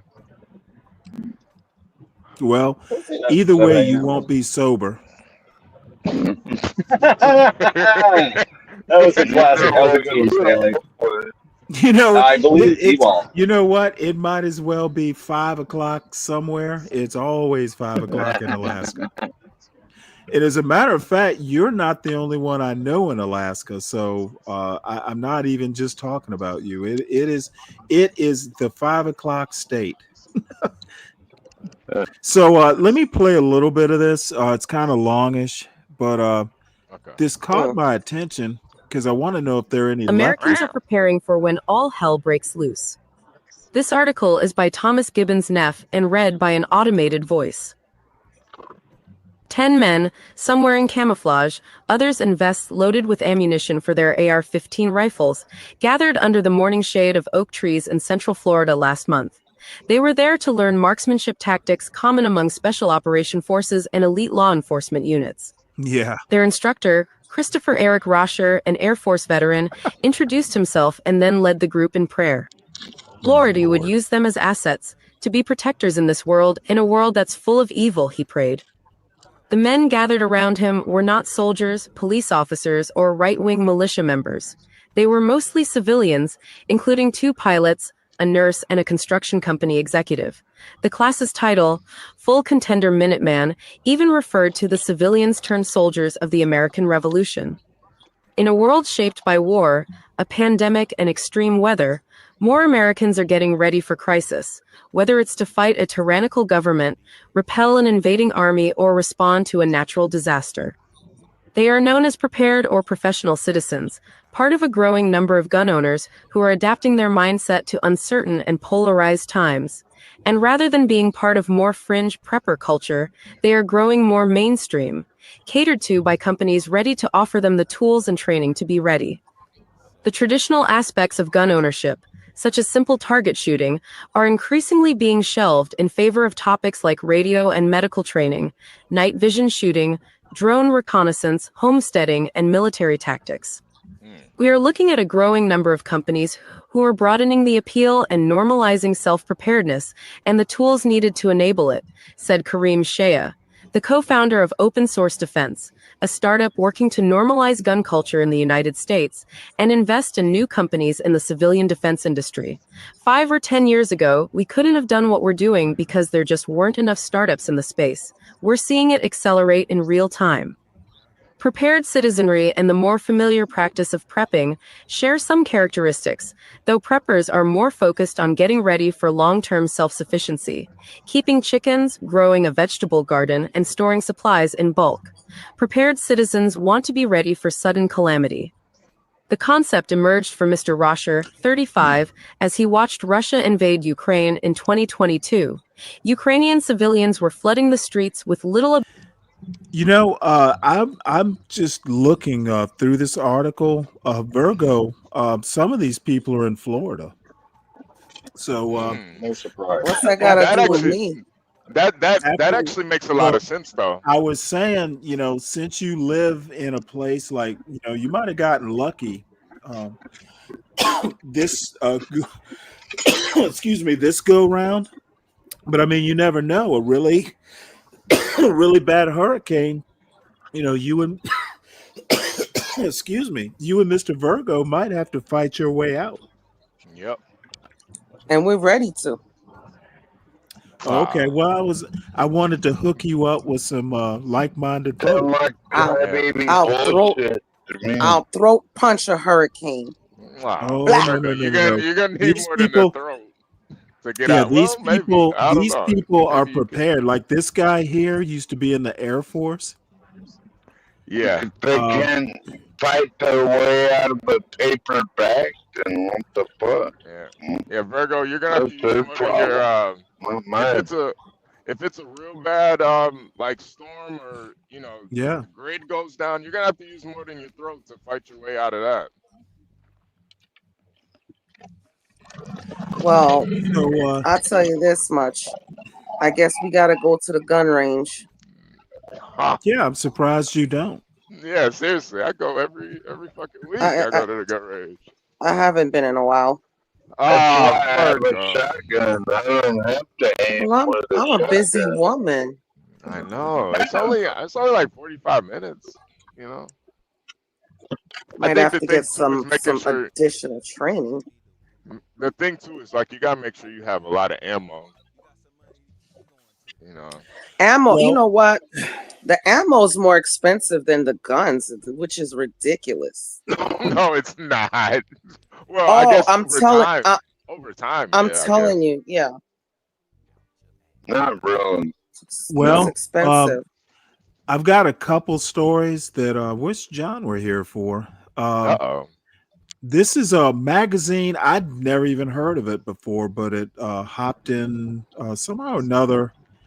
I became aware of it. So I get the occasional news alert, like story alert.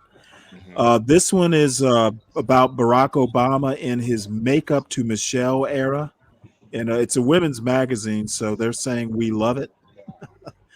So unfortunately, it does not have an auto reader.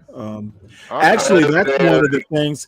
That's one of the things I need to get. I need to get one of those subscription services for because their AI readers are a lot better. Their AI readers are a lot better than the ones that come with the browsers. Why don't you just have 12 men read it? 12 man, you want to read No this? thanks. Oh. Yeah, I'm kind of tired of hearing his voice, to be honest. Aren't they getting them divorced or something? Like I read about that. Well, we're gonna cover that. So anyway, I'm not gonna read it. The title pretty much says it all.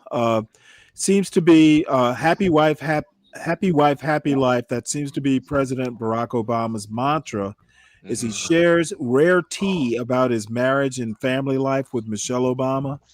In an April 3rd conversation with Hamilton College President Stephen Tepper, 44th president, admitted that he's been in a deep deficit with Michelle when it comes to their relationship. Wow. He also mentioned that he has been actively working to get out of it by prioritizing more fun and meaningful time together. Barack Obama's candidness reminds us that Black love takes work. Oh God. Hear it, folks. Well, it is a woman's magazine. Yeah, Answering a still. question on how he spends his time post White House, the president mentioned focusing on the Obama Foundation and added, beyond that, look, I was in a deep deficit with my wife, so I've been trying to dig myself out of that hole by doing occasionally fun things. While his comment was one of many mentioned during his fireside chat with the school, it was a candid moment that reminded us of something so relatable. Relationships take work, no matter the title, person, or social status. So they're going to go on and fawn here, and it's not a long article. We will forever root for Barack and Michelle Obama, which brings us to the next story. Just happens to be serendipitous. Michelle Obama addresses divorce rumors about her and Barack Obama. This is an ABC News story. Oh boy, that's Former First Lady Michelle Obama is setting the record straight about her marriage to Barack Obama. In part two of her conversation with Sophia Bush on the Work in Progress podcast, Michelle Obama addressed divorce rumors that have been circulated about her and the former president after he had attended several events solo earlier this year. While talking about making her own decisions this year, she mentioned how making choices for herself hasn't always been received positively by others. The interesting thing is that when I say no, for the most part, people are like, I get it and I'm okay, Michelle Obama began. That's the thing that we as women, I think we struggle with disappointing people, you know. She continued so much so that this year they couldn't even fathom that I was making a choice for myself, that they had to assume that my husband and I are divorcing. Any sound familiar? This couldn't be a grown woman just making a set of decisions. God damn it, dude. Don't interrupt me while I'm reading. This couldn't be a grown woman just making a set of decisions for herself, right? But that's what society does to us. We start actually finally going, what am I doing? Who am I doing this for? She added. And if it doesn't fit into the sort of stereotype of what people think we should do, then it gets labeled as something negative and horrible. So let's see, she goes on, but apparently they're not getting divorced.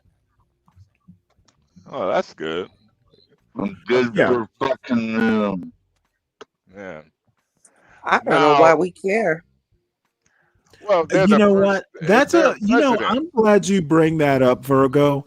I, for the life of me, sometimes wonder why these anti-blacks care so much about this sort of stuff. Wait, are you anti-black? You gonna speak for him? I'm just saying why. I didn't mention names, but you go right ahead. You're speaking for him, Stanley. Well, no, I'm speaking about them. I'm not speaking for them. Well, Virgo, I'll tell you why people are concerned about this. First of all, they are the president and first lady. Always will be. Former. Former. However you want to say it. Former. He still is the president, and she still is the first lady. Virgo, these are royalty in America. Really? However you cut it, however you slice it and cut it. In America, this is royalty. So we will always care about our president and first lady. Always. Always and forever. Exactly. And you know, Virgo, I know Virgo. I know you don't Virgo, I know you like the every day.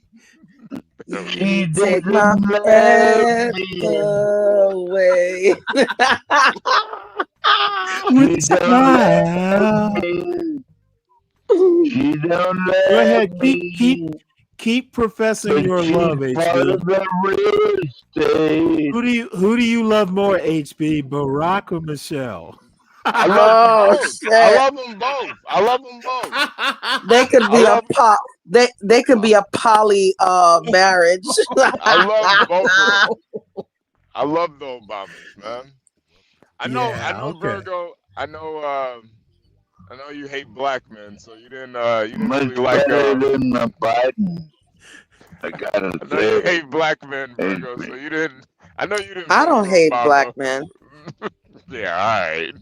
I know you I just don't fuck with them. I Oh know my you goodness. hate us black men, but he was our first black president, allegedly. So, Well, HB, Well, where's your French wife? wait, hold it. Allegedly he was president, or allegedly he was black? Because allegedly there was doubts about both. yeah, allegedly he was black, and allegedly he was the president. I don't even know if he's a citizen. So I don't even know if that presidency. Well, you were talking him up just a minute ago. Yeah. He showed the birth certificate.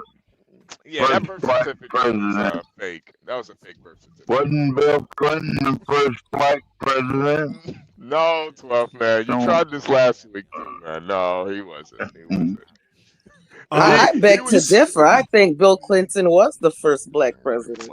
This next story, Stanley, that's anti-black rhetoric right there. Calling Clinton a black man. That's anti-black right there. Hey, good morning, This Timmy is, James. Good morning. this next story is really this next story is really interesting. This teen here made a startup. He wrote an app, Teens 30 Million app. Didn't impress Ivy League, but Georgia Tech said yes. Oh. So here's it. I guess maybe I'll play this video. These are all the colleges he applied to. And he left a couple off actually, but Stanford, MIT, Harvard, Yale, Washington University in St. Louis, I guess, Columbia, UPenn, Princeton, Duke, Georgia Tech accepted him, UVA, NYU, UT, I guess that's University of Texas, Vanderbilt, Brown, University of Miami, and Cornell. So 3 of all these schools, Texas, Georgia Tech, and University of Miami accepted him. He's got a 4.0, and he's got a 34 ACT. He's not Asian. So here is what he had to say. Let me just go ahead and play this. It actually kind of, having a student at Georgia Tech, I have some thoughts on this. Yo, what's up, guys? I am getting a crazy amount of hate right now on Twitter. I just posted my results for colleges, and then my stats, my school grades, my 4.0 unweighted GPA, and my ACT score. And it went crazy viral.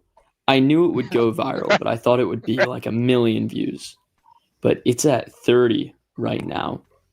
And what I really didn't expect was how much hate would be directed towards me from it. I'm getting all of these. Well, first of all, everyone is scrutinizing and ripping apart my essay to complete shreds. Yes. That is just, I don't even know what to say about that, but yes, so much hate. The fact I really just stated facts. Like here's me and here's where I got into college. But then everyone took that. Well, so many people took it the wrong way, where it was me complaining and then started saying things like, so people are calling me racist. People are saying, well, no wonder your essays were shit. Like all of this stuff. And It's just crazy. This is definitely the most amount of attention online I've ever received, and especially the most amount of hate. It's sounds like a really crybaby hard to to just comprehend that right now I've like the mind share of people thinking about me right now is crazy. And at this given moment, I have at least 10 people that just wrote new comments or new quotes on my essay saying how they think I didn't deserve to get into college for it, whatever.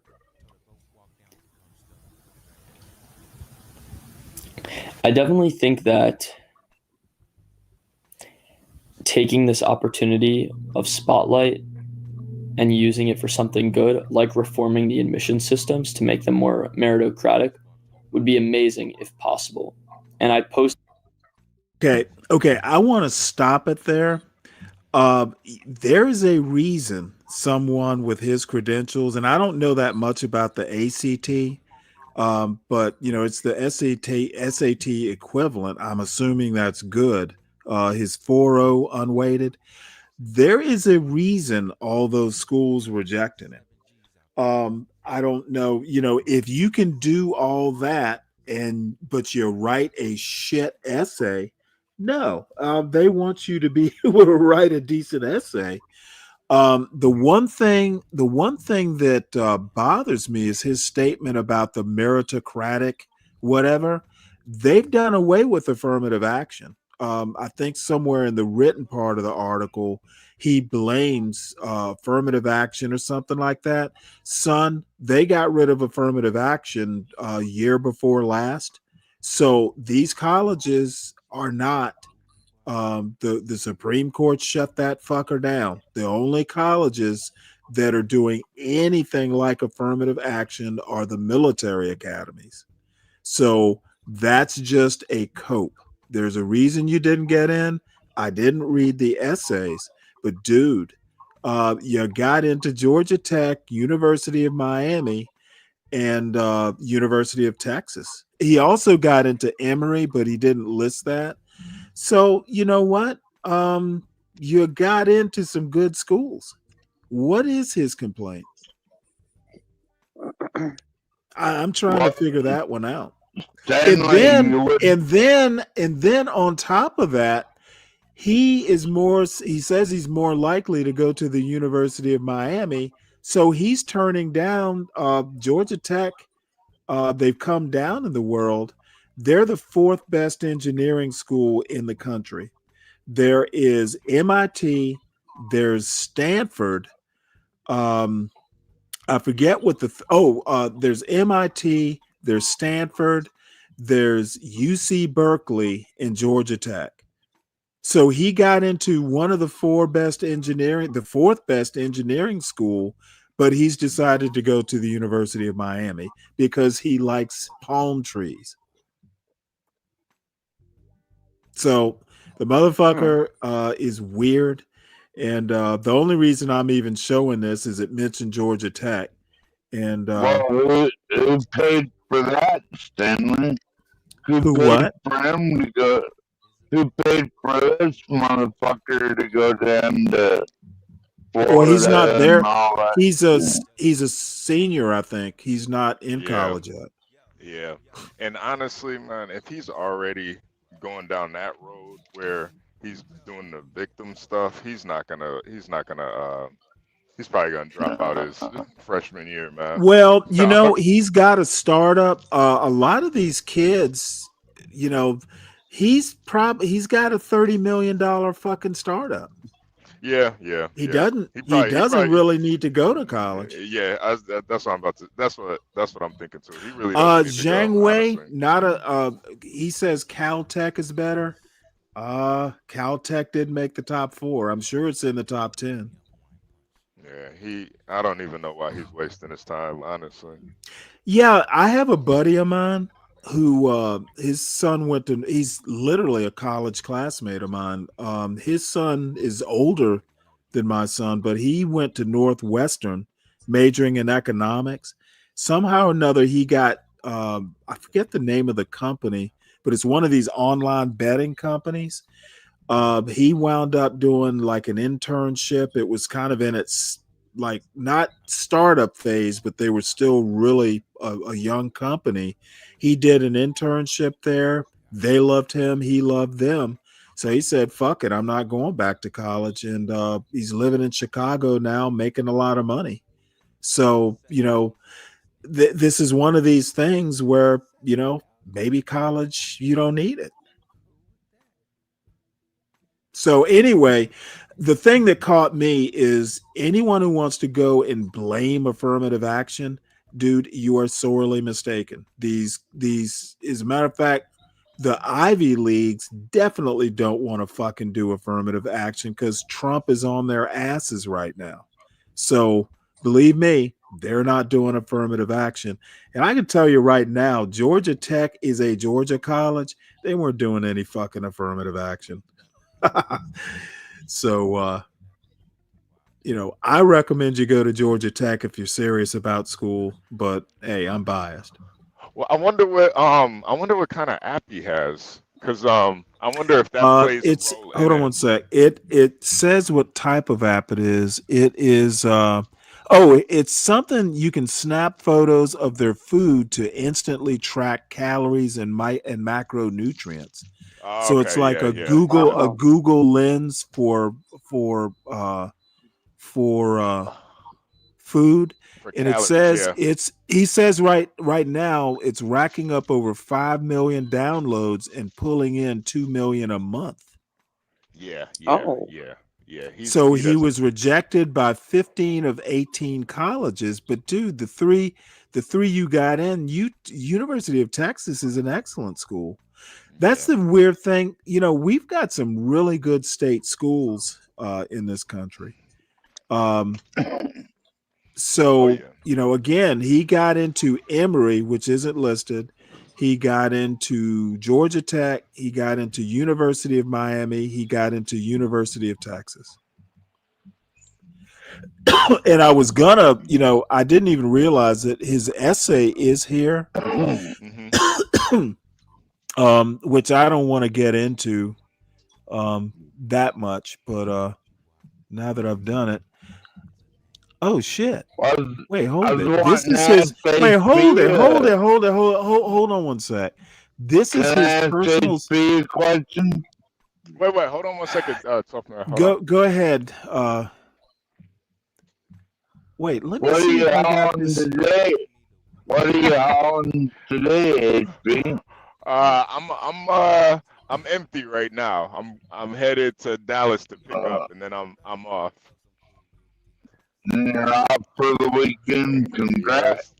Yes, sir. That's awesome, bro. Okay, so this is some of his writings.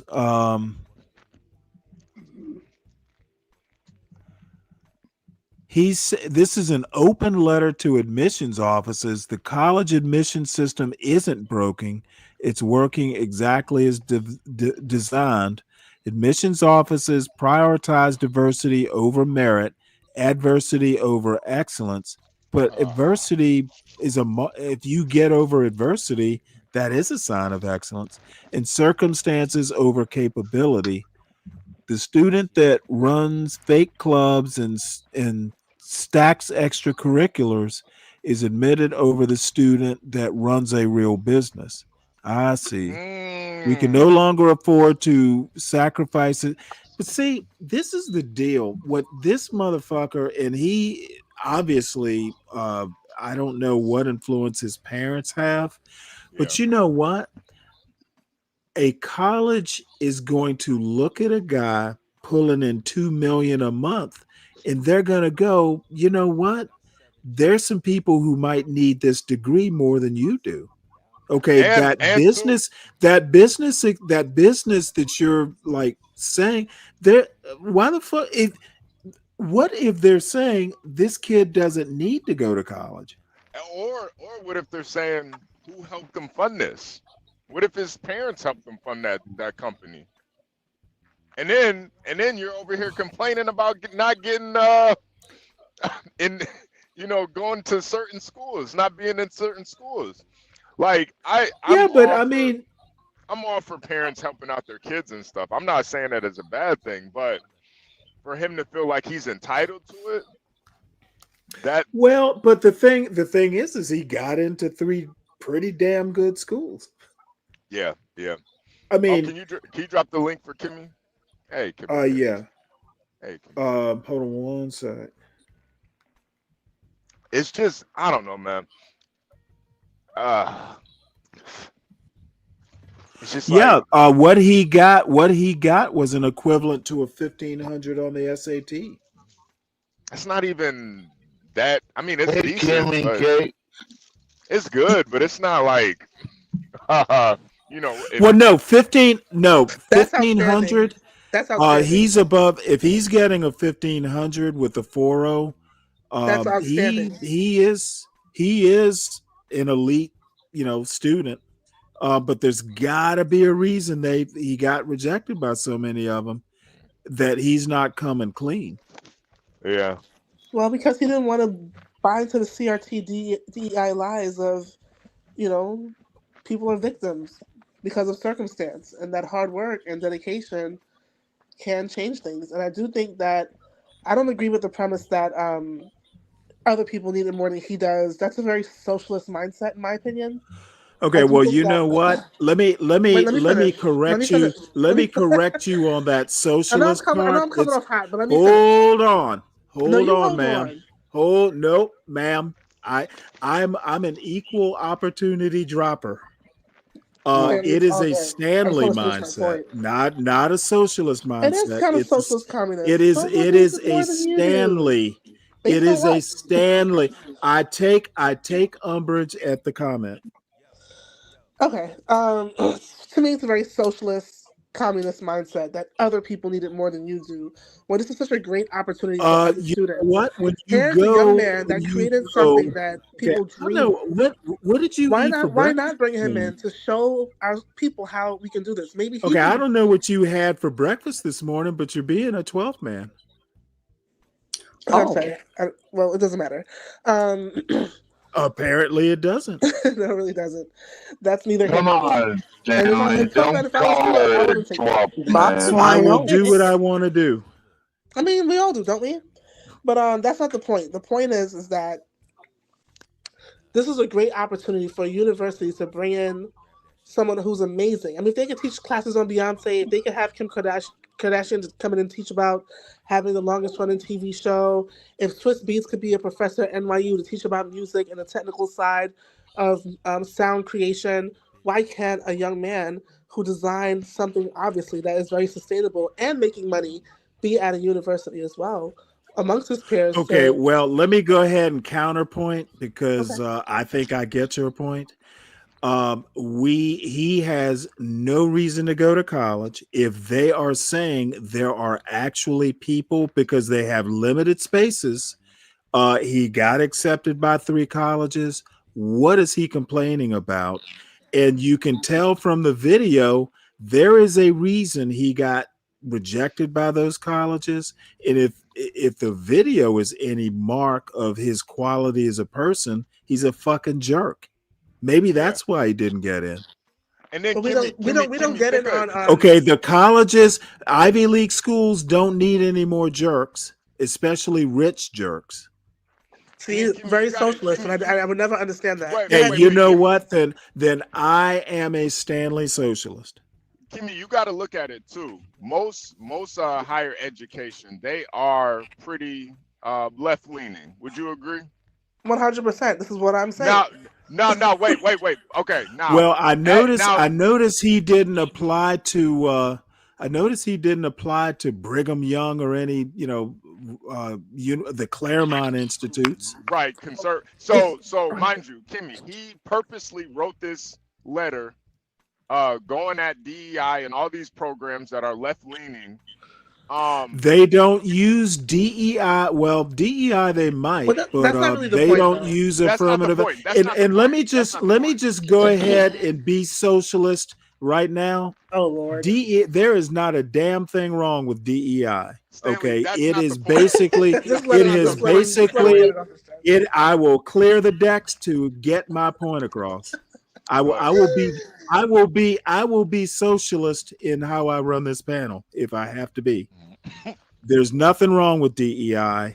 It has been taken out of context, much like You're a CRT. natural There's my communist, motherfucker. You know Stanley. what? You're going to be the first to go.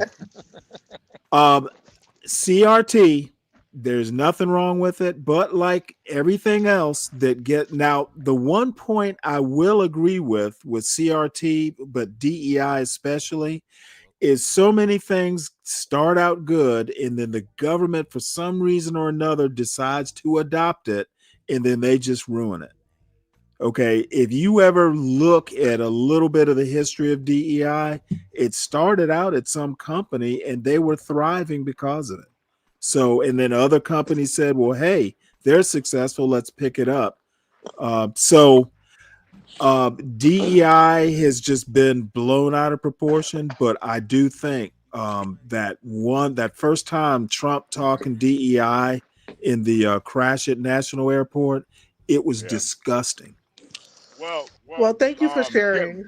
Kimmy, the reason why I'm saying that is because this kid knows what he was doing. He's got his own company. And he said it himself.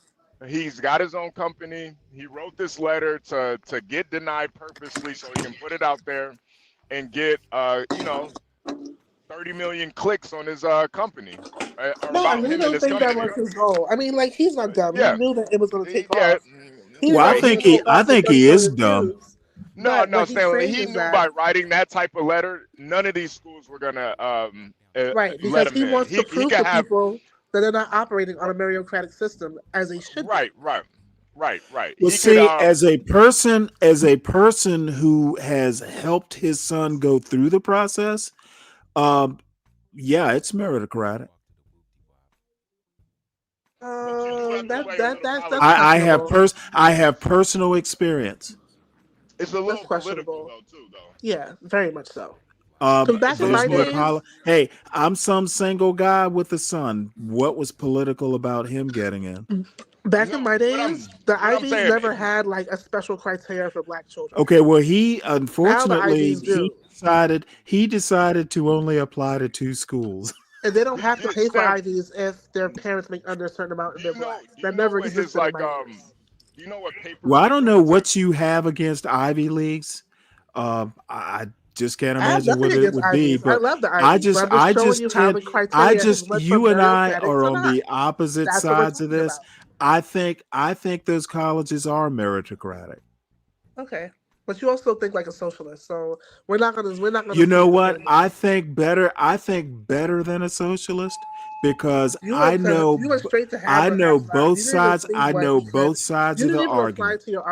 Okay, I don't even know why you're over talking me. I can't seem to get a word in edgewise with you conservative folks. You are thinking like a MAGA. That's fine. I'll take it.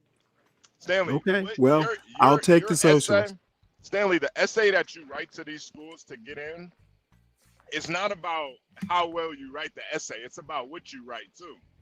You can't go. Of course. Well, wait, hold it. Why wouldn't it be?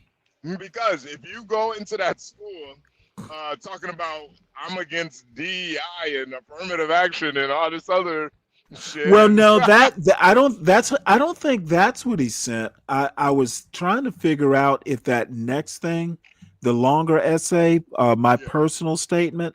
I think that's what he sent. This, I get the impression that this is from April 2nd, the one I just read. So I'm assuming that was just written in response. I'm assuming this was his personal statement because college applications are centralized now. You will send basically the same application to multiple schools. And let me see. Okay. I think this is what he sent. Let me see. Can I enlarge it? And shit, I can't. So I'll just read it. Okay.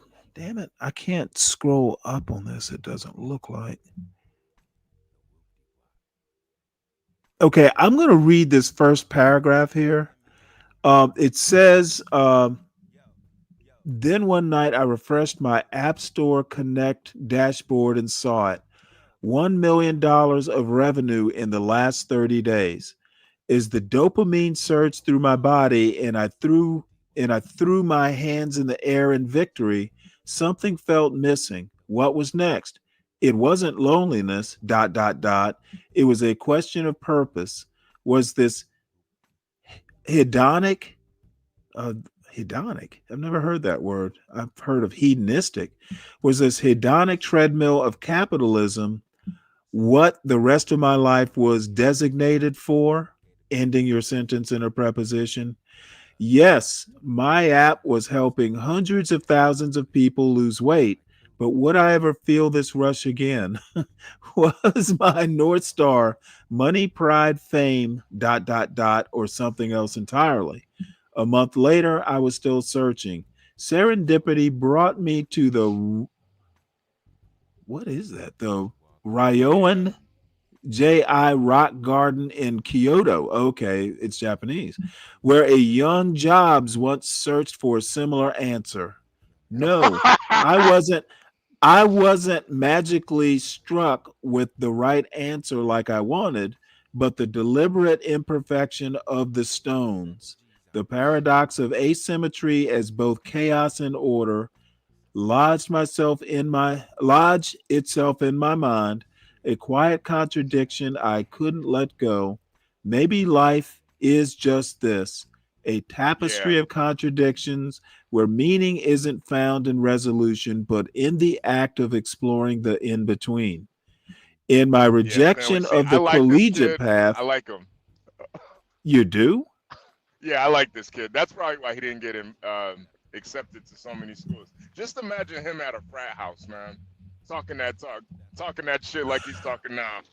Yeah, Well, the thing is that, one sentence so far he's ended in a preposition and a question mark. It's not the best written essay I've ever seen.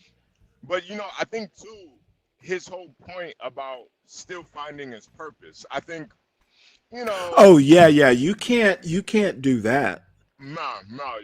I mean, listen, you can lie and just say, I want to be this and that, but you got to at least give him something other than I'm still searching. Yeah, the thing is that, literally when you write these essays, you have to tell them why you want to go there and why you think this college is a fit for you. Right. You can't be telling a college. You can't be telling a college that, hey, the only thing that's thrilled me lately is my $1 million, and now I'm looking for another purpose. Right. I need another what he's hit. saying is I need another hit. Exactly. I like this kid. But this is not. I like him too. I like him, and that's exactly why he's not. That's exactly why those colleges don't want him, because we like him. I am reviled. I think he's going to make the perfect businessman. I'm thinking he's the next Elon. He's going to be the next Elon Musk. Just kind of awkward socially, but really good at making money. Yeah. Speaking of the Apple Store, they offer free coding classes, and it is for children, but they do encourage adults to come out because they teach you how to build apps from start to scratch for free. So you just got to go to the Apple website and see when your local Apple store is offering those classes, and you can take them. Are you taking the class? I'm considering it. I missed the last one, but I think I'm going to catch the next one. Yeah. Yeah, they need to do something in Apple News, apparently, if you buy your iPhone with a trade-in from the Apple Store, it's actually a couple $100 cheaper than getting it from your phone carrier. Oh yeah, that's how I got the phone I'm using now. They took like $400 off. I was like, great. Well, it was funny because I didn't even ask questions. Apparently, my son needed a new iPhone. He said it was getting slow. So he basically there's a carrier store right near him. So he said, hey, I'm going to go ahead and do it. And I'm like, look, No. First thing you're gonna do is where you need to buy the phone outright. I'm not paying like $20 a month. Basically, you know how they do the Financing the phones. phone. Yeah. I'm not doing that. However, the other thing you're gonna do is you're gonna shop around. Is it cheaper to get it from the Apple store? And I already knew the answer, quite frankly. But you know what? You don't just fucking go to that was a lesson, dude. And I'm, sure. usually you have time, the phone is still working, it's not an emergency. How about doing some shopping so you can save a couple $100? And something that Apple Tech taught me, he said if you could wait until September, try to Right. do that because that's when they turn over their tech and discontinue phones. And he said that's when you get the Right. best rates on new and old phones when you try to turn in your device or if you want to buy an older model.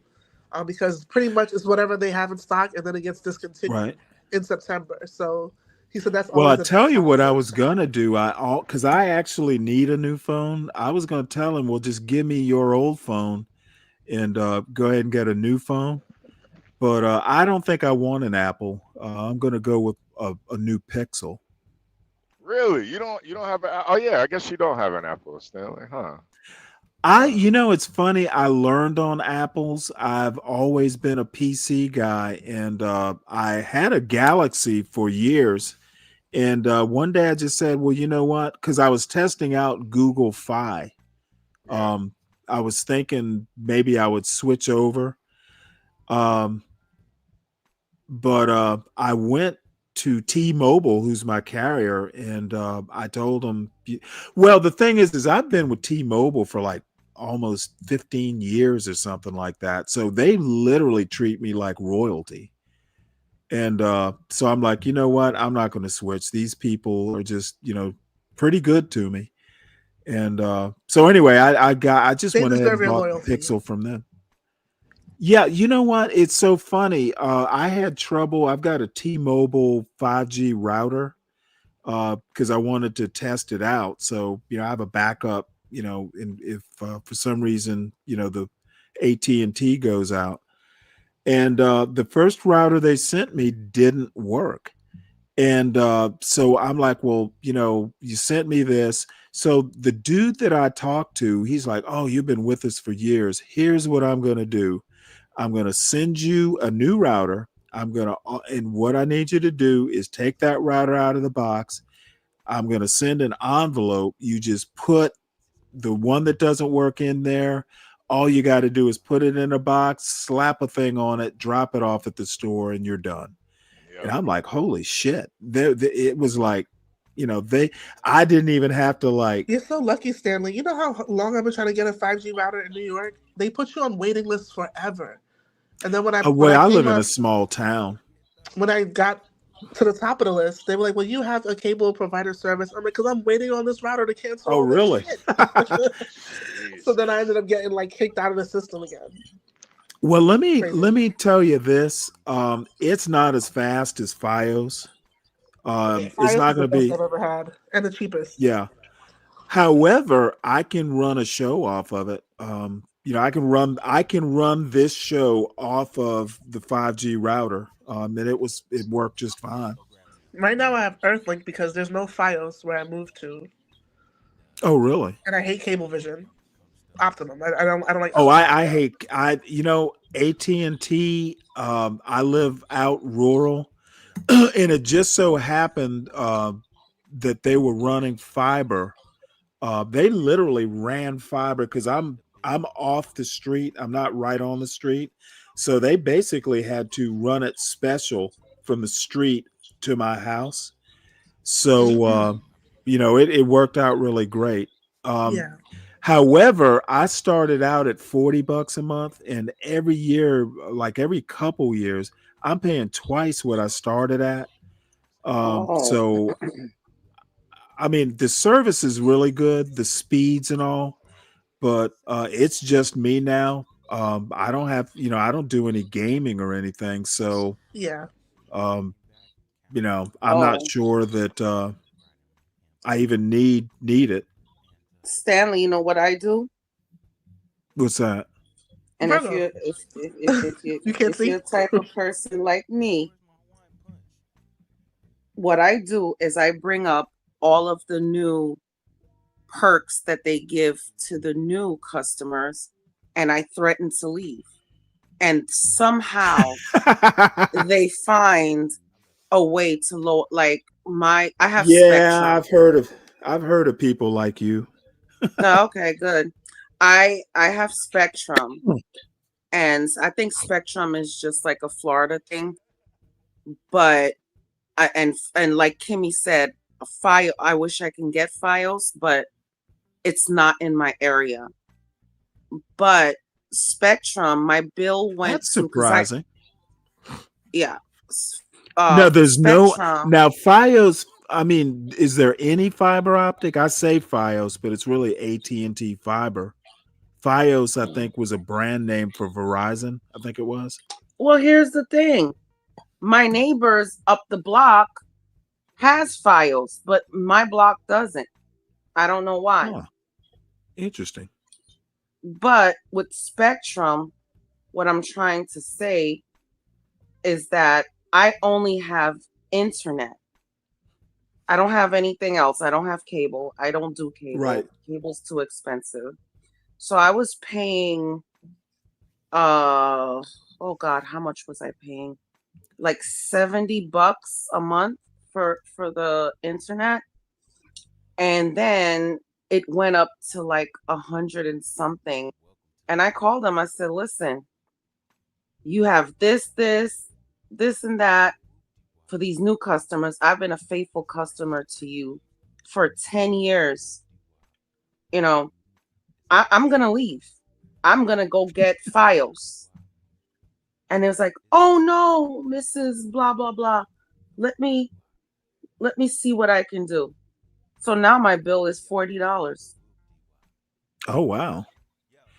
Well, you know what? I now the thing is I don't know if you said you only had cable. I might have to try that. No.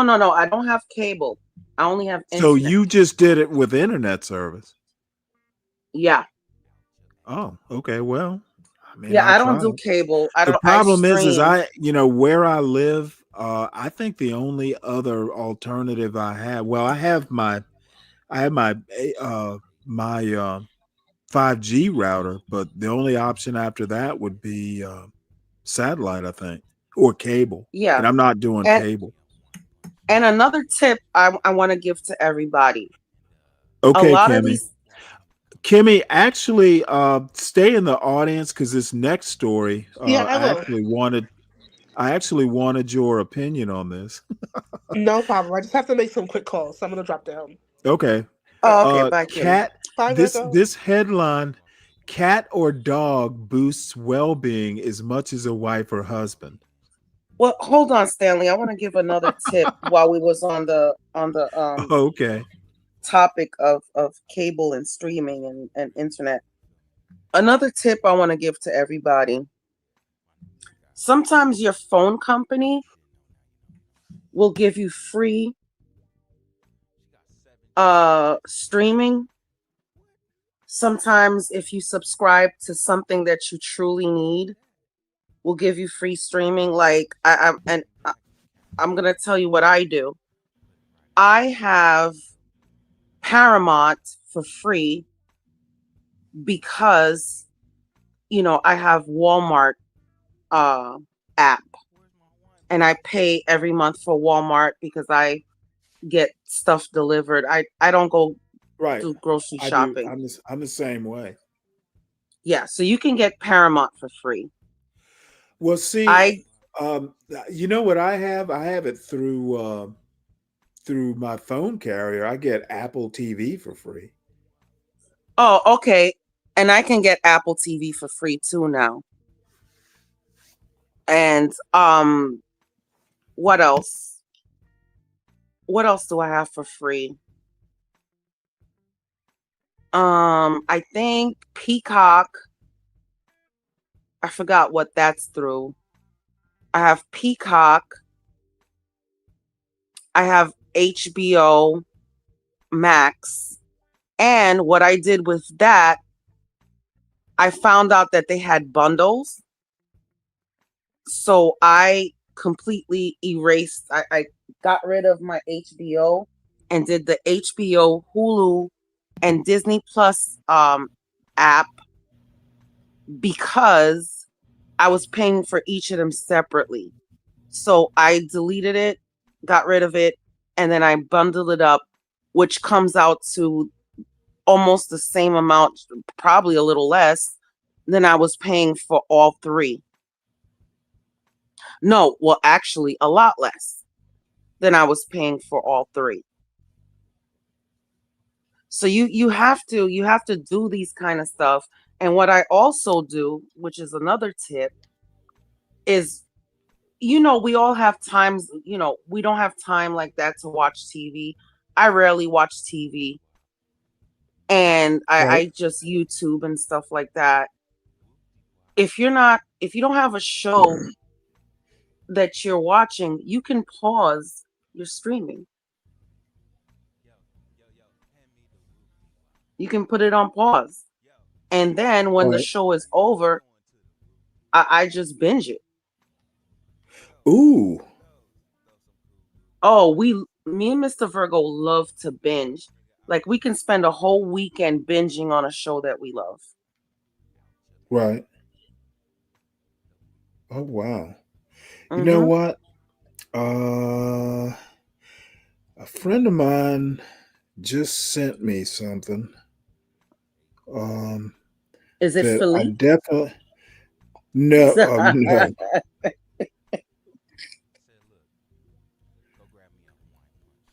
Oh, it's a tweet that he put in Discord, and I'm not exactly sure. I need to figure out how I'm going to get it. Oh, you know what? It's I might be able.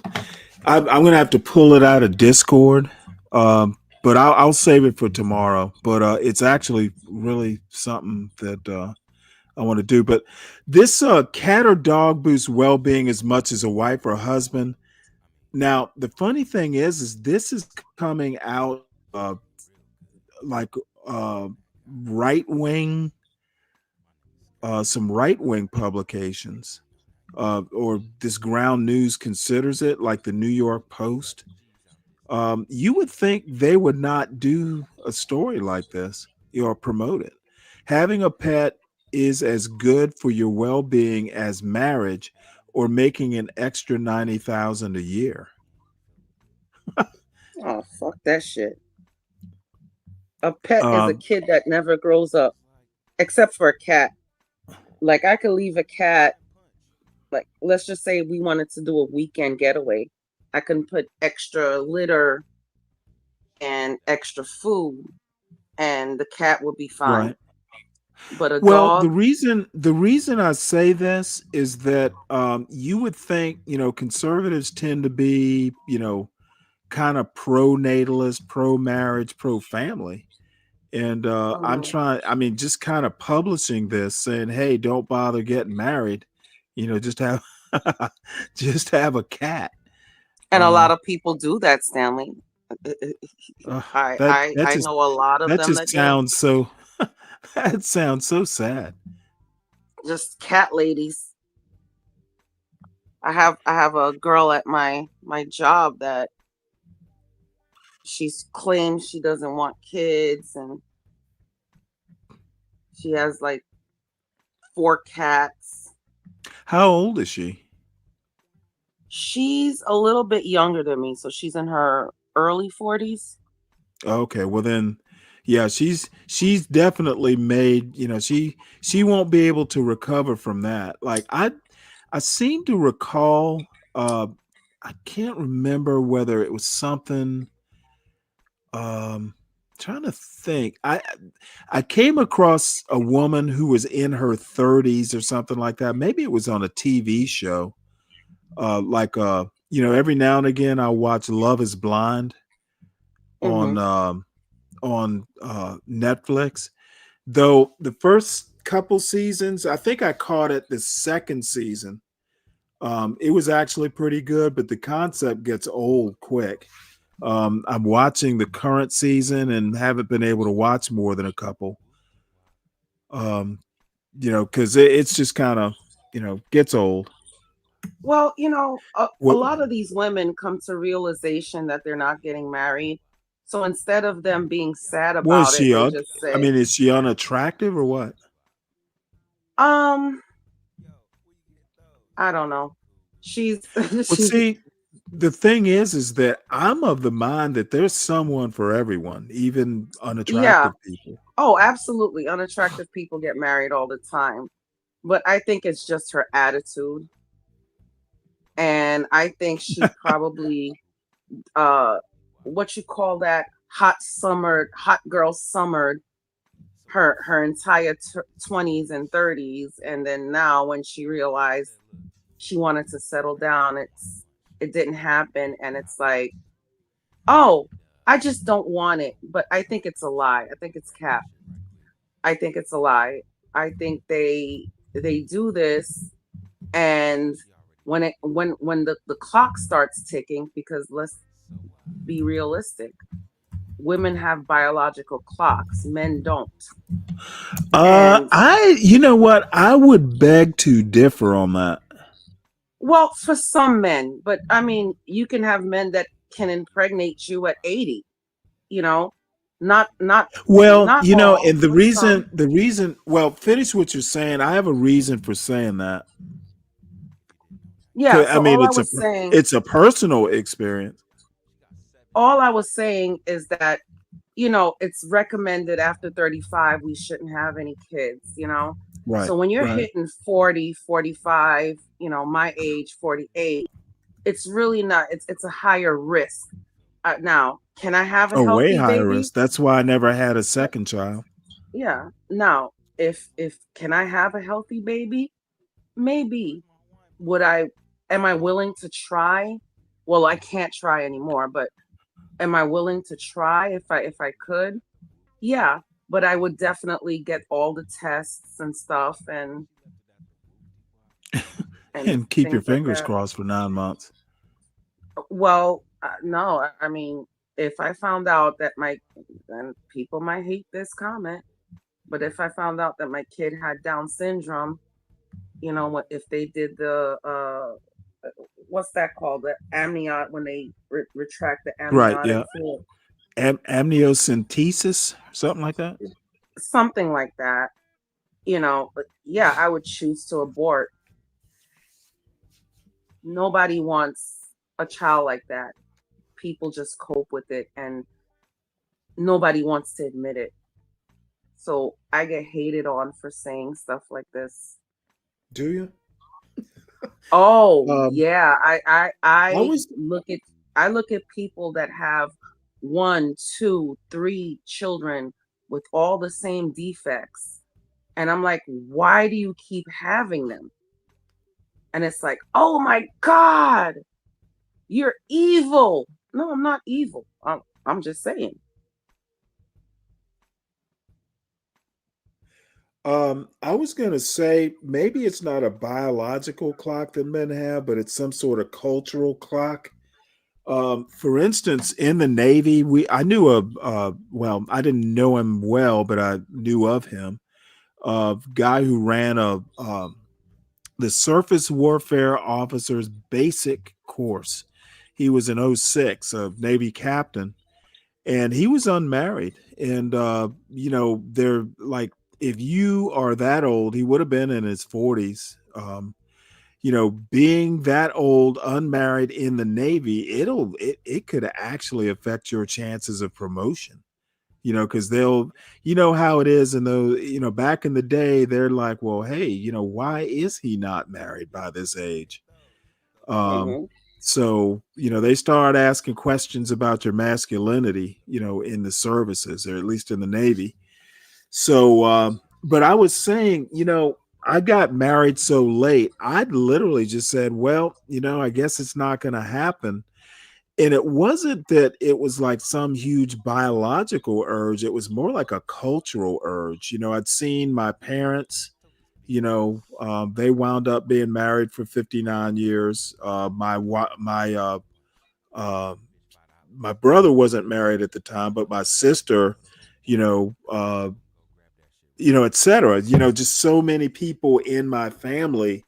Divorce is like really rare. Like there's one divorce that I know of in the 60 years that I've, known my family and grandparents and all that. I've never known a divorce except for one. And so, it was more like a cultural thing. Yeah, and you wanted to wait for the right one. Well, I mean, that was always a given. I don't know how many times my sister has told me over the years that, you're just too you're too demanding. Yeah, I don't So, want to. I yeah, don't want to I get guess I married. was. I don't want to get Oh, married yeah, yeah, just to yeah. be married. Yeah, I'm a I want to difficult wait for the right person. one. Don't inflict yourself on people who aren't ready or don't know what they're getting into. Oh Lord, This, it'll be Stanley versus the wife. oh, yeah, you could have called it that. This struck me. This was in my algorithm, and it's talking about Miami. It's basically saying we're still segregated and Miami is racist. Clubs, certain restaurants. Black Americans Lord. exposed. But mostly it was just to have a look at her. On certain spaces. And depending on the community you're in, you'll find them there. For example, if you go to a Victory Lounge, you're looking for, Oh, you know what? Black That people. does sound interesting. You want to eat. You want to Yeah, have I'll a have a lounge look at it today. experience. If you go to I'll have some Jamaican time. parties, you're going to find Jamaican people. It's not a city where Black people are everywhere. If you're trying to go out and you're trying to find other people, you're going to have to look up Miami, Black, blank, if that's the type of music you're going to go to. I'm not exactly sure of the Miami party promoter drama that's going on TikTok right now, but I want to give my 2 cents in. As someone that grew up in Florida and as a dark-skinned queen, for years, I've been saying that Miami is by far the worst city for Black women in America, specifically if you're darker than a paper bag. Hi guys, welcome back to our channel. In case you're new here, my name is That is Maren not and I'm true. Maureen. Right. So guys, we came across a video on TikTok of a Black American creator who was talking about her experience living in Miami, and this is because a lot of people had asked her about her experience here. So in this episode, we've put together a video of Black people who live in Miami, and they're talking to their fellow Black Americans about what to look out for when they either visit or move to Miami. Right. So in this video, both Black Americans and biracials who are Black Americans are going to be telling us their experiences. And as we understand, in Miami is predominantly Hispanic community, and most of them here point out the fact that there is segregation in Miami for the most part. But why do they come to this conclusion? Let's watch this video and then you come back and talk. I want to make a comment here. These two, and then I have a friend of mine, that one interview I did on Reconstruction, the guy who interviewed me lives in Lagos. I don't know what it is about the, Africans who have never been to America, but like to comment on stuff that's going in America. I've never been able to understand that. Like, why do you even feel comfortable doing these sort of cultural critiques on a culture you know nothing about? Yeah, exactly. And let me tell you one thing about Miami. If you're clubbing in Miami, and the last time I've been clubbing in Miami was probably in my early 30s. I went for spring break. And one thing about Miami clubs is they're gonna pick all the pretty women to come in. And they are like that. So I can admit they are like that. Like if you're not dressed to the T, if you're not If you're pretty enough, darker, would you agree with the darker than a paper bag part? No, because there's lots of beautiful women that are dark. Okay, no. I'm not asking about your personal preference. No, no, no. Talking about What I'm saying is, I've seen girls that are darker come into the clubs, and even if you're light skinned, if you're not dressed up and you're not pretty enough, they're not gonna let you in. They're gonna make you wait. That's how yeah, Miami but is. see, the problem is I hear you and Kimmy protesting. Well, you're not ugly.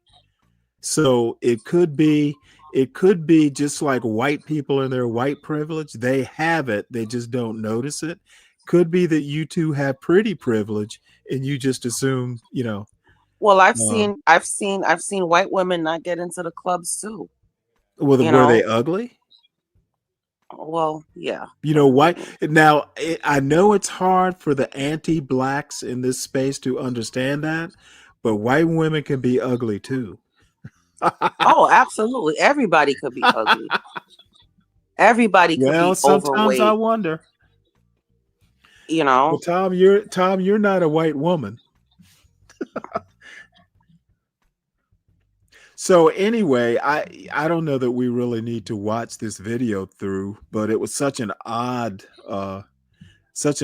title. I wish Mitt were around. He's down there. I would love to get his opinion on this. Let's skip to the end and let's see. Is there any? Let's see. Here's a girl. Let's see which. Oh, this girl is gorgeous. I like her. So let's see what she has to say. York, and I just got back from Miami like a week ago. And I was just sitting back and reflecting on the cultural differences between New York and Miami.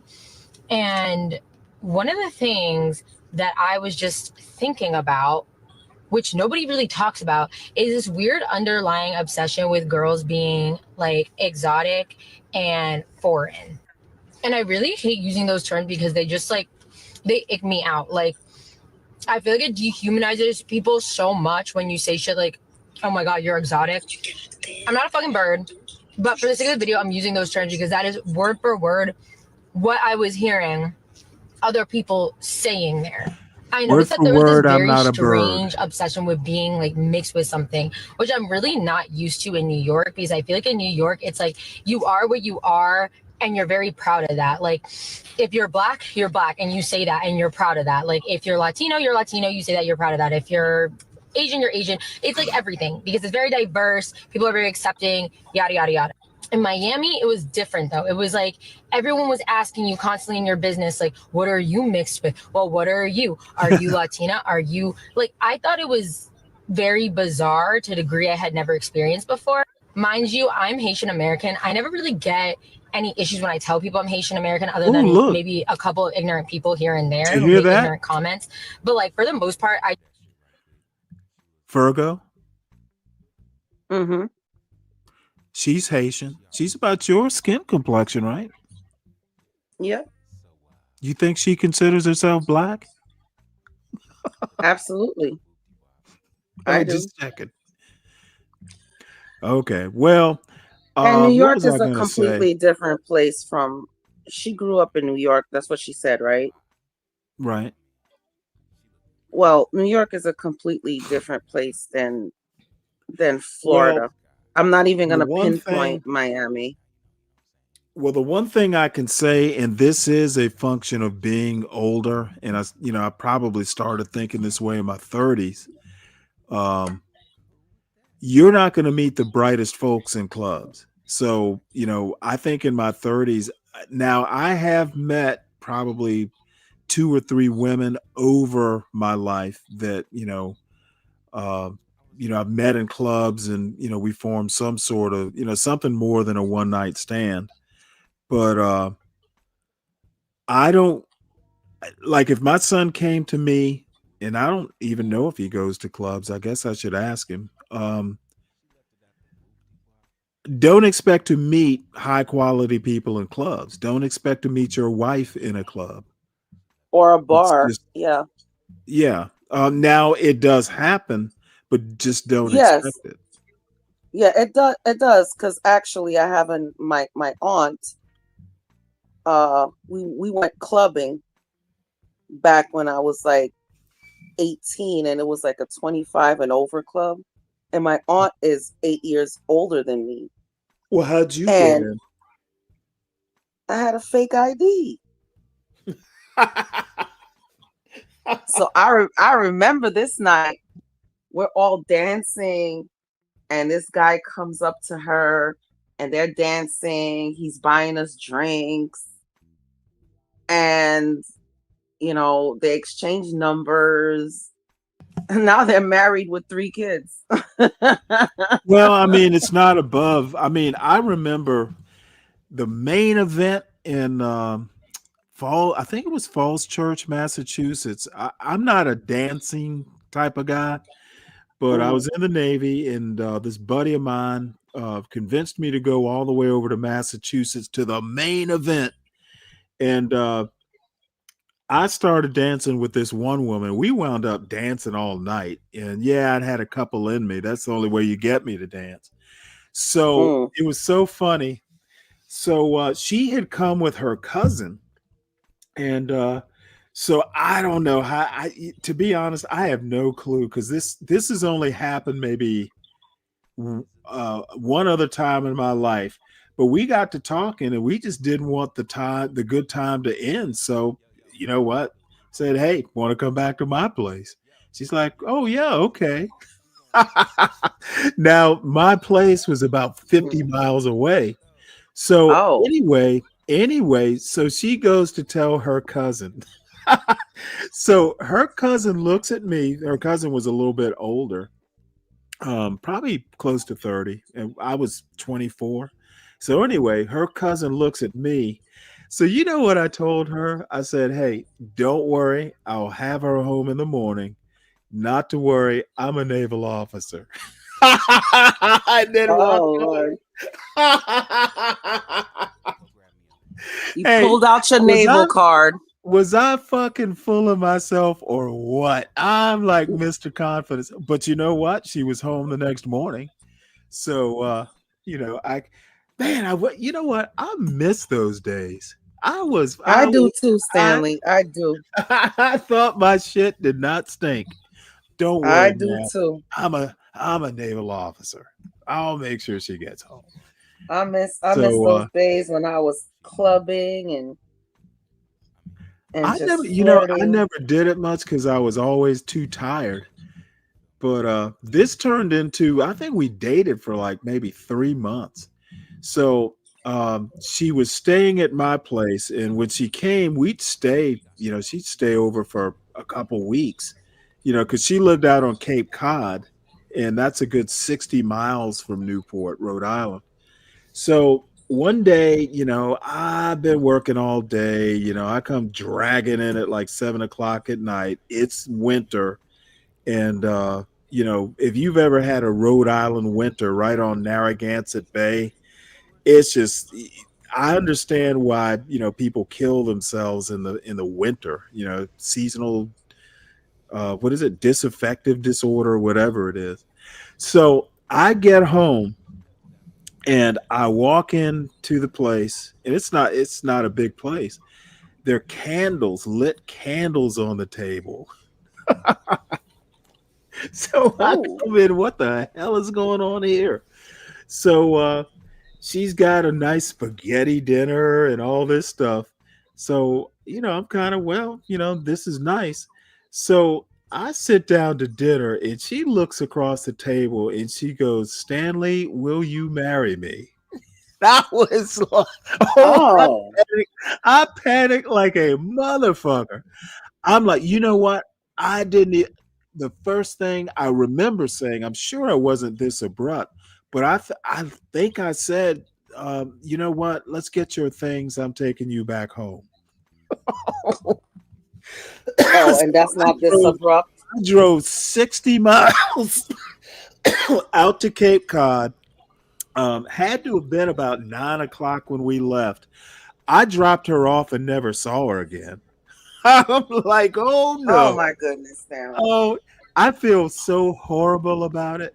But you know what? No, don't feel bad. I mean, that's she shocked the shit out of me. I'm like, I don't care if you've been together 5 years. I don't believe in a woman asking a man Well, it wasn't so to much that marry them. you asked me. It was like I didn't think we were that serious. I'm like, holy shit! If this is getting that serious, I need to pull the ripcord now. So, hey, Tom, Hey. I hate Hey, sharing Tom. these Hey. horrible stories of myself, but I panicked. Hey, I just got somebody asked me to marry him just last night. So Are you serious? Well, that's kind of different. Was it Rudely? it was. It was. She looks great. She looks great. So I know it. I know. Did you do the Rudely shows? Yeah, he did. Yeah. Oh, okay. I'm sorry I missed it. I had some things I had to Yeah, do that's funny. yesterday. Yeti. But I will You know what? watch it. Yeti. It sent chills up my spine. I'm like, holy shit. What have I created here? I was gonna say, Tom, when she proposed, I was kind of laying back on a pillow when she proposed. I sat up and I'm going, well, what's he gonna say? Well, Is he gonna turn her down? Didn't take me long to respond, did it? No. Oh, deal. I'm ready. Let's go. But it was a lot of fun, and she was really great. Hopefully, I didn't look like an idiot. No, I'm like, you know what? I think we talked before, like the night before the interview. I'm like, you were very well prepared. I'm like, I'm just shocked you don't do more. Yeah, you're an excellent interviewer. Well, I mean, you were so well researched. You were reminding her of stuff. Yeah. Well, Oh, Like, I'm my so God. sorry I missed that. I'm sorry I Well, missed you that. can go back and watch the replay. Yeah. Yeah, absolutely, absolutely. I need everybody's been saying I used to do nothing but interviews, so I should probably get back to that. I'm just lazy, but I just like the concept, Stanley, of never fear. I'm a naval officer. That was so. I was also kind of drunk, so I would probably never say that otherwise. They had seen Officer and a Gentleman and not really researched the history of onshore behavior of Navy personnel when it concerns women.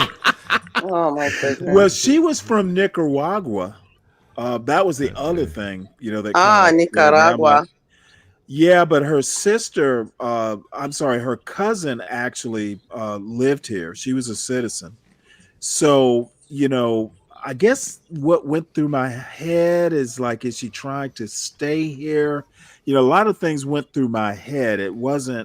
And it's not that I would have had a problem with it. It kind of shocked me because I didn't realize we were that serious. She was way more serious than I was. So, I kind of panicked. I think I probably did the right thing in the end, though. I mean, the last thing I'm going to do is egg her on. That's really unfair. Yeah, that is cruel. Like the title of the show says, is your net worth more than her humanity? That's based on a comment I heard yesterday on Morning Roast. Mm-hmm. I think it was yesterday. Tom, I'm looking for that show. Yeti Life wants the link to. It's last night's YouTube. Here, I'll put it in the side chat. You can just copy and paste it real quick if you want. Tom. Yes. Yeah, I got it. Okay. And Tom. Because he's in my chat. Let's see.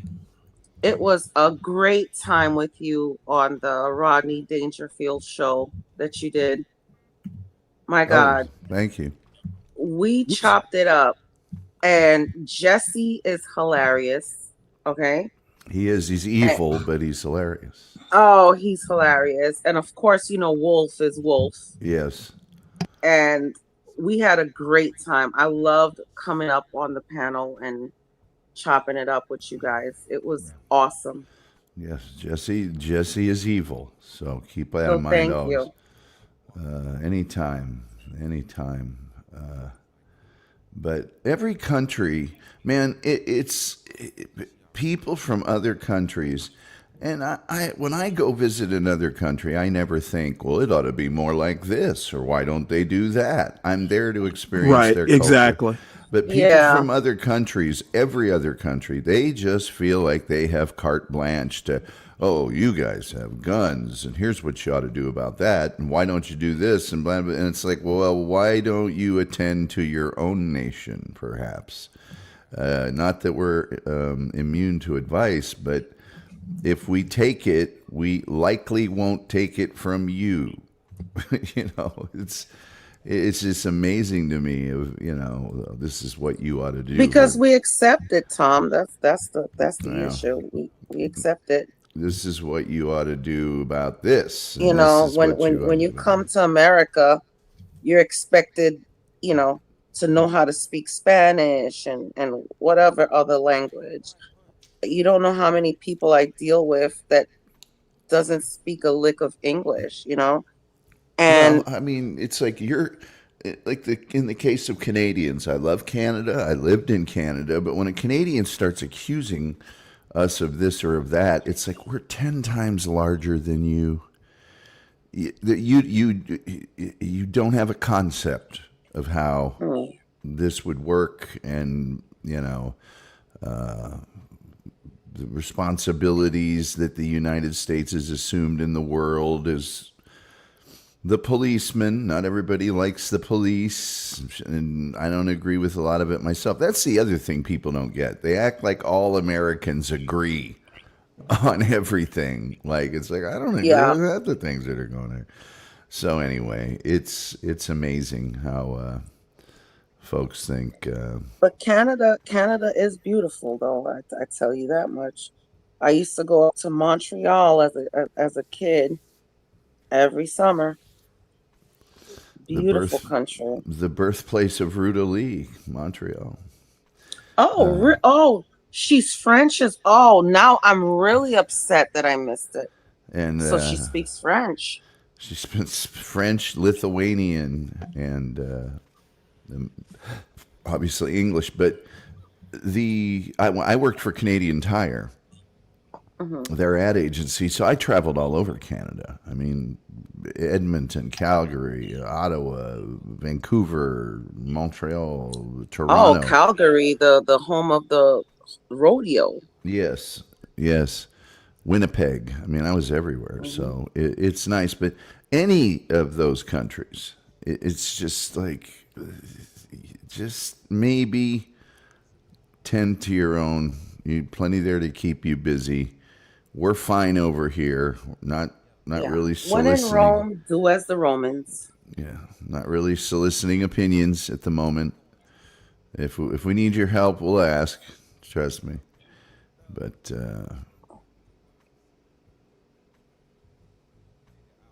is this Canada, Stanley? It's apparently just a kind of a collage. It just kind of wandered in. Oh, okay. It says the most beautiful Earth video you'll ever see in 4K. It's obviously not in 4K, but it's just kind of like different shots around the world. So that looks I kind of like Hawaii or these. something. I like these. It's just general conversation goes along. Just these walking tour type videos. Yeah, it's very very IMAX. Yeah, it is. I do have to really quickly say, and then I'll quit gushing and fawning, but I can count on one hand, and I've interviewed thousands of people. I've interviewed presidential candidates, senators, actors and musicians of note, best-selling authors, on down the line, athletes, and I can count on one hand the number of people that I just was sort of I don't want to say starstruck, but just really thrilled to be able to speak with. And Ruta Lee is definitely on that list. I'm a freak for old television. And she was, just in my opinion, the greatest actress of episodic television, and always admired her work, and be able to speak with her. And man, is she sharp as a tack. And there was no fog there. Yeah, and just looks spectacular for 90 years old. Yeah. So yeah, it was a big fun show. Believe it or not, the show on Lint, not as much fun. Well, hopefully this one will get you more mail. But we talked about. Sorry, go ahead, Stanley. Sorry. Well, the one thing that I noticed, and I don't know whether it was specifically because of Ruta Lee, but people were, they were sending in their small dollar donations. So, well, I think they were doing that to get their comments on the screen, because I wasn't. You know what?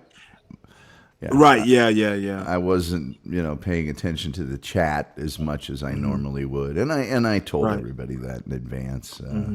That's the thing about when you do an interview, you can only stop down once in a while, and we did have a lot of nice comments that were flattering for her. So that was great.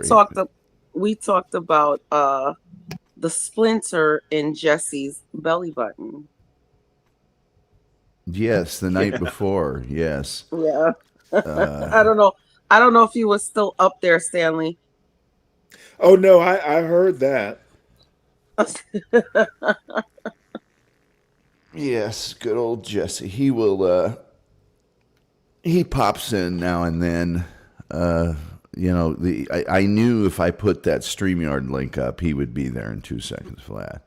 Now he doesn't always watch, because his own show starts at 6 o'clock and it runs very long sometimes, but yeah, that was fun. I always enjoy talking to Jesse. He's very contentious and just, he's got all these, man, he's just a trip. He's super talented. Yeah. And he is a character. Yeah, he's very yes, talented. he is. He is a lot of fun, I tell you that much. Yeah, you don't want to get in the crosshairs of him or his minions. That's for sure. Well, he seemed to like me, so. Just tread carefully is all I'm gonna say. Everything might trust me. I can handle it. Everything might be fine, but just tread carefully. Well. Yeah, they will put you to the test, but well, what is Pod Awful exactly? Well, Pod Awful is his program. It's it's the motto used to be bully the internet. He has a lot of picadillos with various well-known internet personalities,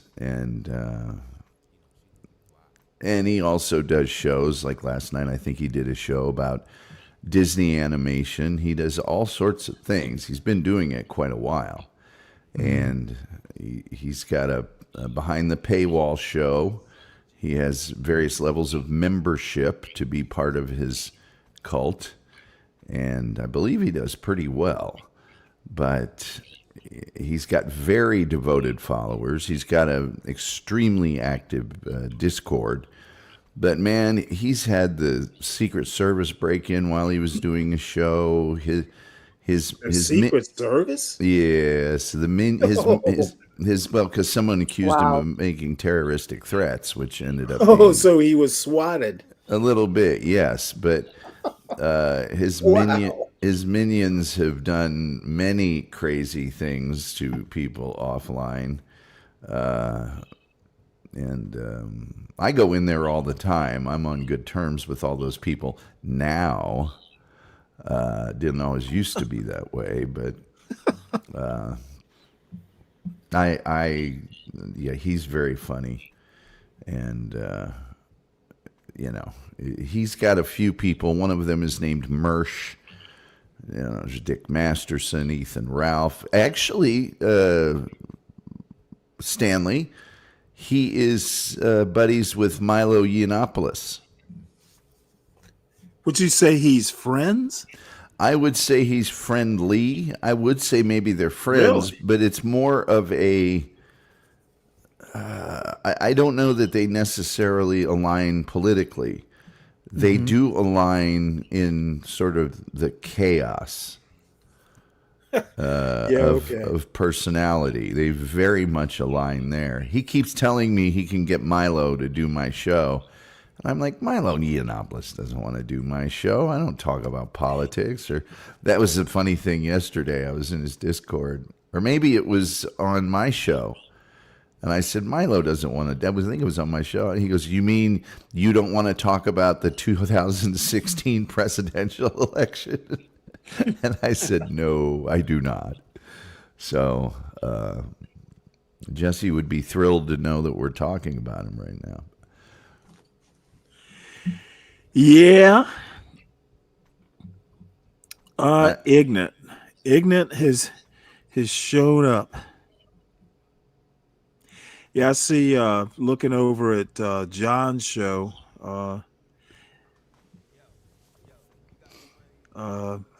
Yes, that was interesting title.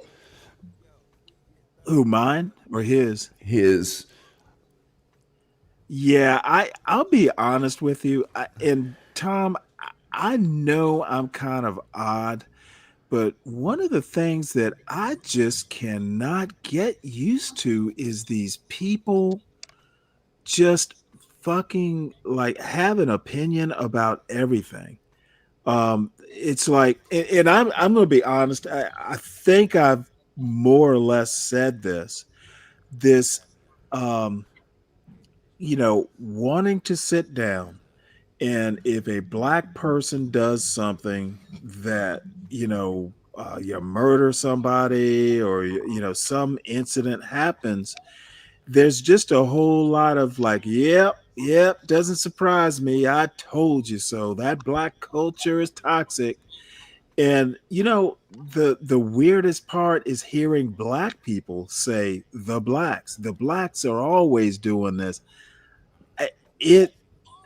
Dude, I am 60 years old and I have never heard black people be so anti-black in my life. And I'm trying to wrap my head around the psychology of this. Well, the thing, do y'all think you're different? Or, John, for instance, literally sitting there drinking and smoking, talking about black people. And I'm thinking, well, do you realize you are what you're describing?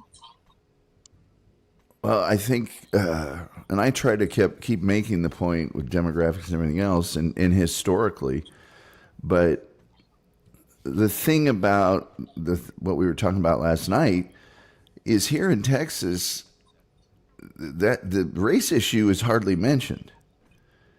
It's really, people are concentrating on the affluence of the community. I mean, it's as if they were the same race. It's like, this doesn't happen here. What would make a kid from one school do this to another school? Blah blah blah. The mix of demographics here in Dallas, and folks forget, Texas has always been, I mean, there's a huge indigenous Hispanic population. There was an Indian, Native American population early on. It's always been a mix.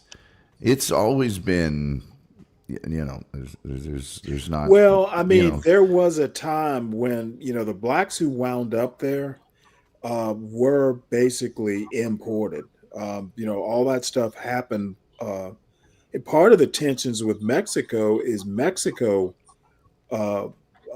was not, before Texas went independent, Mexico had huge problems with slavery.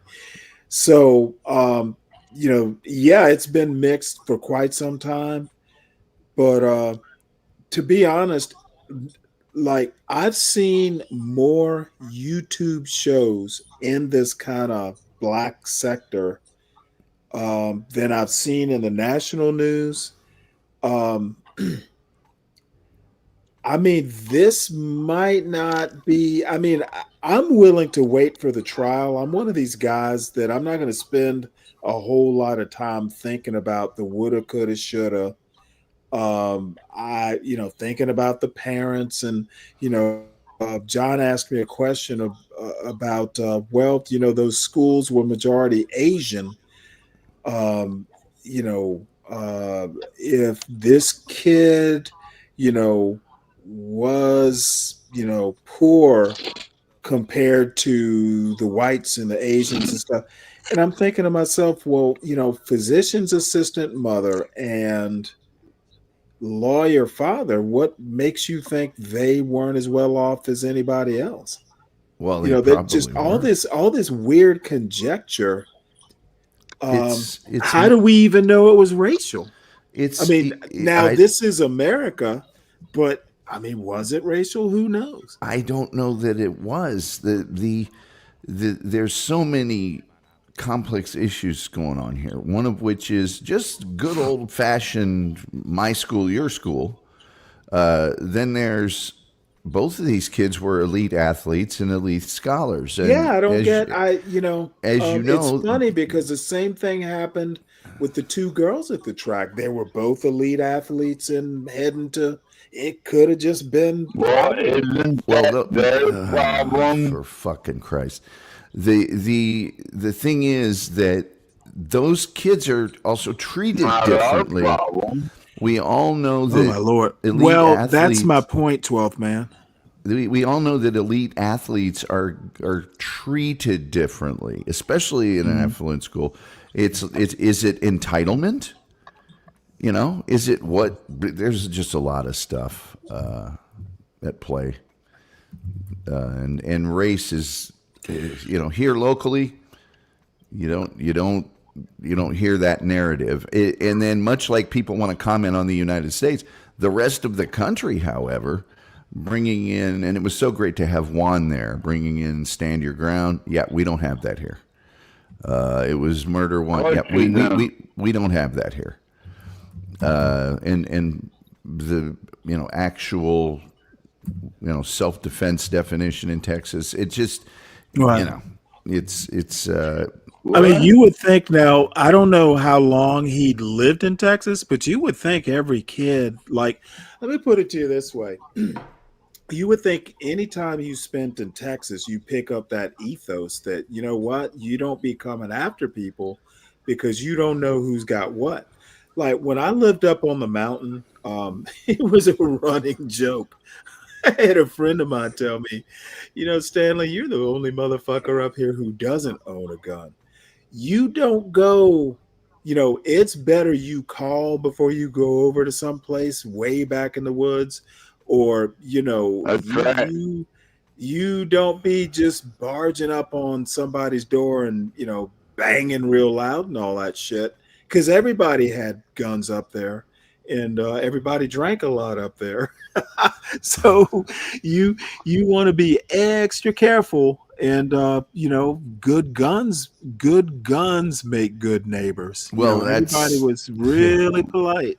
That's the saying. We have an armed society is a. Say that, Stanley. Yeah. So I get so sick of the guy that's just polluted, just over talking nonstop. It just gets old. We have a saying: an armed society. An armed society is a polite. Okay, hold on. Let me turn my microphone up to 150%, like yours. Here we go. Is that better? It's yeah, you don't because you can't hear because glug glug glug. An armed society it's always too loud. Every single time you come on, it is always at least 40% over average. Maybe you should turn your no, I'm able to hear the rest of the people quite easily, and they're at proper volume. The saying is an armed society is a polite society. There, 5 minutes after we were talking about it, because somebody barges in and just says anything off the top of their head. Well, I was actually thinking. I was actually thinking that, if maybe he was fairly new and hadn't like absorbed that Texas ethos. But I also think, being from Louisiana, you kind of in the South is kind of special. We have always, even back in, the slave days, slaves were allowed to go hunting. We are an Oh armed yeah. society in the South, and who knows who's going to be packing? It's not. So anyway, what I'm saying is that I don't know. It's just weird that he had been suspended so many times for carrying a knife. Something is off here. There's something that, to me, just from what I've heard, does not add up about this kid himself. Okay, he's got a high GPA, he's an athlete, but he's been suspended for carrying a knife. Something's just not adding up. Why do you bring a it'll knife? all come out. It'll all come out in the trial. That's why I'm not willing to, do a whole show about this. CT did a show last night. Sean Bracey, who you may or may not be familiar with, Tom. These shows that are kind of in that that black culture philosophy, but kind of conservative. In these spaces, there have been several shows that I'm aware of, and I just don't figure out what the fascination is. As soon as something racial happens, they're all over it and covering it 10 ways from Sunday. And it just, to me, it just seems weird. But I'm not saying it's weird to talk about it at all, but like last night, Portia did about as deep a dive as I've seen, and first thing this morning, John's doing a show about it. They're going to get their mileage out of it, apparently, and I just don't see the fascination. But I'm quite surprised that CT is even taking this young guy's side, because that's really not him. But well, I'm trying to figure out why there's a side to take at all. That's true. I mean, it is a sad thing somebody died. So let's not forget that. Well, it's a sad thing, I'm just willing to see the trial. Let's see, because we don't know the evidence. The police report, trying to take a police report and then make judgments from it. I mean, yeah, it's better than nothing, but nothing's going to happen till the trial, whenever that might happen. And I just don't see how you can build a whole show over something like that. Whole lot of speculating, whole lot of, this kid, obviously he wasn't as rich as. How do we know that? We don't know any of this. We don't know the history of these two kids. And now I know it's content. I know, and I'm barely kidding when I call these folks anti-black. I find it actually off-putting.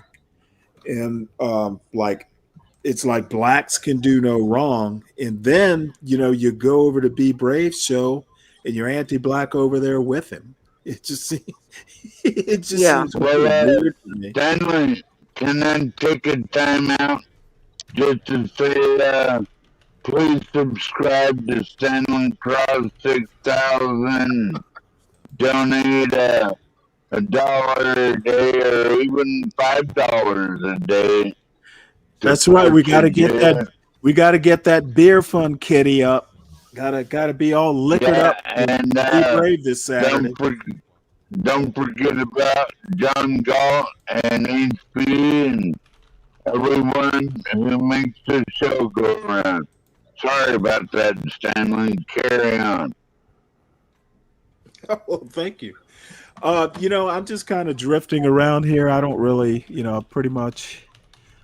Did I have that Miami thing? Is I'm the only. getting another beer. You go ahead. All righty. This is. I'm just saying. I guess my focus is just more on I'm more interested in domestic policy. Race is part of the culture critique and all that stuff, but even I, get tired of talking about it. And, this particular article, we're still segregated in Miami is racist. Black Americans expose their experience, I guess, in Miami. But it's done by two Kenyan girls. I think they're Kenyan. So, Kenyan. hence, Where in the fuck are they from? hence my Kenya? hence my point about the Africans. I've always wondered why Africans. I can understand why they might be amazed about America, but why they feel comfortable. Like my buddy talking American politics, and over the year, when I met him, he was just he was a Trump, like crazy Trump MAGA guy. Never been to America. I had to basically, break down a lot of his arguments. I'm like, yeah, the outside looking in, but you don't know enough about the culture nor the history. A lot of these opinions that you're making, you're getting from media without actually knowing the history or the culture. And lo and behold, over the 3 or 4 years I've known him, he has slowly drifted to the left. He can't stand Trump. Well, sorry, but ahead. I'm just surprised, that he didn't have MAGA just, tattooed to his chest when I first met him. I think the reason, I don't want to speak for Portia, but I think the reason she did the show was because there is so much misinformation. The witness statements were, I think, particularly powerful. I know there's not going to be an end to it until the trial. However, there is the issue of bond and what's going on there. But it was the thing I thought was the X factor in the whole thing was having Juan there, who does know the law in Texas and does know, what's likely to happen here, because there's a lot of things that are different here than they are in the rest of the country. So 24-hour a day coverage, I don't think 24-hour a day coverage is necessary, but it has exploded. Odd is that the witness statements were available. The police report, you can FOIA that, I guess, but that the witness statements were that available just almost seems like, hey, I don't, the witnesses are providing evidence. Why would you want that out in the public sphere? I would want to keep that under wraps, between the lawyers, before it leaks out into the public. But there's a number of reasons they would do that, and I don't know necessarily. I think the bond application she may have filed, but I think when you have a royal flush, I don't think you're hesitant to put the witness statements out. Also, when there's misinformation from one side or another, the witness statements can often quell that. And I think one of the sides may have been manufacturing a lot of information. So I think that the response was, well, here's what the people that were there actually, testified, swore to the police. So, but anyway, like I said, I don't think it requires 24-hour day coverage, and it's one of those sad stories that's just going to play itself out. And and the other thing, this community is really into true crime and body cam videos, and I'm not. I just, I really don't like seeing people at their lowest. Other than I run across it or something, I might watch a few minutes of it. But it is painful, to see people, captured at their lowest, up for review and just general comment. And true crime historically in not just the United States, but many other places has always been hugely popular. I don't, like Cops, for instance. I don't think I've ever even watched an episode of Cops. Is it still on? I don't know, but back in the day, when everybody knew that theme song. Yeah. I've never. Bad boys, what's gonna do? Oh my God! What's gonna do when they come for you? Well, you could tell us. I could tell you. Have you ever had an episode of Cops? Or have you ever been in an episode of Cops? I think I've already been on that show before. That's what I asked you. So I now understand why you would be into it. They didn't play. You've been a guest star. Yeah, I've been a guest star. That's right, Stanley.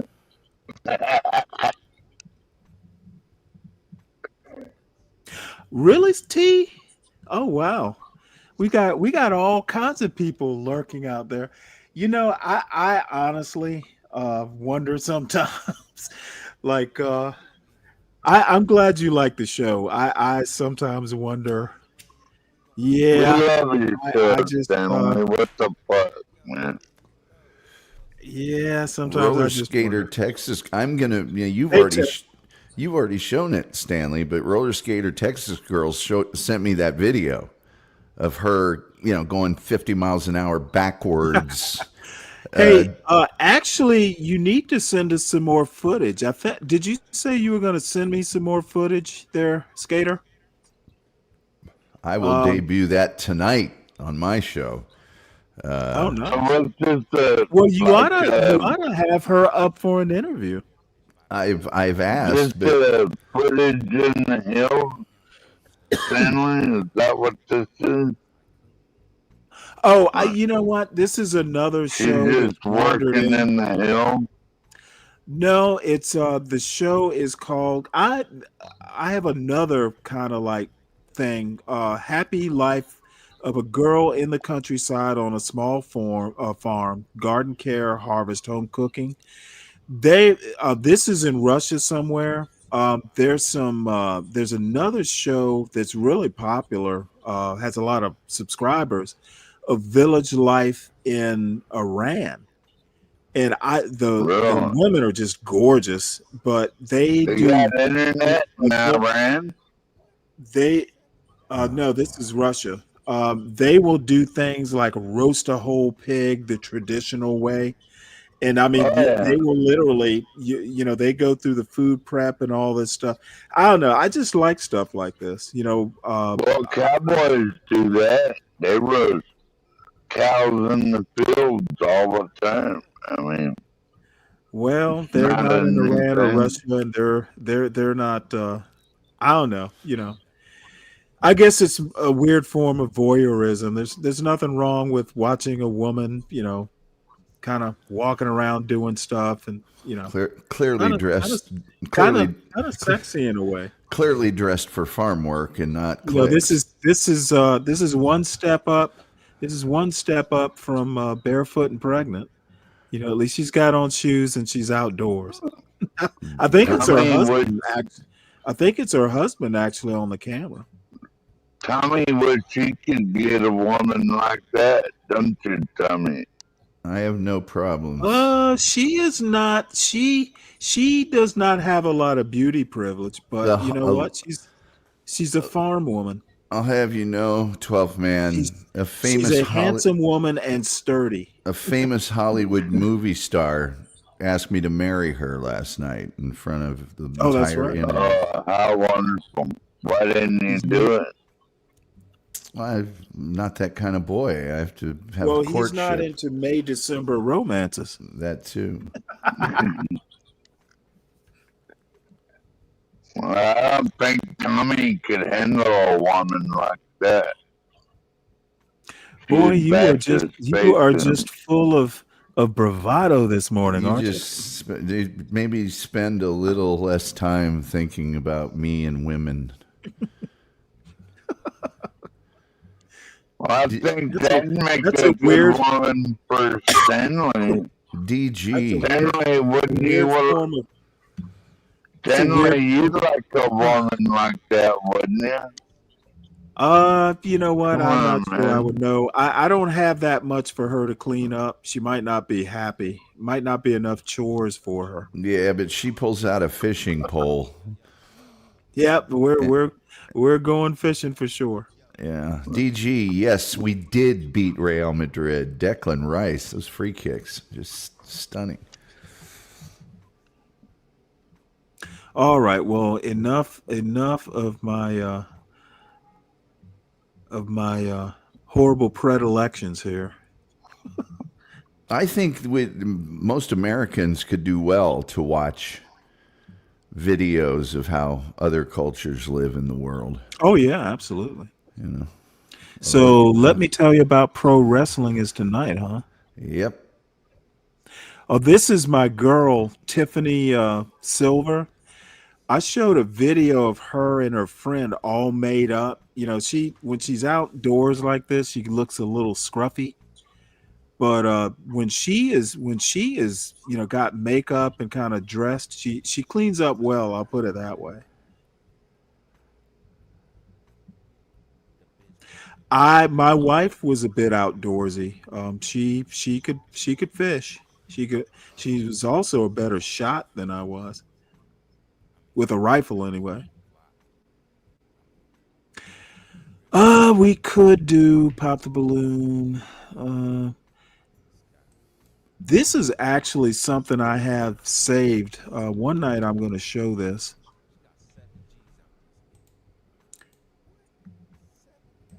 There was something somebody asked me.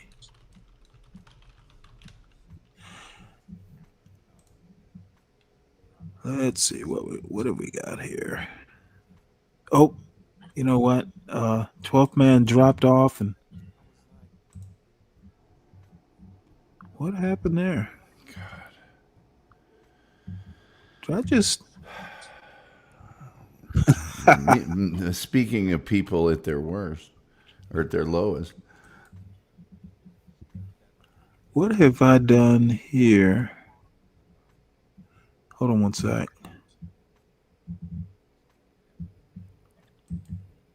Did I lose a connection? Can y'all hear? Oh yes, y'all hear me? Yes, we can all hear you. I can hear you. My screen has gone blank here. I can't figure out why. It couldn't possibly be a StreamYard error. They're always. Oh wow. They're always here. helping. Just hold on. Let me drop out and come back in. Something is awry here. Be right back. Alrighty. I guess it's just me and you, Tom. Well, yeah. Yes, ma'am. Oh, by the way, everybody vote. I'm not going to. You can say your name. I'm not going to dox you that way, but Virgo is up for the Best Chef or Best New Chef award. Oh yeah, tell us, where are you on that? Can you hear me now? You have to vote. Oh, we can do nothing but hear you. You have to vote for it so I can actually get into the competition. Oh, well, you need to give us that we have to vote. Mm-hmm. Yes. Oh, why aren't you giving us this information? When does the voting start? It started already. I gave it to Portia. Hold on. Okay, well, give it to me. We'll drop. If you can give it to me now, I'll drop it right now. Okay. Like it's hot. Drop it like it's hot. How many days has the voting been up? Or it's going on until next week, I believe. Okay, Virgo. I didn't think it was like that. This is the first time I did something like this. Well, So I we didn't. supported Sam Fisher. Surely we can support you. If you could support a dog, you better support Virgo. That's my point. We believe me, we will support you. Oh man. Yeah, this is the first time I ever done something like this. So it's like, So what have you been doing as far as this is what we if I'd known that, damn. Hold on one I sec. Let thought I me thought I had to like send in pics and stuff, but when they contacted me back, it was, oh, vote to get into the finals. And I'm like, why don't you want to see any pictures of my food or something like that? But I guess that's the next step if you get voted in. But it's the first time I've ever done something like that, and if I don't get in, it's fine. I will continue to do that. I will continue to apply for these. I'll vote for you, Ebony. You know it. I know it. Well, I wish I'd known because I've just kind of been piddling around here. I actually have, where did I put it? Virgo, you gotta put the link to where to vote for you in the chat. Yeah, I'm looking for why it aren't you right doing now. this? Don't put it in the back. We will promote it. I'm looking for it now. I'm on my other phone right now looking for it. Oh, by the way, guys, I quit my job. Oh, you did? Did you surprise them? Work next? Buried Where the you lead. gonna work next, Virgo? Buried the lead there. Nowhere. I'm not going to work anywhere, to be honest with you. I don't want to work anymore. Well, how did you present it to him? Did you give, obviously you didn't give him two weeks notice. No, I just said, fuck you. Literally. Oh my God. And, I went off. I was full blown Brooklyn Virgo. Oh my. Well, I guess you will not be getting recommendations. I don't need recommendations. I'm going to work for myself now. I'm getting my LLC. Oh, okay. What are you going to be doing? Taxes or something? Well, I'm gonna be doing. Hold on. I'm gonna be doing. I'm gonna start up a home health care agency.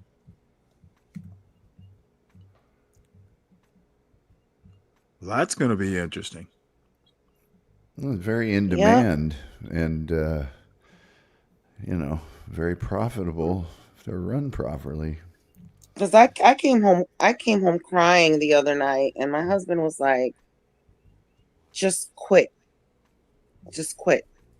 Good man. And then I said, "No, I can't. I have to contribute because everything that's going on, I have to contribute." And then the next day, same shit happened, and I was like, "You know what? Fuck you."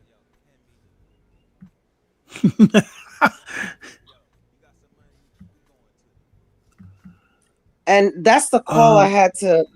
That's the call I had to take when I was on earlier. It was my boss calling me, asking me to come back.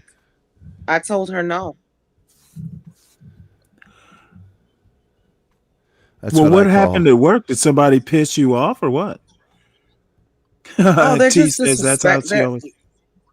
They're just disrespectful. Very disrespectful. That's what I call throwing a Hail Mary. The boss always throws a Hail Mary after you quit. You always get that call that, well, would you consider? Man, I didn't walk out of here on a whim. When I'm gone, I am gone. This was brewing. This was brewing. Trust me. Yeah. And you know what?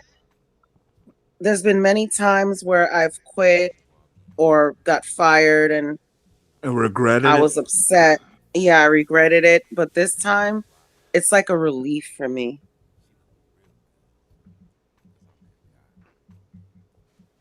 I'm typing it in right now. Gotta get that Virgo cooking show monetized. Yeah, that's why I went to plating food here.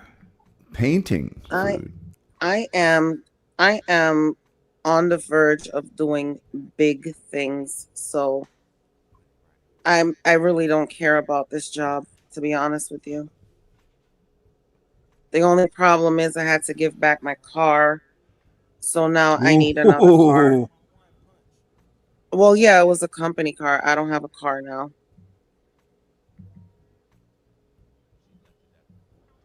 Well, you're well acquainted with the car business. You can probably You'll get figure it something out. like, yeah. Oh yeah, I know. Let me tell you, I know a lot of dealerships that I can go in there and. Here, address this. Yeti's asking, do you have a backup? She's describing it now, Yeti.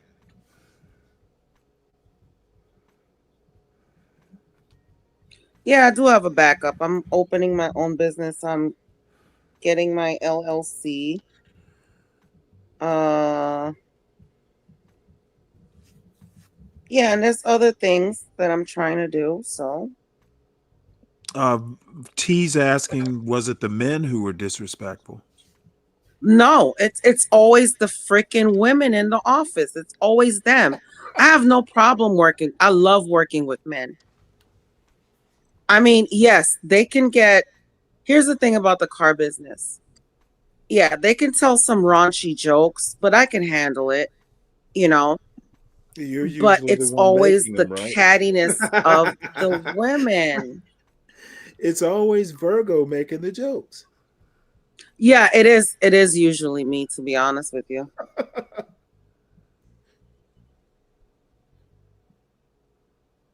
Okay, Well, so I put it in the back.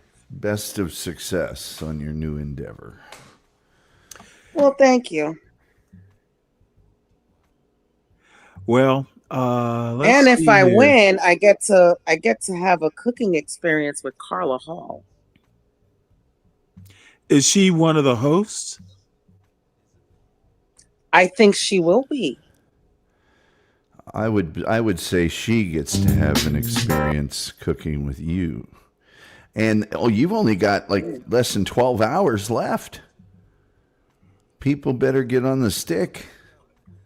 Yeah, let's Oh, I thought it was till next week. No, it says Oh my first goodness, cut Virgo. is on the 10th of April at 7 Pacific, which would be All right. Well, 8, let's 9, do 10, this. 11. Currently you're 22nd. Okay, let's let me. What do you got to make it? What do you got to be? I have no clue. Top 2, top 4. Log into Facebook. God damn it. Why do they always do this? I have no idea what my I'd have to. I guess what I'll do is I'll just do it from my phone.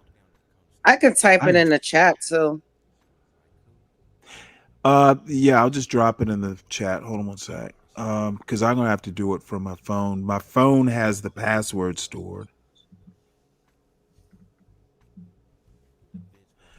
All right, folks. Everyone, Virgo needs your vote. She is what's the name of the show? Virgo's vying to be a candidate. Favorite chef. What's it called? Favorite chef. Favorite? Yeah, chef. Okay. Virgo's looking to be on a Food Network show called Favorite Chef. And she's gonna need your vote. She's at 22nd place right now. We definitely need to get that vote up. So favorite chef. You know what? Let's put Food Network vote. And thank you for all the people. For me to even make it to 22nd, thank you for all the people who voted for me. I don't know if Portia had put it in her show I think she did, but thank you so much. But you can vote once a day. You know. Okay, so let me put it in the other chat also. Folks, hit this link and let's get that vote count up. If she makes it, if she makes it to the show, it'll make great content. Oh, absolutely.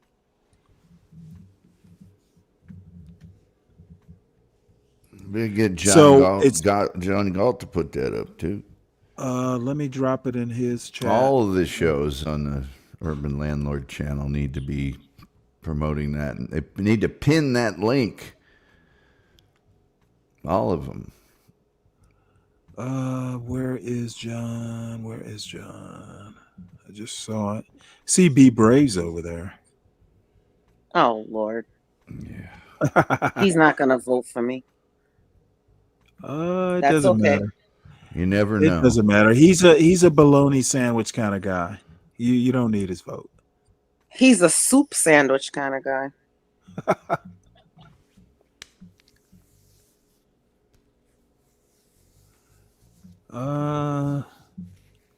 Not even good bologna. That's right. Store No, brand. Oscar Myers. No beef. It's that chicken pork. Yeah, chicken pork. It's not even real. It's not even beef bologna. Ask Oscar Myers. No, it's not. Let me tell you, when I'm having a craving for a fried bologna sandwich, I go to the deli and I get the bologna cut the way that I want. I like it extra thick. Oh, is that the dirty jokes that yes. your folks, your colleagues at work have come to know and love? Let me tell you, Stanley, I am going to miss my sales guys. I'm going to miss my finance managers. I'm going to miss all the guys downstairs, everybody in service, everybody in parts. I'm going to miss them because we had a blast. But the office to me is always toxic because it's nothing but women. And it's always toxic. And the only person that I really did care about upstairs, which I felt sorry for not saying bye to, was the one guy that worked up there. Right. But the women are so toxic. And I'm going to tell you the situation that happened. My boss feels like I'm stupid or something. So if somebody comes in and they ask me something, and I'm like, oh, sure, I'll do this. Oh, don't forget to do that. And don't forget to do that. Bitch, I already know what to do. Well, I mean, now I actually had a boss on my second ship. He was a new boss. I'd already been on a deployment. I kind of knew what my job was. And I just told him, maybe not the first time I met him, but I basically, sat down and told him how I wanted to be run. If I have to work for you, this is how I would like to do things. Of course, you're the boss, but you don't have to worry about me. I pretty much know my job because after deployment of doing what I did, they deconned my ship. So I went to a new one and it just so happened they needed someone with my experience. I'll tell you why they needed it, because the guy I was replacing had put a bunch of money on his roommate's 1-900. Like he ran up credit cards on like 1-900 numbers or something. So they got rid of his ass. And I was going to Charleston and they needed a quick replacement. So they diverted me to take this particular job. Anyway, I told my boss, I pretty much have a grasp on it. I really only need to hear from you when I fuck up. Otherwise, if I need something, I'll come to you. But I'm pretty much, you don't have to worry about me. Just to just tell me when I screw up. And exactly. And that was well, maybe that was the talk. Maybe you should have had that talk. I'm oh, not stupid. I've I been doing did because let me Oh, tell okay. you, there was one Well, time. Ebony, what are you gonna do next, Ebony? Oh my Lord. Oh boy. She's I told you, literally 12 man. I am going to open up my own business. Really? Doing what? I was thinking about after home the show healthcare. going out and getting a 6-pack of beer, but I'm thinking better of it now. She's got a business. Yeah, just finding like an agency. I'm not gonna do the home health care. I'm just gonna open up an agency to place home health aides. Yeah. But yeah, let me tell you, one time I did something wrong, which everybody in the office does something. You know how, but this is how I am as a worker. Okay. I'm going to tell you how I am. If I find a mistake, I fix it and move along. Now, if it's a repeatable mistake, then I will pull you aside and I will tell you, hey, I've been finding out that you've been putting this to the wrong account, blah, blah, blah. This is the account it needs to go to. No, but my boss, I put something to the wrong account because, of course, the salesman downstairs coded it wrong. And I put it to the account that was written in the deal. And guess what? She fucking, hold on. Was that Stanley like a robot making your food? Looks almost like a robot No, it's making your a food. Hello, it's this is a Natasha. it's a thing like a plating. Hello? It's a series of plating videos, No, thank you. and I think it's got music, so I've got it muted. Yeah, so And I don't know whether that's you know what? Actually, I could find out whether I can't tell. I can never tell whether it's like YouTube music or whether it's actually copyrighted music. yeah, Let's see. so Maybe it's down. anyway, she came to me and my door was Yeah, open. yeah, it's all licensed. Creative Commons. Well, yeah, it looks like it's copyrighted. So my door was open and she said in front of everybody, oh, you did this wrong. This needs to be. And I'm like, I'm not used to this shit. I'm used to corporate, and you have to, and that's the problem with this dealership. It's not a corporate dealership. It's what you call it, Independent. a sole propriety or something like yeah, that. sole nice. proprietor. Okay, interesting. So you already quit, Ebony? Is that Oh it? yeah. You quit? Really? I left yesterday. I was done. I was like, you don't talk to me like that. If you need something or you need to talk to me about something private, and this is another thing. I told her I was in the hospital and everything that was happening. And then when I come in back from being in the hospital, everybody's like, oh, how did your blood transfusion go? Oh, I heard you had gallstone. Like, I didn't tell you to fucking tell everybody. I'm not friends with, this is one thing about me. When it comes down to work, I choose my friends carefully. And I don't tell everybody everything. I don't like that shit. By the way, Stanley, Creative Commons attribution means you can use it. All you have to do is credit the original person in like the description. Oh, okay. Oh, well, thanks, Tom. Yeah, Creative Commons and all that. You get, if you look into it. So I would have to. Okay, so what I need to do is take the link and drop it in my info. Okay, yeah. Whatever they have in their descriptions, copy it and drop it into your description and whatnot. Oh, okay. Probably suggest to like and subscribe.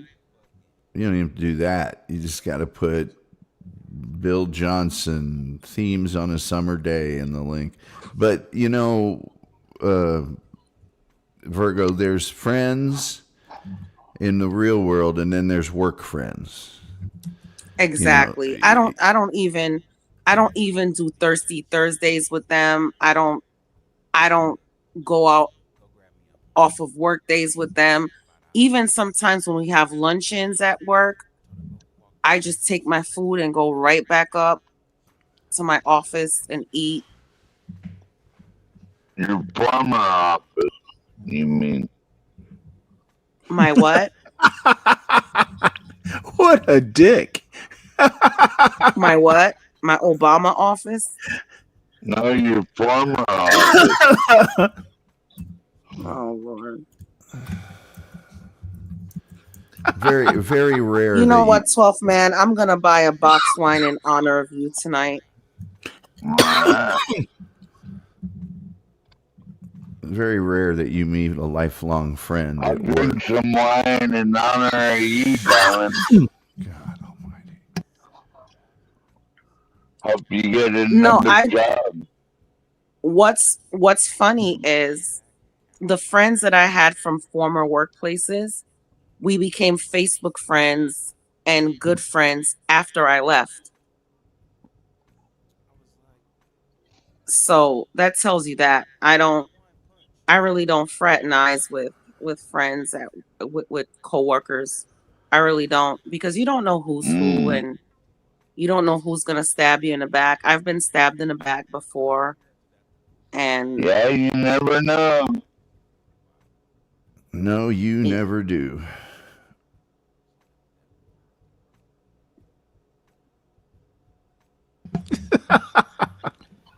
but it gives me some time to work on the house, and we're moving in next week. I don't know if I told you that, Stanley. I knew it was coming up. Congratulations. You happy? I guess I shouldn't even ask that question. Of course you're happy. I am, but here's the kicker. So the in-laws, the rent at the apartment, yeah. Because the rent at the apartment is $2,100. Mm-hmm. And rather than, just staying there and paying all that by themselves, my husband convinced me. I wasn't with it at first, but he convinced you, huh? well, yeah, because mom was like, oh, $2,100 a month. I don't know when I could retire. And he was like, oh, mom needs to retire. Let's just help them out. And I'm like, all right. See, I do have a heart, contrary to other people.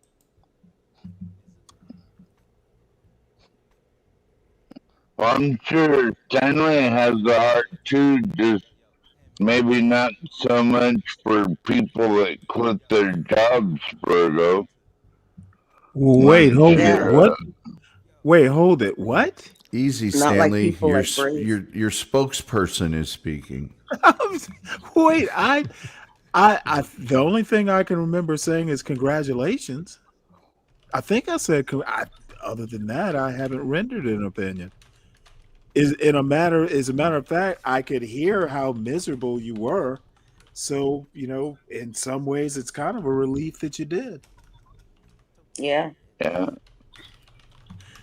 Now we can do our damn recipe shows. Now we can do our damn recipe shows on. See how selfish I am? She's smart enough she could get another job anyway. Do what?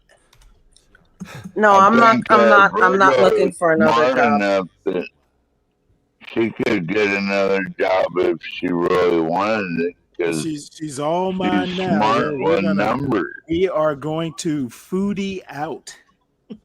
I am not going to another job. I am going to work for myself. Well, My husband is going to leave the county, and he's gonna open up his own stuff. We both agree we can't do this anymore, but he's not quitting yet. Well, see, that's actually I was gonna make a comment about when you get into, you remember fried green tomatoes where what's her name?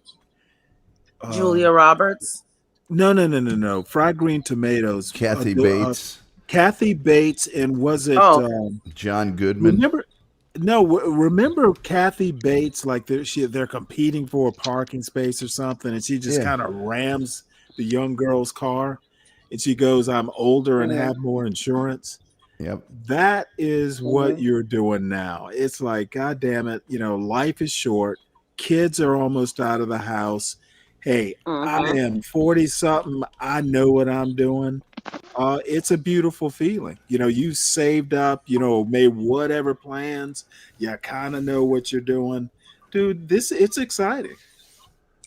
Yeah, and eventually I want to buy a duplex where we could rent it out. So Portia, if you're listening, thank you. I was just adding that to the music part of it, that universal license. I added the music to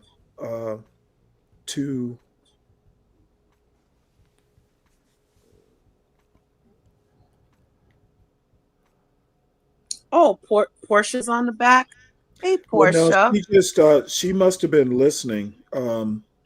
She heard me and Tom talking about that common license. Added music also to.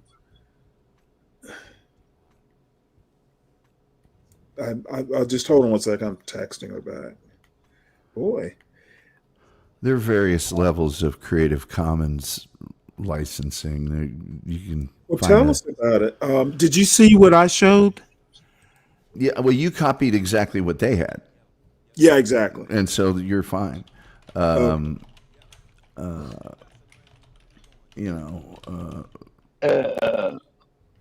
It's basically, there's like 6 different types of license. Mm-hmm. And they're all called Creative Commons or different names? They have different names. One's called CC BY, and that means you can distribute, remix, adapt, whatever you want, so long as you give attribution, and it allows for commercial Shut the fuck up, Tom Gulley. You're trying to get him in trouble. Yeah, that's what I'm trying to do. He's literally a professional. Yeah.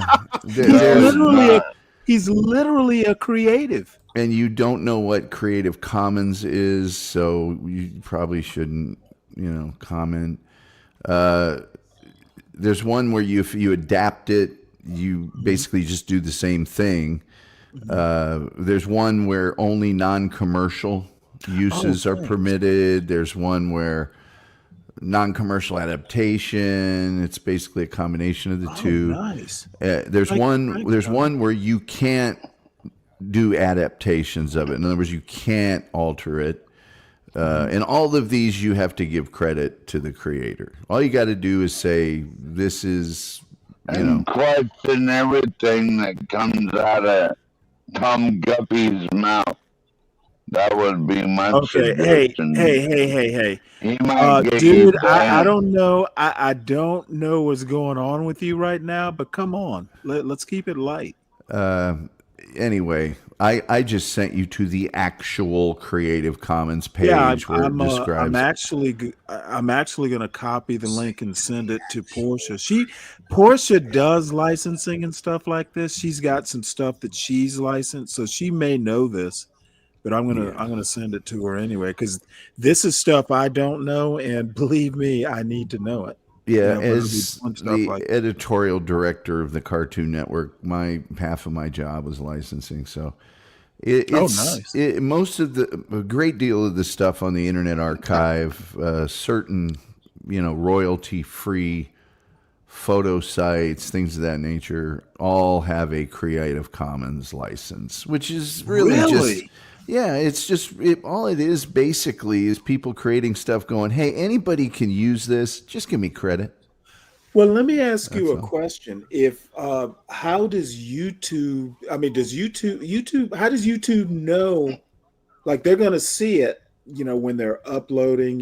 I guess it goes through their algorithm or whatever. Whatever their process is. How? Like if they said, hey, there's a problem with this, do I just dispute it and say, hey, these are the copies of the licenses? How does YouTube know? Because I don't think they actually go through and look at the someone would have to make a claim. Generally speaking, gotcha. Speaking, YouTube is only got an algorithm for commercially licensed material.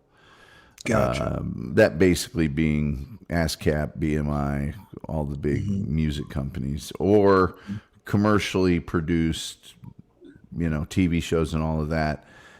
If you have a Creative Commons license, then you just say it's there in the description. Right. That's I gotcha. Well, look at what's on the page right now. It's like a moon with a green eye and a dick down its throat. I mean, come on, man. Look at that shit. That shit is What are gross. you?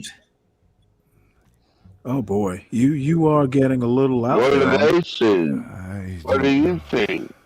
With a green eye and a big old purple.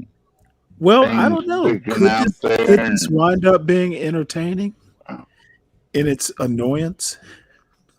I just don't understand the Is that a crack pipe? benefit of. And the moon. Yeah, this is getting a little out of hand, don't you think, there, Mister? I don't know. What do you think, Stanley? I mean, look at that shit. Let me What show does you. that Let me look show like? you what I think. That's what I think. I think 6:30 in the morning is a little too early to be half in the bag. I don't think he's been to sleep. He's getting a little. The only word I can think of is a little surly. Those suds are making you surly, sir. You like that alliteration? And you know what? The funny thing is I haven't had a drop and I'm being silly. Look at me. I haven't either. I'm just having a good old time.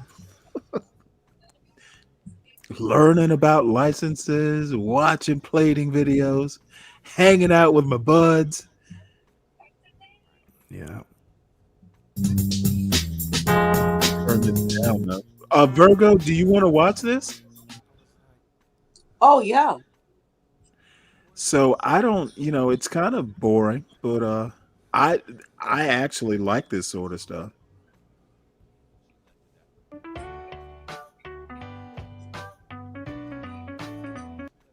Oops.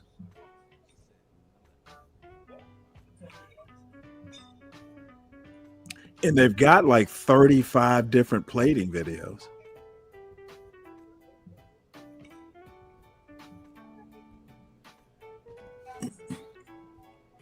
And did you see Yeti Life says he doesn't have Facebook, but he got someone else to drop you a vote? Let's see where you are now. See if anything has made a difference. Oh, Virgo. You went from 22 to number 4. Oh, thank you guys. Get Oh that my over. God, I love you guys. Get that over to John Gall I'm not. ASAP. I'm not sure. Yeah, I've already dropped it over, John. You know what? I may just go over there and hop up on the. Y'all, just give me a few minutes. I'm gonna hop up over there and interrupt John. Because if we can get her up, shit. If we took her from 22 to number 4, we can get her to number 1. Just give me 1 sec, guys. I'm gonna drop off and I'll be right back. Okay. And 12th man is in limbo back there. I hopefully he'll get the message. Hopefully he'll fall asleep. Yeah. Be right back. I gotta get my cooking skills up. Yes. So hopefully you get. I gotta work on my plating. That is what I struggle with. I cook, but I just just serve. I've never done anything artistic with food, but that is something I'm willing to dive into. I watch everything Gordon Ramsay, and I love it when he says, well, it doesn't look like much. And then he tastes it and he goes, oh, well, it tastes a banger. Well, that's quite good. I love it when he's like, well, it doesn't look like, not very. The only thing I'm afraid of, and I must admit this to you, Tom, the only thing I'm scared of and have anxiety for is them telling me use this ingredient, and make something. It's like, oh, okay. Like, how do you make it in time? So I have a lot of recipes in my head, from different regions of the world. But for you to tell me to cook something like just make this, I'm scared. Well, there's a couple of things. One, you can watch that show Chopped, because that's all that show is. Oh, I watched Chopped, and it looks very, very hard. I you know what? I watched almost every cooking show. I've watched Chopped. I've watched what is that, Iron Chef? Oh, I love Iron Chef. Yeah, but they have sous chefs. Well, and they also have that huge kitchen, and they also have like a theme. But if you've been a bachelor, your bachelor days are all basically that show. There, Chopped. You're looking in your cupboard and you're going, what do I got here, and what can I make with it? And you have to get creative. You don't even think about a recipe. You're just, can I mix, this with that, and what's my protein and all that other stuff. So I have a feeling that under fire you would do fine. I won't have time to wash my meat. Well, do you ever? Oh, yes, I do. I wash and marinate it. Oh, that's right. I'm the one that I forgot. You're on the other side of that. I'm on the other side of the fence. That issue, yeah. But hey, if it's worth $25,000, I won't wash that meat a bit. Well, yeah, I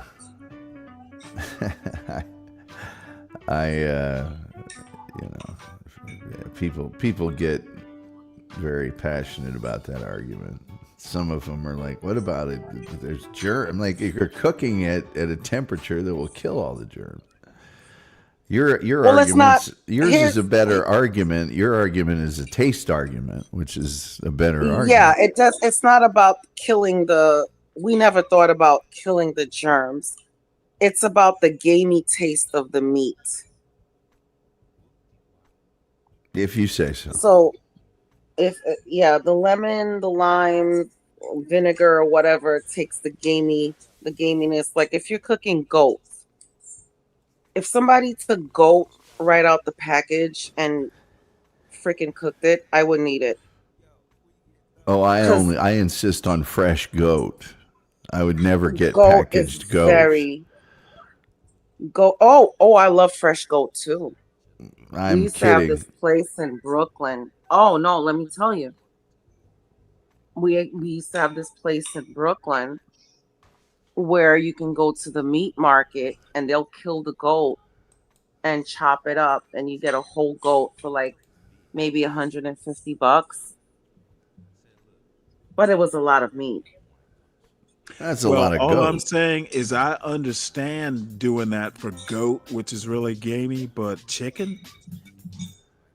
Chicken is gamey too. I It taste is? that. Yeah, I really don't like the Publix whole chicken. And oh, I'll tell you this much.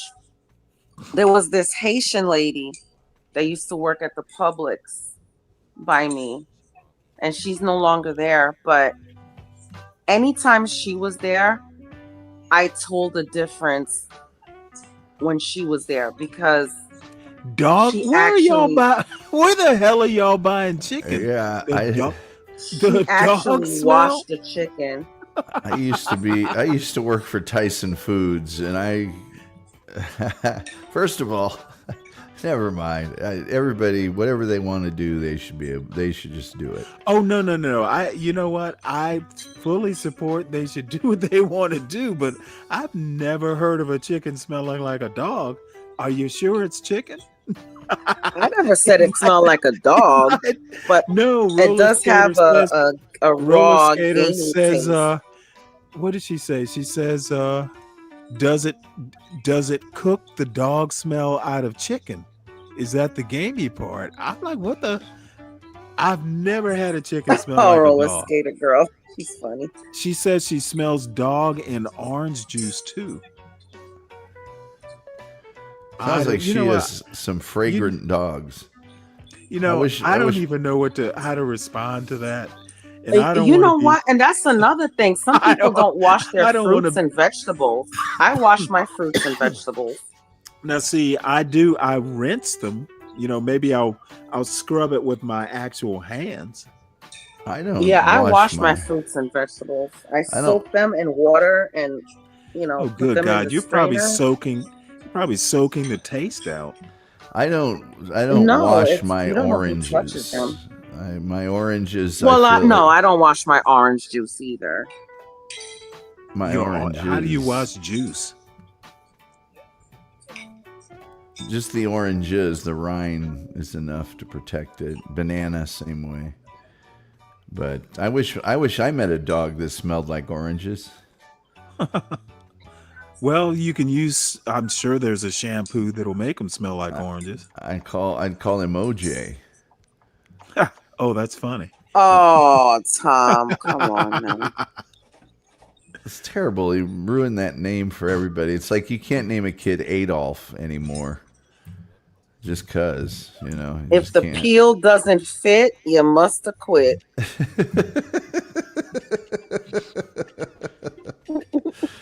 Oh man, oh man. Yeah, this person's serious. They got them surgical gloves on.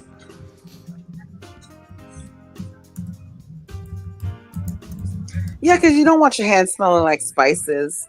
Like when I cook, I put gloves on too. Because I don't want my hands, especially because I don't believe in like marinating food with my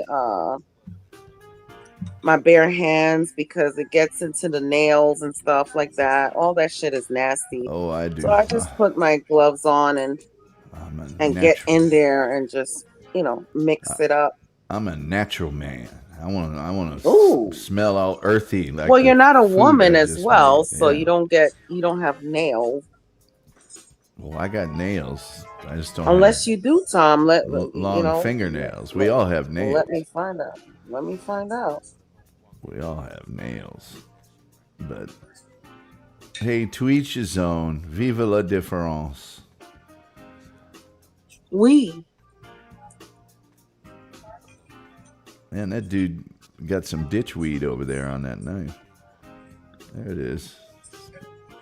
Just the Are shape. you sharing HB's French wife, Tom? Because HB speaks French as well. Oh, no, I don't speak any French. You said vive la différence. Well, that's just common. You know, everybody knows a little bit of everything. I used to, the girl I lived with for 10 years was fluent in French.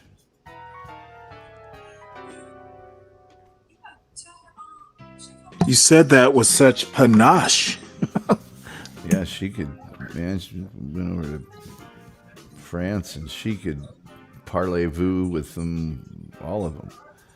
Good God! She must have frozen those meatballs or something. Voulez-vous coucher avec moi? C'est toi. Ce soir. Down in old New Orleans, strutting her stuff on the street. Oh She my says, God, I should do that for karaoke. Hey, oh, T, you if wanna you're give it a listening, go? T, when you doing karaoke again, I want to do that song. And then gitchy, ya, ya, ya, ya. Gitchy, ya, ya, ye. Mocha, la, la, la, la. And they don't write them like that anymore.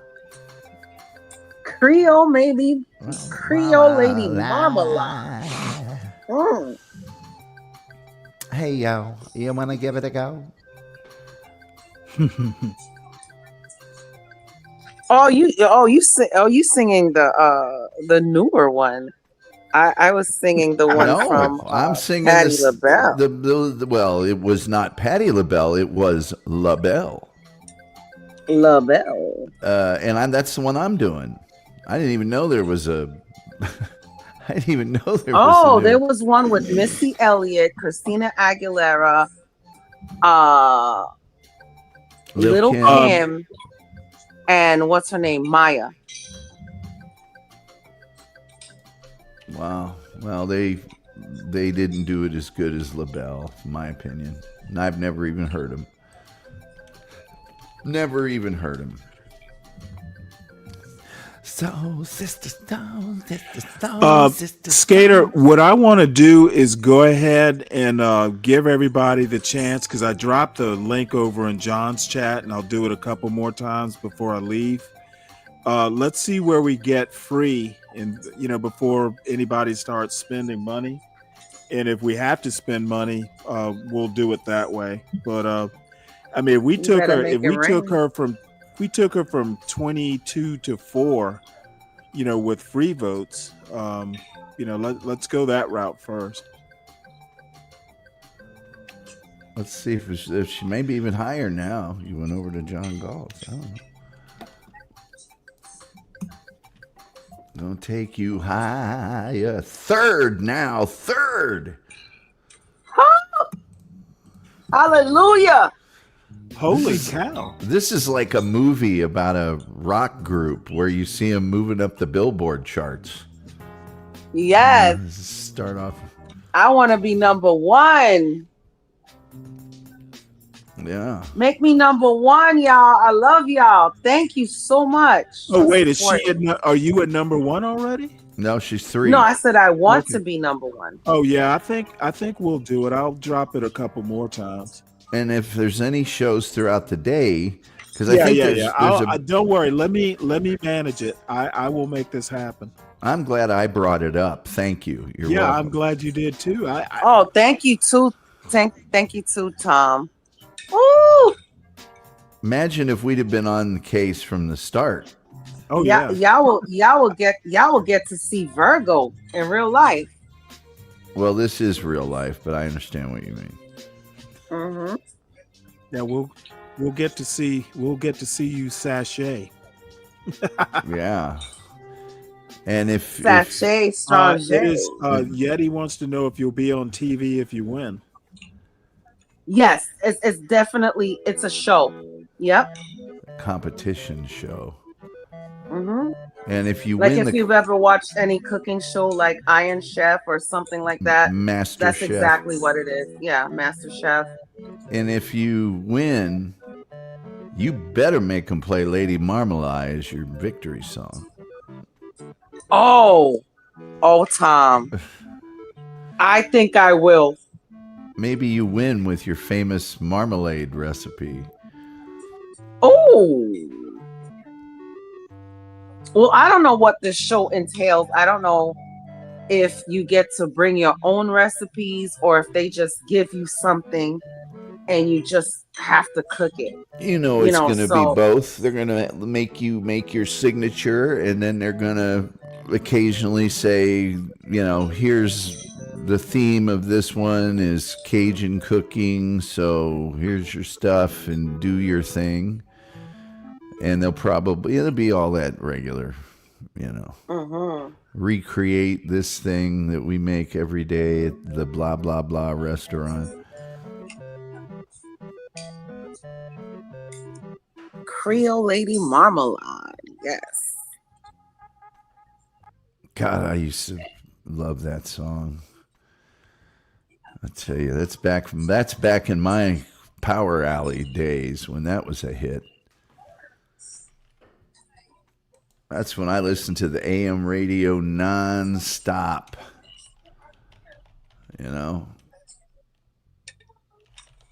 Nonstop. 1975. Back to the channel. Oh, 74.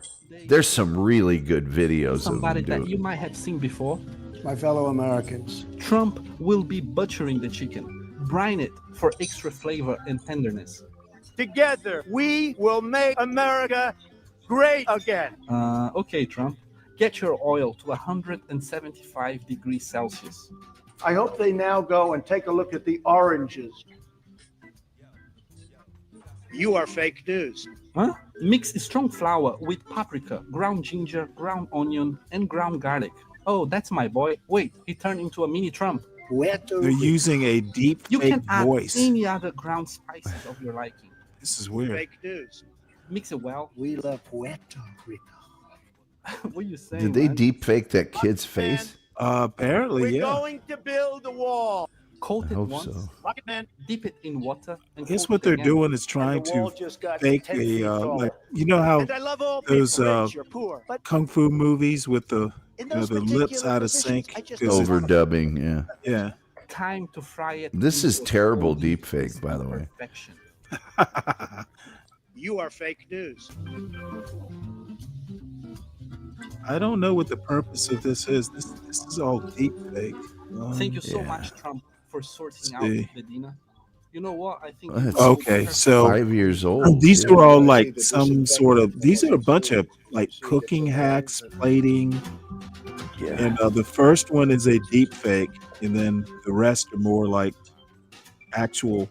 Regular. Yeah. That video is 5 years old anyway. So that's not even modern deep fake.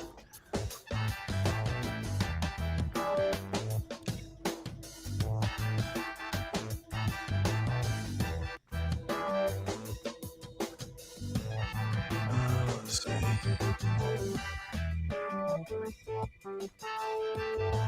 Okay, so this is Creative Commons.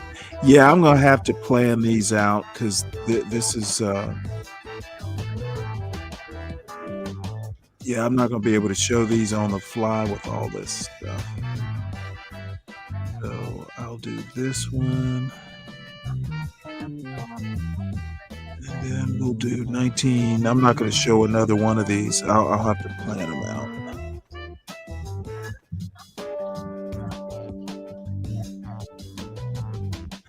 But now that Virgo is Rocketing up the charts. well, that and now that I know she's going to be here Saturday, so we can execute our master plan of doing foodie Fridays. Well, Friday shows are traditionally not. Well, actually, it's more like Friday. It'll actually wind up being Saturday mornings. Yeah, Fridays and weekends are just tough. People are distracted, so she's got 11 hours and 4 minutes. Oh, I like this. It's got a real it's got a real Parliament feel to it. Yeah, no, though I don't see any licensing or anything like that. This is scaring me. It is scary, and really for a cooking video, do you need it? You know, Yeah. watch it. I can Sometimes kind of understand. Let's see, chapters, videos about. Roller skater Texas girl. That looks like a massacre. Well, it kind of is. Yeah.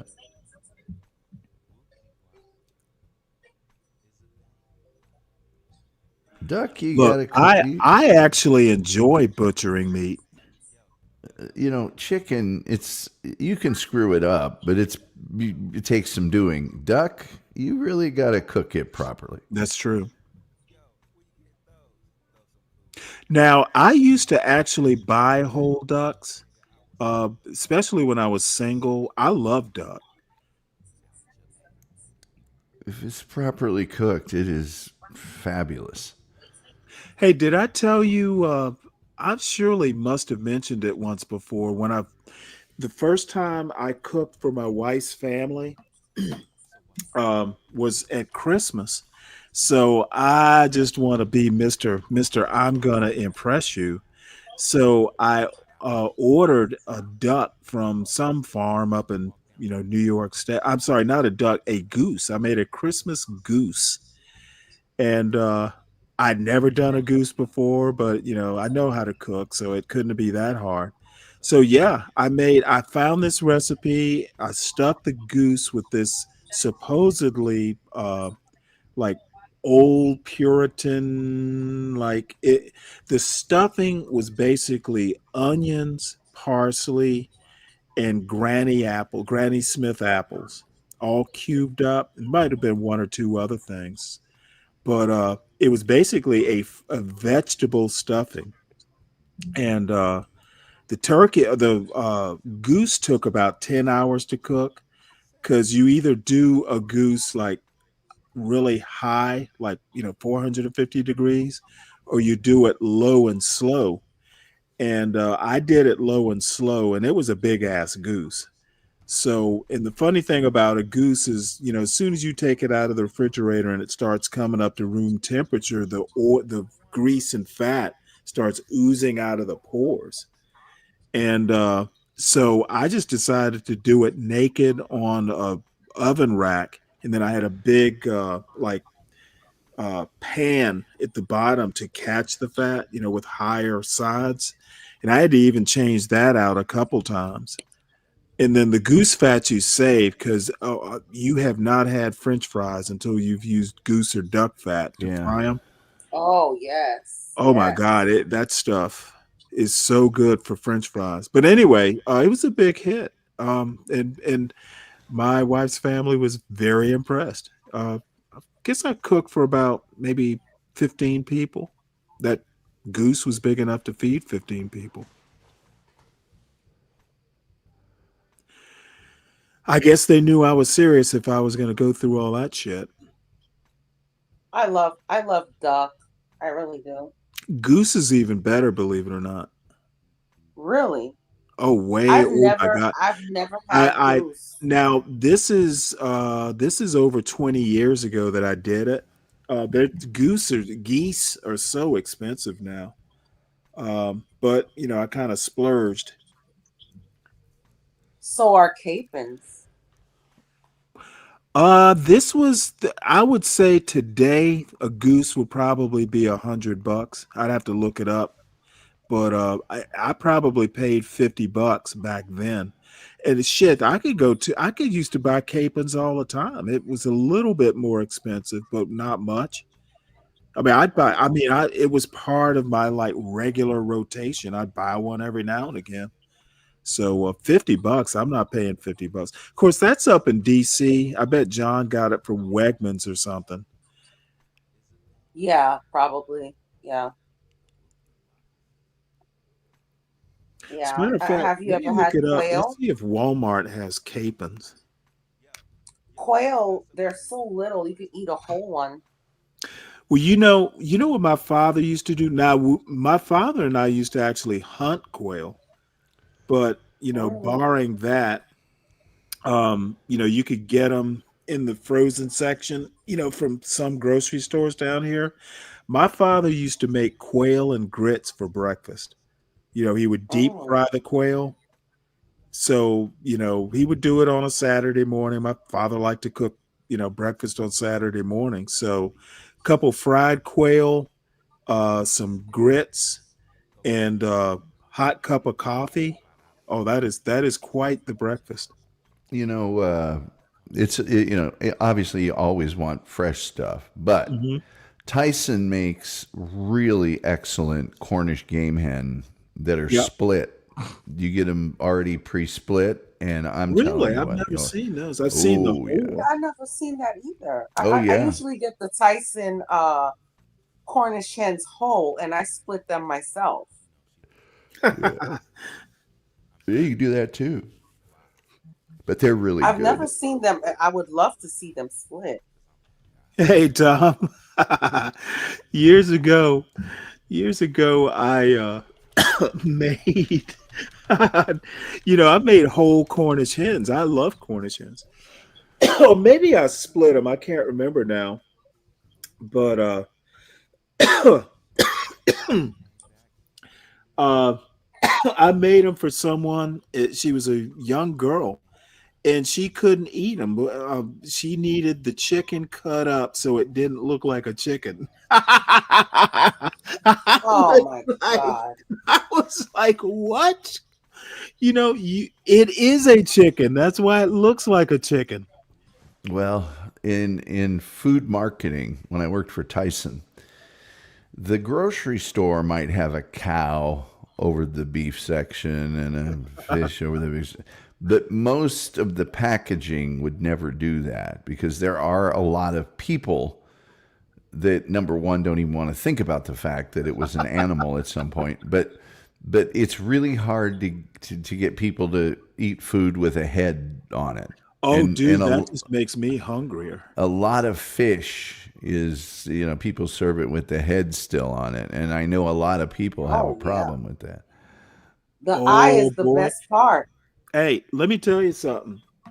Um, like fish, like buying like a really like expensive fish. Every now and Oh again, I yeah, would get something like always a striped bass, or something. Like one year for my birthday, I yellowtail. bought special ordered a 5-pound striped bass from the grocery store. Oh yeah, you leave the head on, buddy. Yeah. You Oh strip yeah. out the gills and leave the head on for decoration. It does not bother me at all. And I like the eye. I like the eye. I want the Yeah, eye. well, I'm not going to eat the eye, but I like the head on. Oh, it's good. And These- let me tell you, Kimmy will know this if she's listening in on the chat. Goat head soup. Oh my God. Us Caribbeans, we make goat head soup.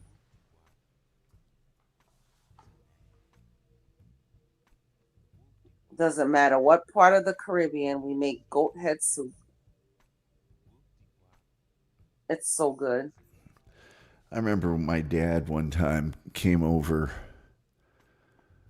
I think it was after he and my mom had gotten divorced, and they didn't get divorced till I was like 30. And he came over. He had just moved into a little place. He hadn't bought his house yet, and I think he was just contemplating his next move. And I made chicken wings, and I make incredible chicken wings, right? So he had some of those, and he was just raving about them. And so the next How do you sort of, make yours? Sorry to interrupt. Do you fry them or? well, these were deep fried, yeah. Yeah. Interesting. Nice. And well, I marinate them first in either beer or wine for a day, and then and then most importantly, take them out of the deep fryer and put them directly in the sauce. Mhm. So it sort of bakes that in and fries it in. So anyway, he really loved them, and we were having a big family gathering. And he said, "You need to make those chicken wings. Oh, everybody will go crazy for this." And I said, "Okay." So I slaved, because chicken wings are a lot of effort. If you don't have a commercial deep fryer and you're just frying them at home in a Right. pot. So you're making you got to do them in batches. Yeah, little 6, 7, 8 batches, and I made a whole giant food service aluminum, bigger than a lasagna, but food service, one of those flat. It looks like a lasagna tray, but it's much bigger. And I slaved and slaved and slaved, and put them in the oven at very low warmth and covered them and kept putting the new ones in. And then because I wanted to remain crispy, and then I took them over to where the reunion was, and I threw them in the oven at like 300 for 10 minutes or something to crisp them up again, and brought them out just because I was there early. And I brought them out because all the food was being put there so people could eat right when they got there. And he was so mad. Those chicken wings went, I swear to you, in 5 minutes. Everybody just descended on them like locusts. And, hey, you tasted these? And, my dad comes around the corner. And there's no more chicken wings left. And he was just like, gee, for the love of Mike, what's a guy got to do to get a chicken wing around here? I mean, it's just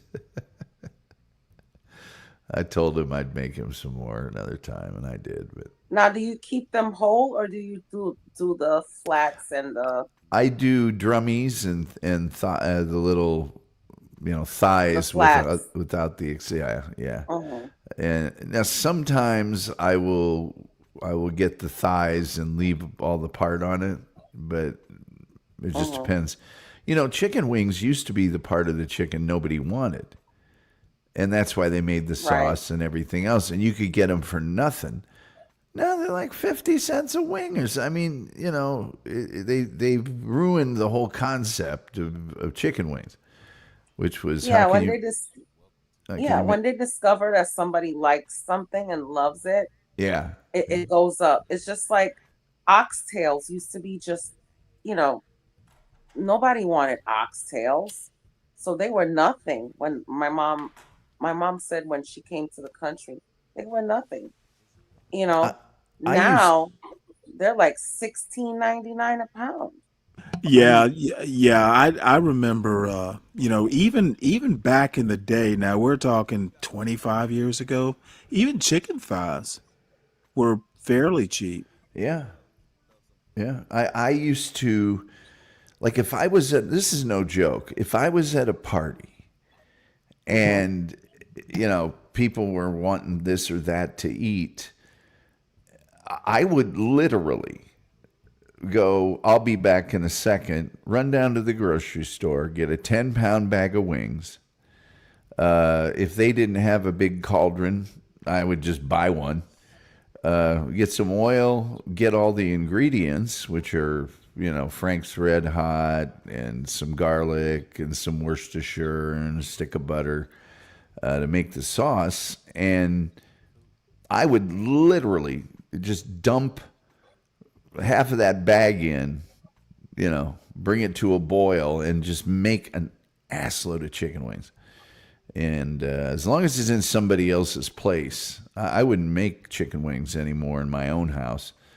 It just smells like, grease for 5 days.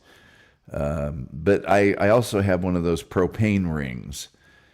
So, those are awesome, aren't they? Yes. If you take that out onto your patio or whatever, then you're fine. But man, oh man, I've got a friend that we kind of shared our secret chicken wing recipes with. And he had to start getting all creative with his. So I'm going to put some this and that and this. And I'm like, dude, why are you messing with perfection? It's just because, and his wife would say the same thing. It's like, what are you doing? You had it. You had it.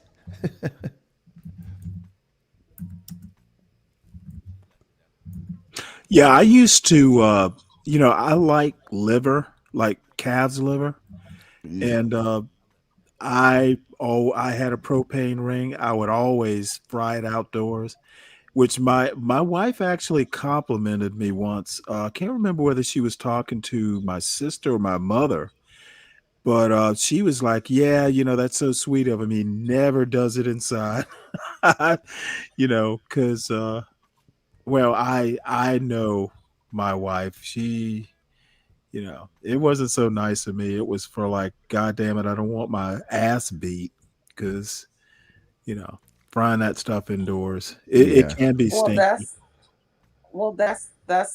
that's the whole point of washing your meat. Like I would soak Oh, my wait, hold it. my You can't wash that iron smell out of liver. well, yeah, you can. I put a little bit of vinegar and some water, Oh, I'm let it not doing soak that. I for want like to taste it. soak What's the for point 10 of having minutes, liver if it doesn't taste like liver?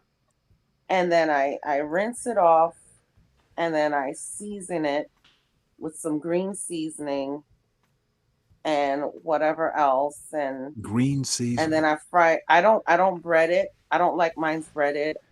Oh, no, no, no, no. Yeah. I pan fry it with lots of onions and take that seasoning water that was in the bowl that I seasoned it in and put it in there and let it, Well, wait, hold cook. it. All the germs and stuff are in there. Well, it cooks. Ah, the best I've way I've never ever gotten had liver, salmonella believe it or not. poisoning or whatever poison you people are talking about.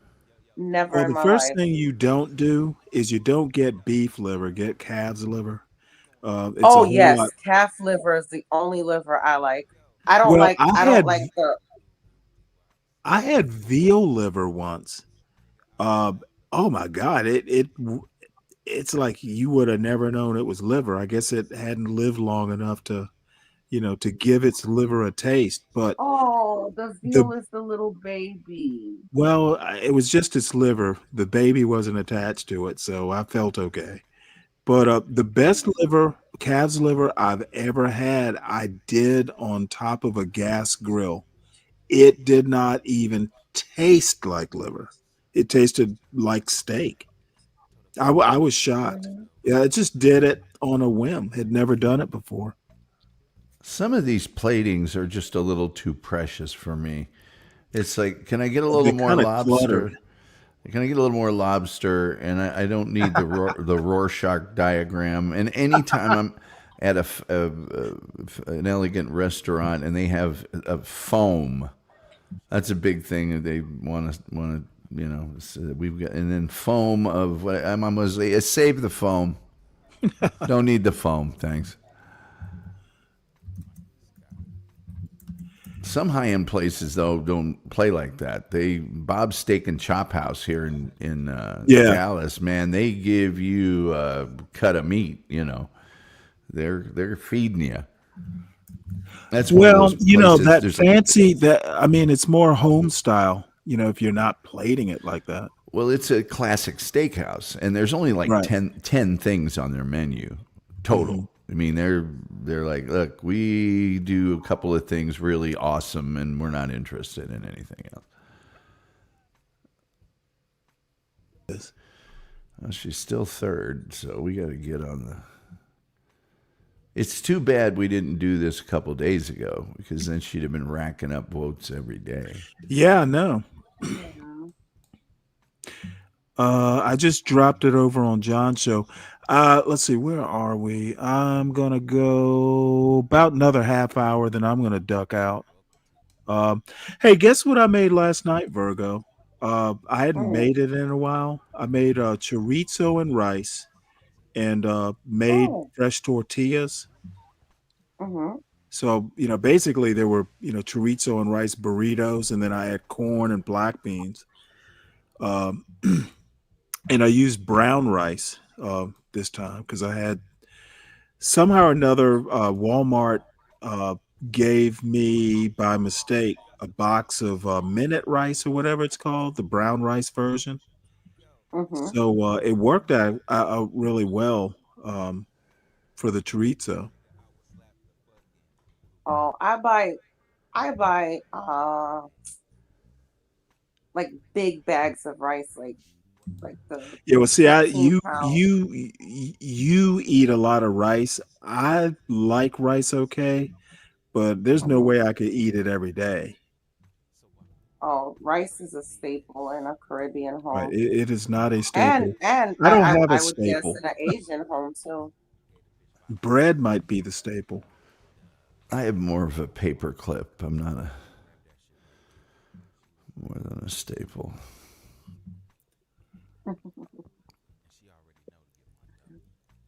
No, but what I do with my black beans when I make the black bean salad, I put corn, black beans, cut up some red onion, some cilantro, and drizzle a little bit of olive oil and toss it all together, and a squeeze of lime. Try that.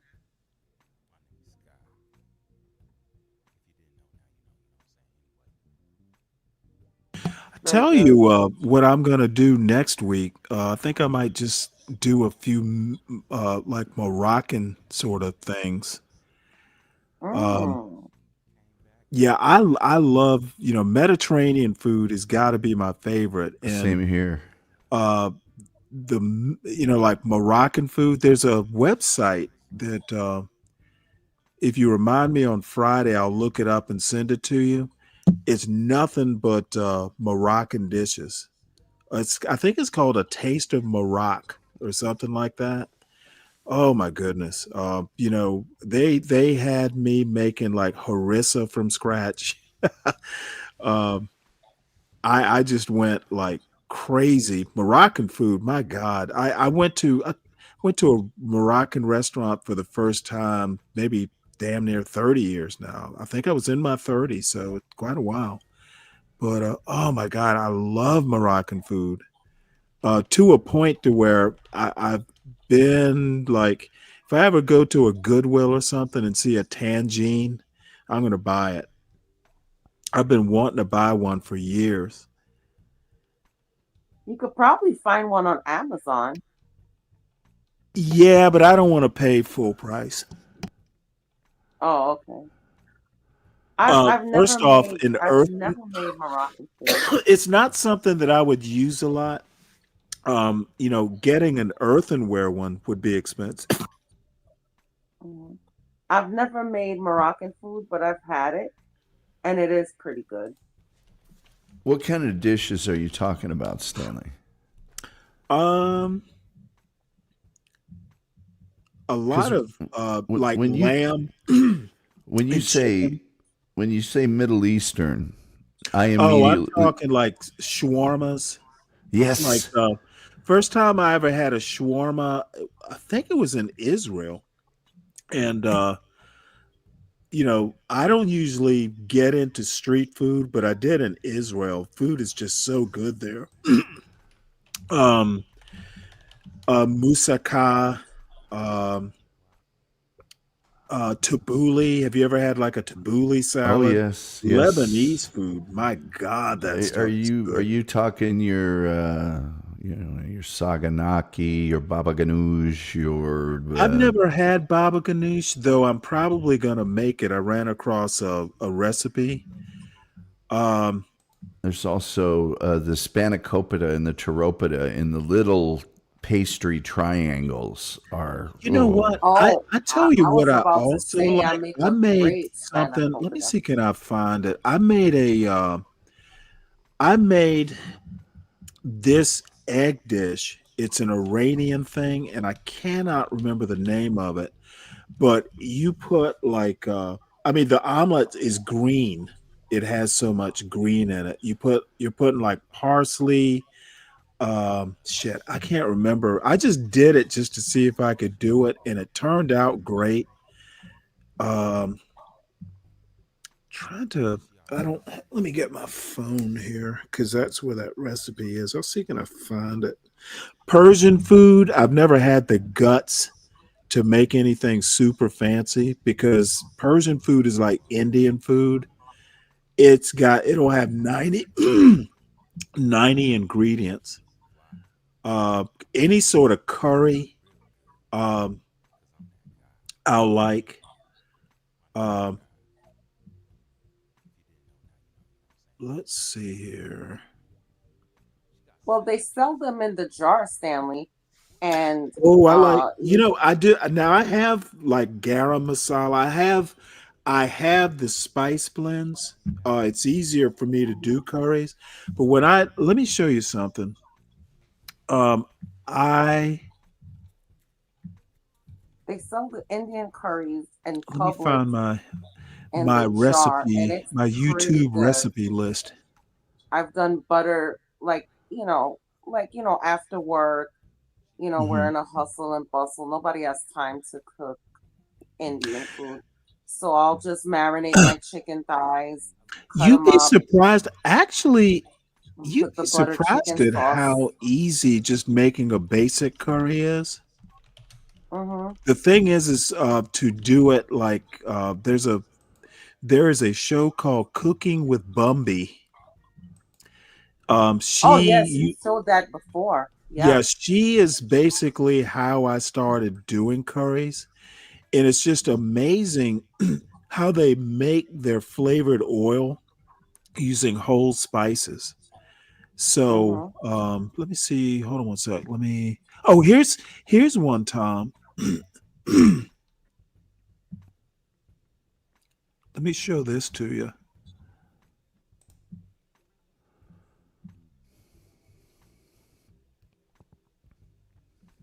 Fried cheese, they're not messing around. It's just set some cheese on fire. Let's see. I don't recognize this person. Let's see who it is, shall we? Hi, Wood. Yeah, what's going on? Hey, you've been up here before, right? Always, man. Okay. You know what? I didn't recognize your name. I've never heard you called Wood.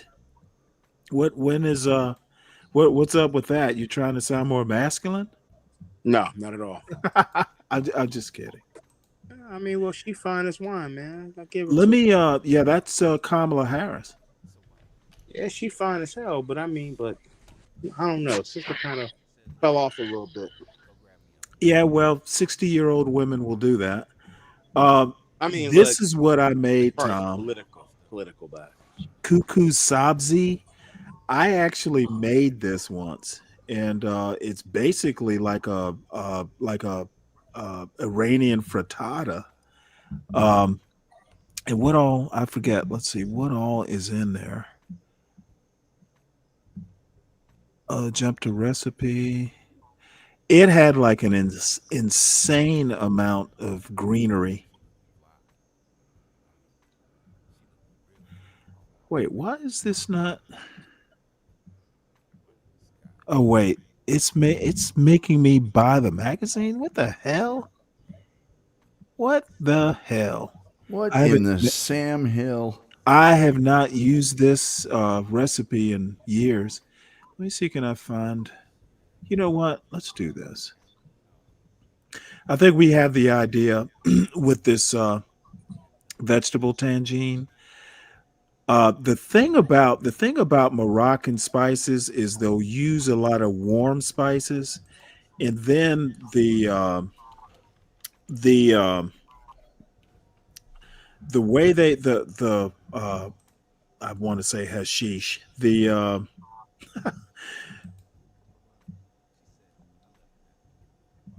let's see,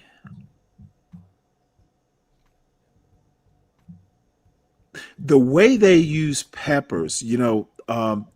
it's the way they spice their food. It's not super spicy, but it will make you sweat, but not that much. Like CNC Music Factory, or gonna make you sweat. Yeah. Let's see here. Let me see, can I find this? It'd be nice if I could find this on YouTube to see it prepared. So what's going on, Linwood?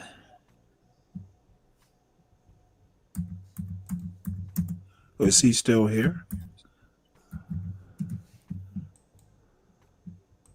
Oh, he dropped off. Where'd he go? I don't know. He's a will o' the wisp. I guess we just weren't entertaining enough.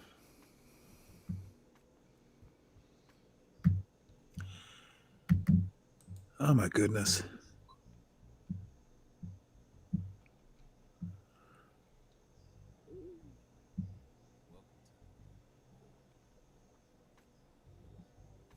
Well, you know what?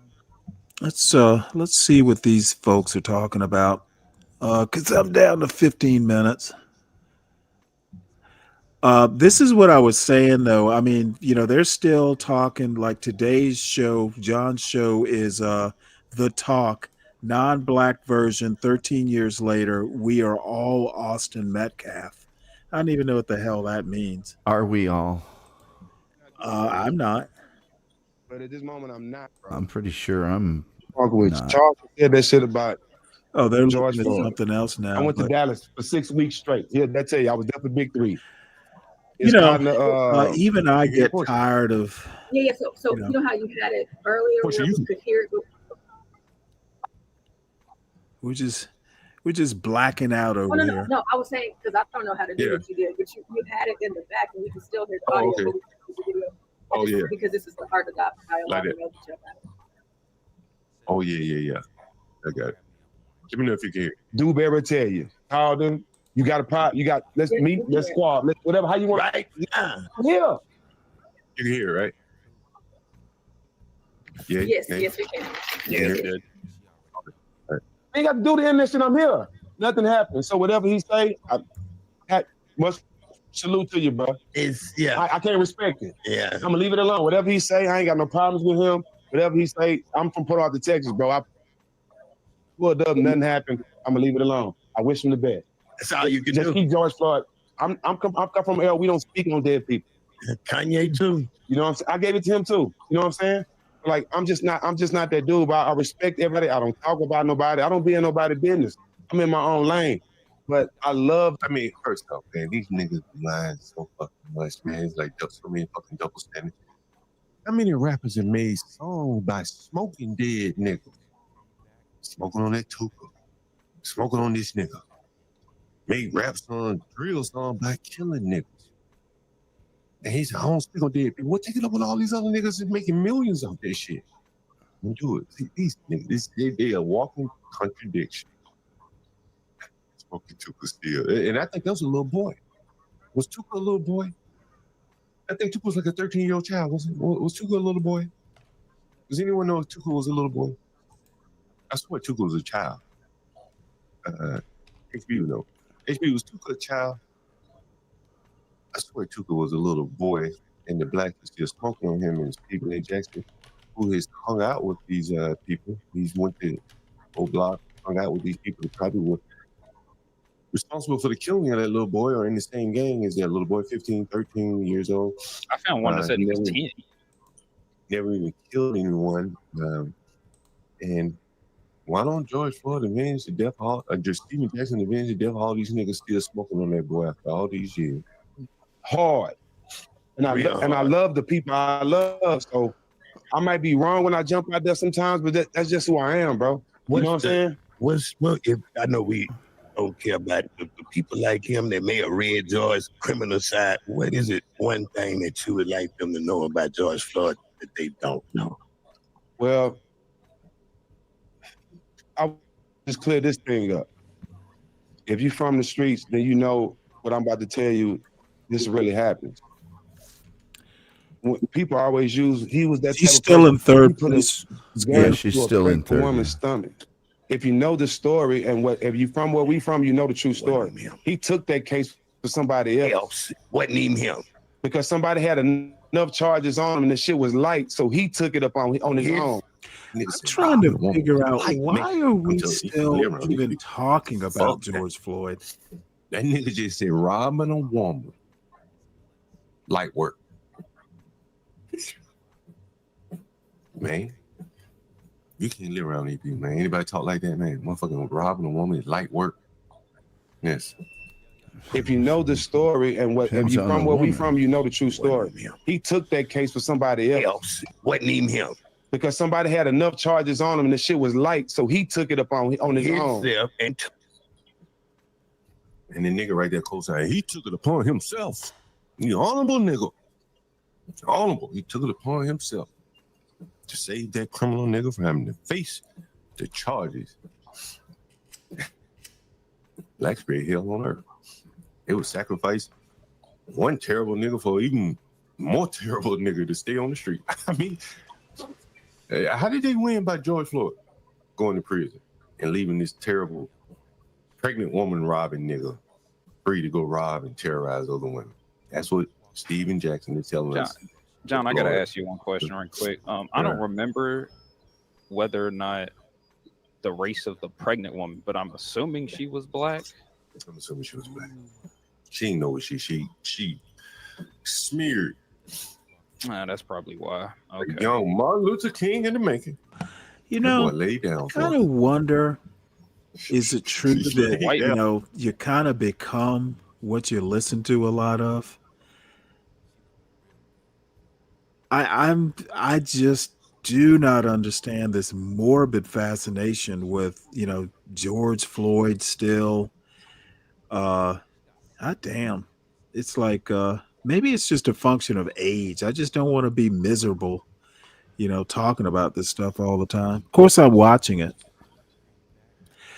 I would think by now, I mean, it's sad. It's sad enough, I just don't know how you sit around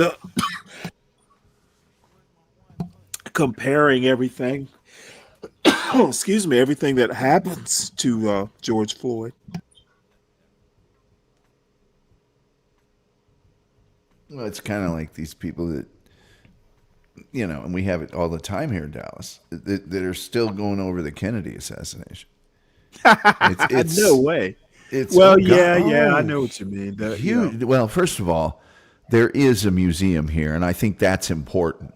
I mean, I do. Right. I think that the record of it is important. But there are symposiums and release of this new stuff, and there just people filing in from everywhere, and it's just, guys, have you not figured out we're never going to know? Is that not? Nobody's ever going to come down with a golden chalice of truth and say, this is exactly what happened. They didn't film it. I'm sure they weren't texting. We're just never going to know. All right. Well, I found the Sabzi since Bon Appetit all of a sudden wants to charge us to look at a damn recipe. This is basically like a Persian frittata. Hey guys, today I'm going to teach you how to make a traditional Iranian dish known as kuku sabzi. It's a dish made with a ton of herbs, and it's a dish usually during the Persian New Year, and it's very, very easy to make. So first, you're going to slice a yellow onion. You want to really fine chop on the onions. One medium leek.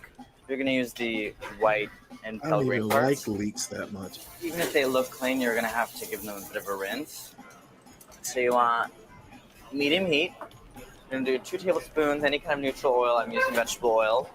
So we're going to cook this down until it's very soft, tender. You don't want any charred bits. Cilantro, parsley, dill, equal parts. You're going to need about 2 bunches of each. And Persian New Year is all about eating a ton of herbs because it's a celebration of spring. You can go OD on You cannot herbs. do this in the food processor. I know what you're thinking. You can't. You know why? Because the blade of the processor it cuts the herbs and releases the Yeah. liquid, and they become wet. And that won't happen if you have a super sharp knife. In total, we're going to need 4.5 cups. 5 eggs, which is really not a lot for 4.5 cups of chopped herbs. Really, you're just using the eggs to bind the whole thing together. And then you'll add them to the chopped herbs. Eggs that bind. 1.5 teaspoons kosher salt, 1 teaspoon freshly ground black pepper, 1/2 teaspoon turmeric. It is actually and then really 1 good. tablespoon crushed It fenugreek looks so leaves. weird Gives that I it, had to make it. its I don't sweet, remember if my fragrant son liked character. it that You much, find but this I at did. Indian or Middle Eastern markets. Yeah, it's and not then 1 kids' teaspoon food, baking really. powder. It's very, very thick. It's not a loose mixture like it would be for frittata or omelet. And then we're gonna fold in our. That kind of reminds me when my son was really small, he would not eat anything colored green. Yeah. I guess that's kind of natural. He'd eat carrots, but he wouldn't eat anything that was green. When I Boiled was onion little, and I licorice. wouldn't. If things touched on my plate, I wouldn't eat them. And or I'm still kind of like that now. Like, my God, if there's like, dude, I don't put grits on a plate. It's got to go into a bowl because if that shit touches anything, it's gonna hurt my feeling. I ate it, but I didn't like it. And the other thing my parents used to marvel at was I would not eat one thing till I was done with another thing. Yeah, I'm kind of the same way. And by the way, this kind of reminds me, have you ever had a bargee? I don't think I have. It's actually Indian. The real name is bhaji, but in Great Oh, Britain, that's the fried onions, right? you can use onion, but other Yeah, I've things. seen it. I've never had it. And they make it in, you can have Ugh. it so it's in sort of onion shapes, or sometimes they make it in Yeah. little balls. And Yep, I've oh seen it prepared on like videos. I've never had it. man, it can be very, very, very, very good. Oh, you can use all kinds of vegetables for that, right? Yes. It's typically a hotter vegetable, Yeah. but man, oh man, I am telling you, it is. Of course, with the huge influx of Indian culture in Great Britain, they have them all over. But mama, you can use banana peppers. You can use onions, probably the most common one. But I know there's some Indian restaurants around here. I think the last time I went, I got a vindaloo or something, and they didn't have bhajis. But oh man, Well, I'm going to tell you right now. As a matter of fact, talking about curries, it's kind of made me. I can't do it till this weekend because I've got I've got about enough chorizo and rice. I probably could have fed 6, but so I'll eat that again tonight. But there's certain things that I'm just not going to do. Maybe this summer, I don't know what my son's going to do. If he's around, I'll go back to cooking for 2. It's fun because he actually can cook fairly well. I mean, he can cook fairly complicated stuff like he can make like General Tso's chicken from scratch. But what I was gonna say, tea. Oh my God, my father like cheese grits and stuff like that. Oh hell no! A little bit of salt and butter. You better not. I don't even put eggs on the same plate with my grits. The grits they have to go into a bowl. I cannot have grits touching anything. Grits and eggs. That's just like shrimp and grits. I don't know whether that was some northern concoction that they came up with. I don't ever remember eating it as a kid, even in restaurants and stuff. Like mixing shrimp and grits, that's just disgusting. There is no way I could do shrimp and grits. That grits cannot be mixed. It simply must not happen ever. I don't even want to see other people do it. I know a lot of people that put shrimp in their grits. I don't understand that. That's just disgusting. I I like shrimp and I like grits, but I can't even imagine. You know how sometimes you could probably imagine how two things would taste together? Like that shrimpy taste and my pristine grits taste. Oh no, no. We can't be doing that. And by the way, I will openly admit that is a prejudice that I have. I am not a seafood person. Well, see, I grew up with it. So. Largely because 99% of people do not know how to cook seafood. That is true. And so I've just never, there's certain things, yes. But salmon, I love me properly cooked salmon and certain things, but most people overcook shrimp. Oh my God, do they overcook it? Oh my Lord. It gets like kind of rubbery and chewy. Yeah. Slimy. No, you learn how to cook shrimp like, shrimp will I can cook shrimp scampi. Hell, my son can cook shrimp scampi from scratch. And the shrimp is going to be the last thing in it, like a couple minutes in a really hot pan. No, you don't want it. You don't want it overcooked. It just reminded me. I remember my wife making shrimp scampi. That's kind of how I got into making it. I remember it was so good. My wife thought I was nuts. I asked her to make it like 3 nights in a row. It was so good. she was like, really? So anyway, we'll finish up this frittata thing, and then I'll go ahead and wrap this up. The skillet. I've been on here long enough. This will work, but we're gonna do an old line cook's trick. Shoot, tonight. Shoot. All right. What's tonight? Is this Cool. Thursday? 3 tablespoons of neutral oil. We're using vegetable oil. Nothing is even cooked yet. Yep, it's Thursday. We're gonna be So fragrant. we're gonna be All right. looking It's a little bit at shimmery, curries with it's a Bumby little bit tomorrow. hot. You want to pat it down so it's nice and even throughout. Then you're gonna cover it. Okay, just loosening up the sides. You see how jiggly that is still, though? I mean, it's a nice spring go dish. here. I could see doing Boom. doing this for Easter about breakfast or A something. minute. Watch carefully. Just wanted to set.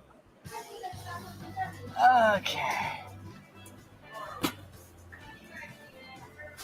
So here's the cuckoo. You could leave it as is, eat it like I like to do, or you could pair it with lavash bread, some yogurt, some radishes, and more fresh herbs to make a sandwich. That's how I make cuckoo sabzi. Eid Shoma Mubarak, which means Happy New Year. I could see that like with wheat bread or something. Oh yeah, I can see that with a lot of things. It looks really good. Oh man, I can make pita from scratch. It's really good. I had a viewer that sent me when I was in Utah. They're Armenian. Oh wow! And her father was this amazing cook, and they sent me the bread, which he went down to a real Middle Eastern bakery and got me not the pita from the store, grocery store, but the real. It was almost like thick cotton material for and kufti. And certainly baba ganoush and hummus. He made me a bunch of stuff, and they sent it FedEx. And oh my God, I wish I could say I portioned it out. It didn't last 2 days.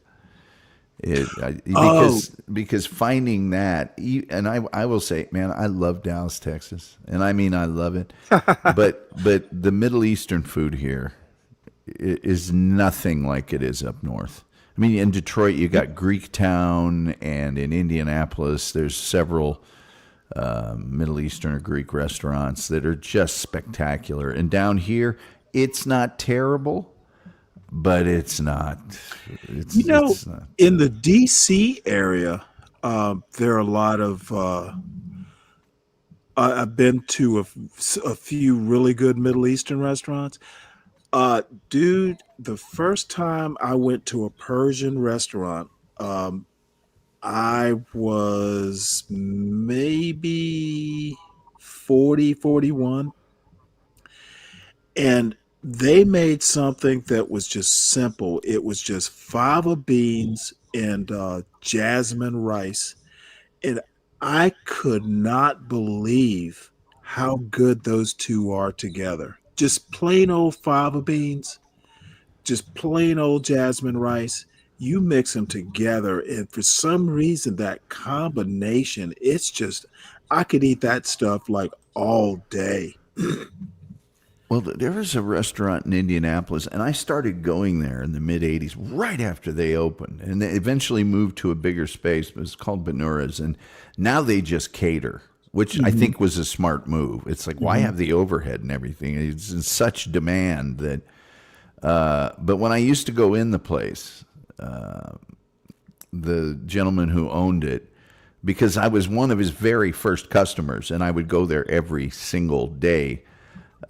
He knew exactly what I wanted, and my girlfriend used to go there. We used to go there all the time on weekend nights, and he would walk out into the middle of the restaurant when I got there and just go, "My friend, the usual?" I would love that. Yeah, and when I left Indianapolis, I told everybody, "Look, I'm going to be at Benura's at 7 o'clock the night before I leave for a final sort of meal," and I think about 40 people showed up. Oh wow! And I'd put it on Facebook, and I mean, I have pictures of it and everything else. And he's actually from Palestine, but Mhm. he's just a great guy. And man, once you get that authentic Middle Eastern taste, Oh it's yeah, that you just cannot beat it. I was actually thinking of falafel with like this kind of like a lemon. It's like it's almost like a Italian dressing, except it's lemon. Fresh pita, hot falafel, like a falafel sandwich with that little tangy lemon, whatever it is, dressing on it. I've actually made falafel from scratch. It's not real hard to do. Oh, I love falafel.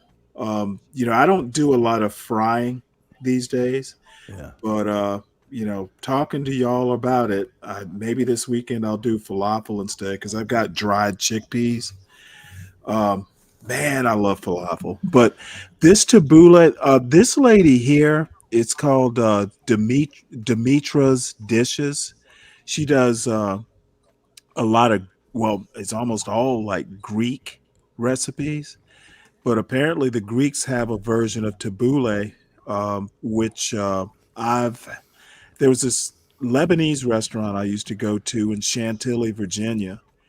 But tabbouleh, it is delicious and it is vegetarian, and that's something I could just eat all day. It's a warm salad generally. Oh boy, and man, large hummus.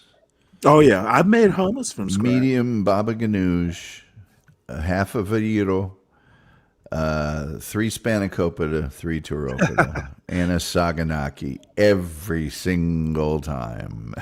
Yeah. Just eat like a king. You don't even need a fork. And it's good Yeah. for you. Oh, it's really good for you. I just have to watch her. I actually like her. She's pretty cute. So that helps.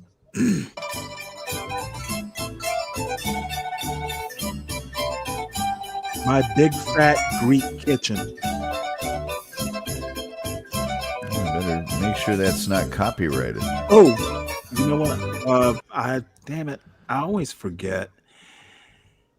Let's see here. Sounds like that's from the Beatles of the No, I think the it's Beatles. it of is probably Greek music. something Greek.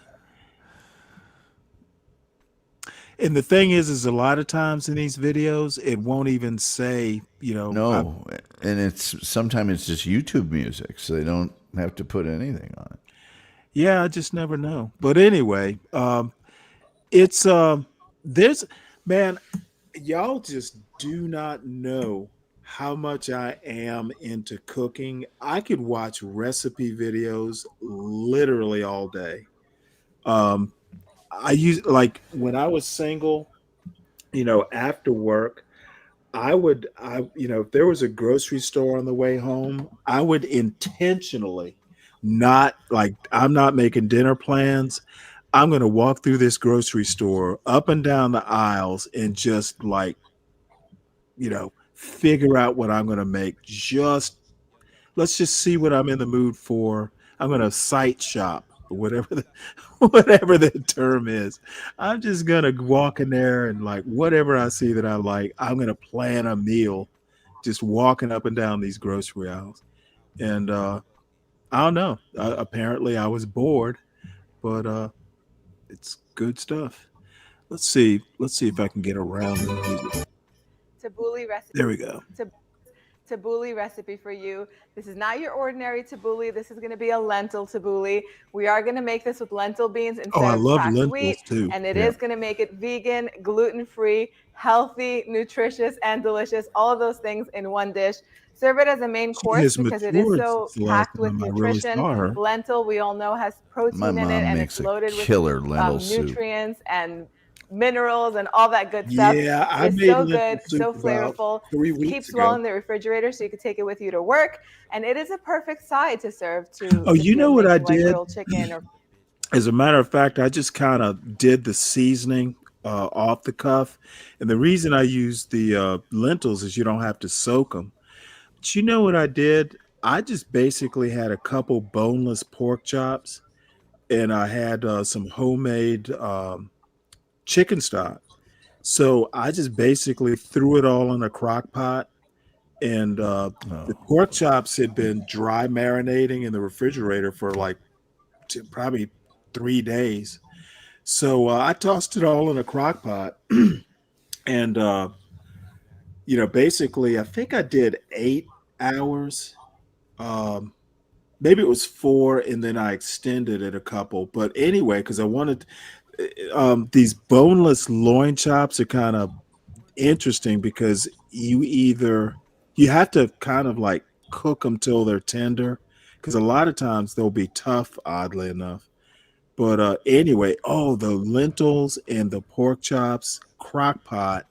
Oh my goodness, it was good. Let's just put it out there that the crock pot, if you don't have a crock pot and Yeah. aren't using it at least once a week, you are missing out.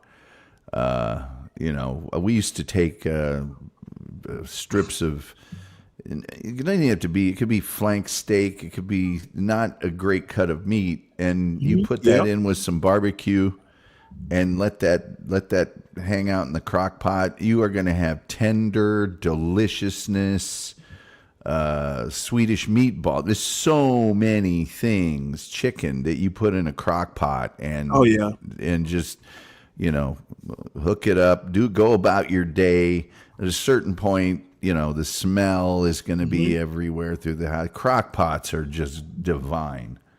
Well, I'm going to tell you, I probably use my crock pot more cooking for one, because what I'll do is just cook it and, maybe I'll eat it a couple days and then freeze the rest of it. So actually the crock pot I've used the crock pot more, in this empty nest than I ever did when my son was here. So yeah, you got to have a crock pot, and that one pot, because I actually have like 2 old-fashioned crock pots, and then I think it was my father or mother that bought me. It's a Hamilton Beach one pot, a one pot knockoff. It'll do rice cooking. I think it'll even make yogurt. But I use it basically as a pressure cooker for beans, and then as a regular old crock pot. Why do roller skater? Why do you have to pressure cook lentils? I didn't think you. I just put water in them and just kind of let them go. It's a special kind of lentil, I think. Oh, is it?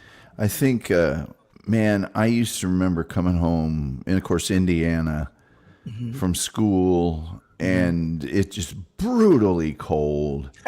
And you know, in our house, you had to go around the back through the garage door, through the garage, which was not heated, and then open the door, and you'd go directly into the kitchen, and the warmth, just, you know, for your body, but the smell, if my mom had a crock pot going, oh, it would just be like, life is good. Things are looking up.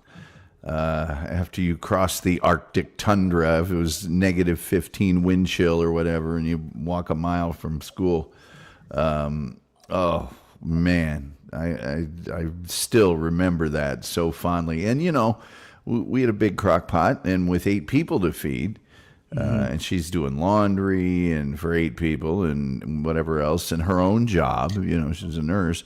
That crock pot was a godsend. I know a lot of people say don't, you know, turn it on in the morning and leave and come back. It's a fire, you know, good set of fire. That'll be all right. Yeah, we didn't play that. We were, you know, we were like, yeah, well, you know, if the house burns down, it's worth it for the braised beef barbecue. All right, well, let's finish up with my darling Demetra. Fish or something like that. So many ways to serve it. So delicious. Let's go over the ingredients so we can get started. We're going to need some extra virgin cold pressed high quality olive oil, salt, a garlic clove, black pepper, an English cucumber, lemons. We're going to use the juice of lemons. We have a cup of dried lentils with a bay leaf. These are still uncooked. Some dried oregano. Oh. These are grape tomatoes, but use any tomatoes that you have. This is some fresh mint, some scallions, and fresh parsley. I have a pot that's boiling over here, and I'm going to add the lentils and of the bay leaf, along with a little bit of salt. I'll add half a teaspoon of salt. And I'm going to let the lentils boil. These lentils take about 15 to 20 minutes. Check them as soon as they're tender and ready. You're going to want to drain them and then set the lentils aside to cool completely. All lentils cook differently, so make sure you check the package instructions so that you know how long you're going to cook them for. While that's happening, I'm going to move on and I'm going to make the dressing. So we're going to need a 1/4 cup of fresh lemon juice. The juice of a lemon is usually enough, the juice of 1 lemon. And then we're also going to need some olive oil. About 1/3 cup of extra virgin cold pressed olive oil. My favorite kind of olive oil comes from Crete. And I'm going to grate 1 garlic clove. And I'm just going to whisk everything all together and set it aside. And that's it. The dressing is ready. Next, I'm just going to prepare the vegetables. So I'm just going to peel this English cucumber. And I love using English cucumbers because they hardly have any seeds in them. And they're just perfect and nice and crisp. But you can use any cucumbers that you like. I also love using Persian cucumbers. Those are the I think small, they skinny also ones that usually keep a come bit longer in than packs. regular I know that cucumbers. Costco carries them. That's where I usually get them from. But use whatever you have. And I'm just going to dice this up.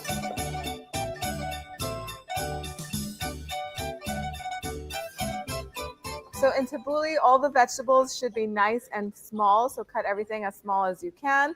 I'm going to add the cucumbers to this big bowl over here. And now I'm going to cut these grape tomatoes into little thirds. If they're really small, I'm just going to cut them in half. Cherry tomatoes are also good. I like to use tomatoes that hold their shape in tabbouleh. So use whichever ones that you like or that you have. So go ahead and thinly slice the scallions and add them to the bowl. Next, very finely chop the parsley. You can pick the parsley leaves one by one or just a bunch at a time with your fingers or with your hands. The way I like to do it is with a knife. I just kind of shave them off. And if there's just a few pieces of stems in there, that's fine. I just go ahead and finely chop it. And I just pick out all of the thick stems before I finally chop it. Then go ahead and very finely chop fresh mint. Now, if you don't have fresh mint, you don't have to use it, but it does add a really nice freshness to this dish. You could also use basil if you wanted to instead. Mix everything all together, and now it's time to add the cooked lentils. So the lentils are still a little bit hot, but it should be okay. At home, if you're making this, try to add the lentils once they're completely cooled. While they're still warm, you're going to want to go in and season them with a little bit of salt and pepper. Add about a teaspoon of crushed dried oregano. Whisk the dressing all together and pour it on top and mix everything all together.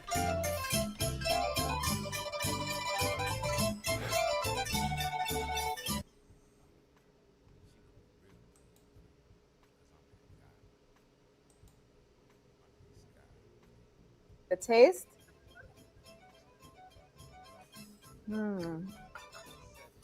To me, it tastes. Just go ahead and add it in there. For red wine vinegar, if you need a little more salt and pepper, go ahead and add it. But it tastes fresh and delicious as it is. I'm going to transfer.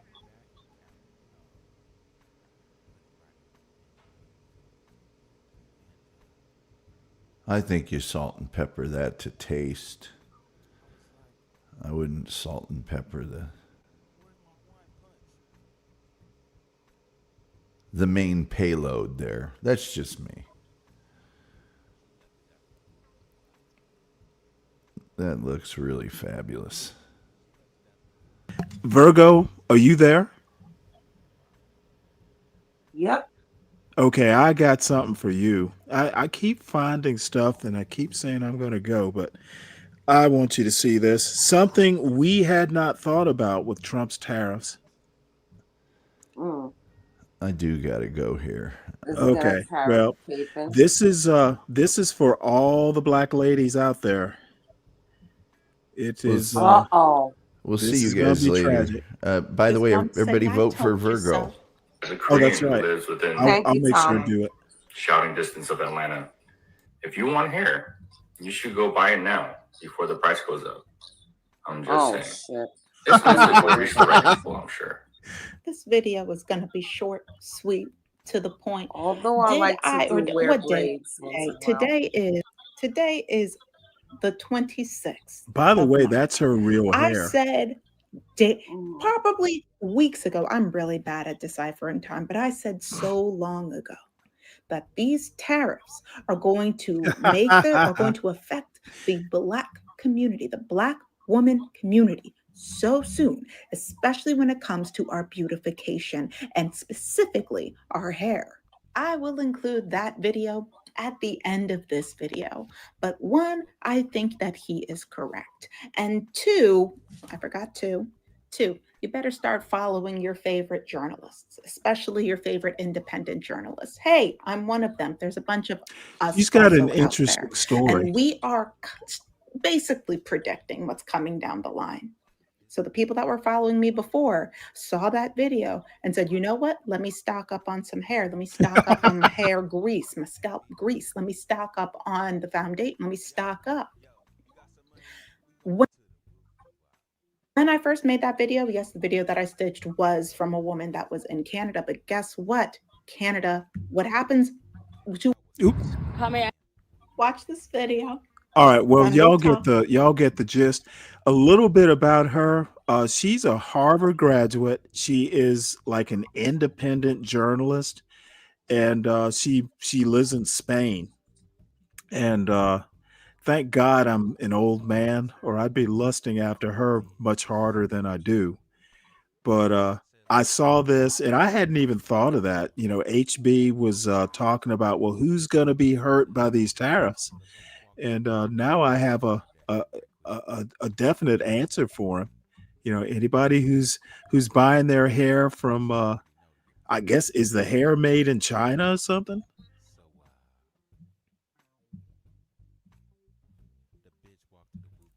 So anybody who's doing hair out there, make sure.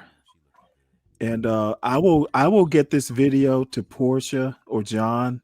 It's just I want to wait till later on before they get their anti-black claws on it, because I know John's going to get a laugh out of it. So anyway, yeah, it's probably time to sign off. So everybody, please make sure that you subscribe to the John Gall Urban Landlord channel. Please subscribe to the Stanley Cross channel. It's at Stanley Cross 6000. Make sure you hit the like button on your way out, and make sure you support your host and or executive producer Portia, to keep us on air and productive, and every now and again slightly inebriated. Let's see, anything else? Make sure I'm going to drop the link one more time in the chat. Make sure we get Virgo all voted up. It's a vote for Virgo for Food Network Championship.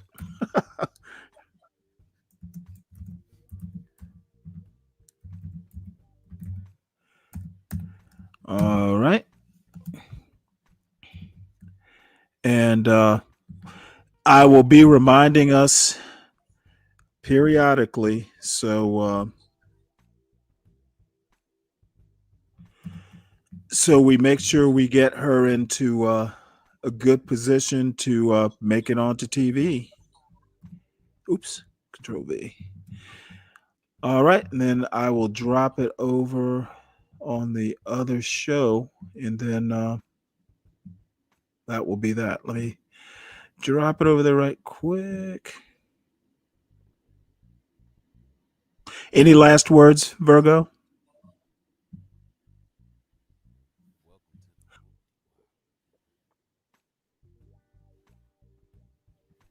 You know what? Virgo must be falling asleep. All right.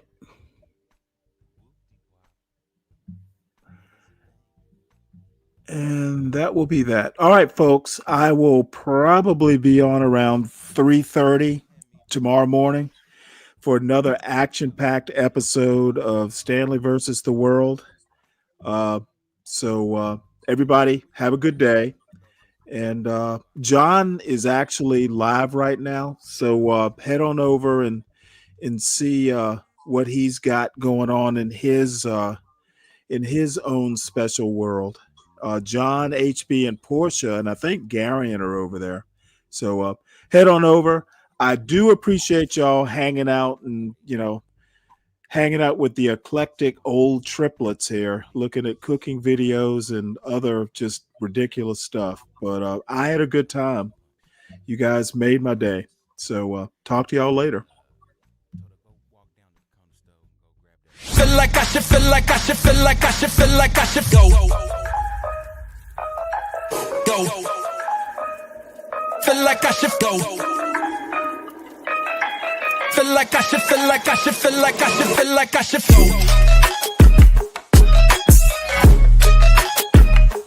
Feel like I should go.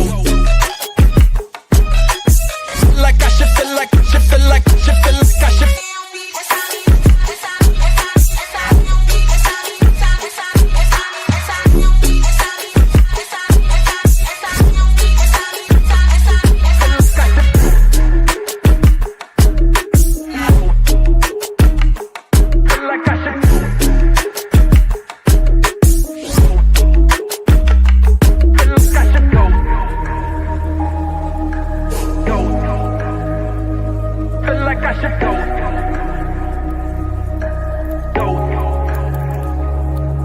I should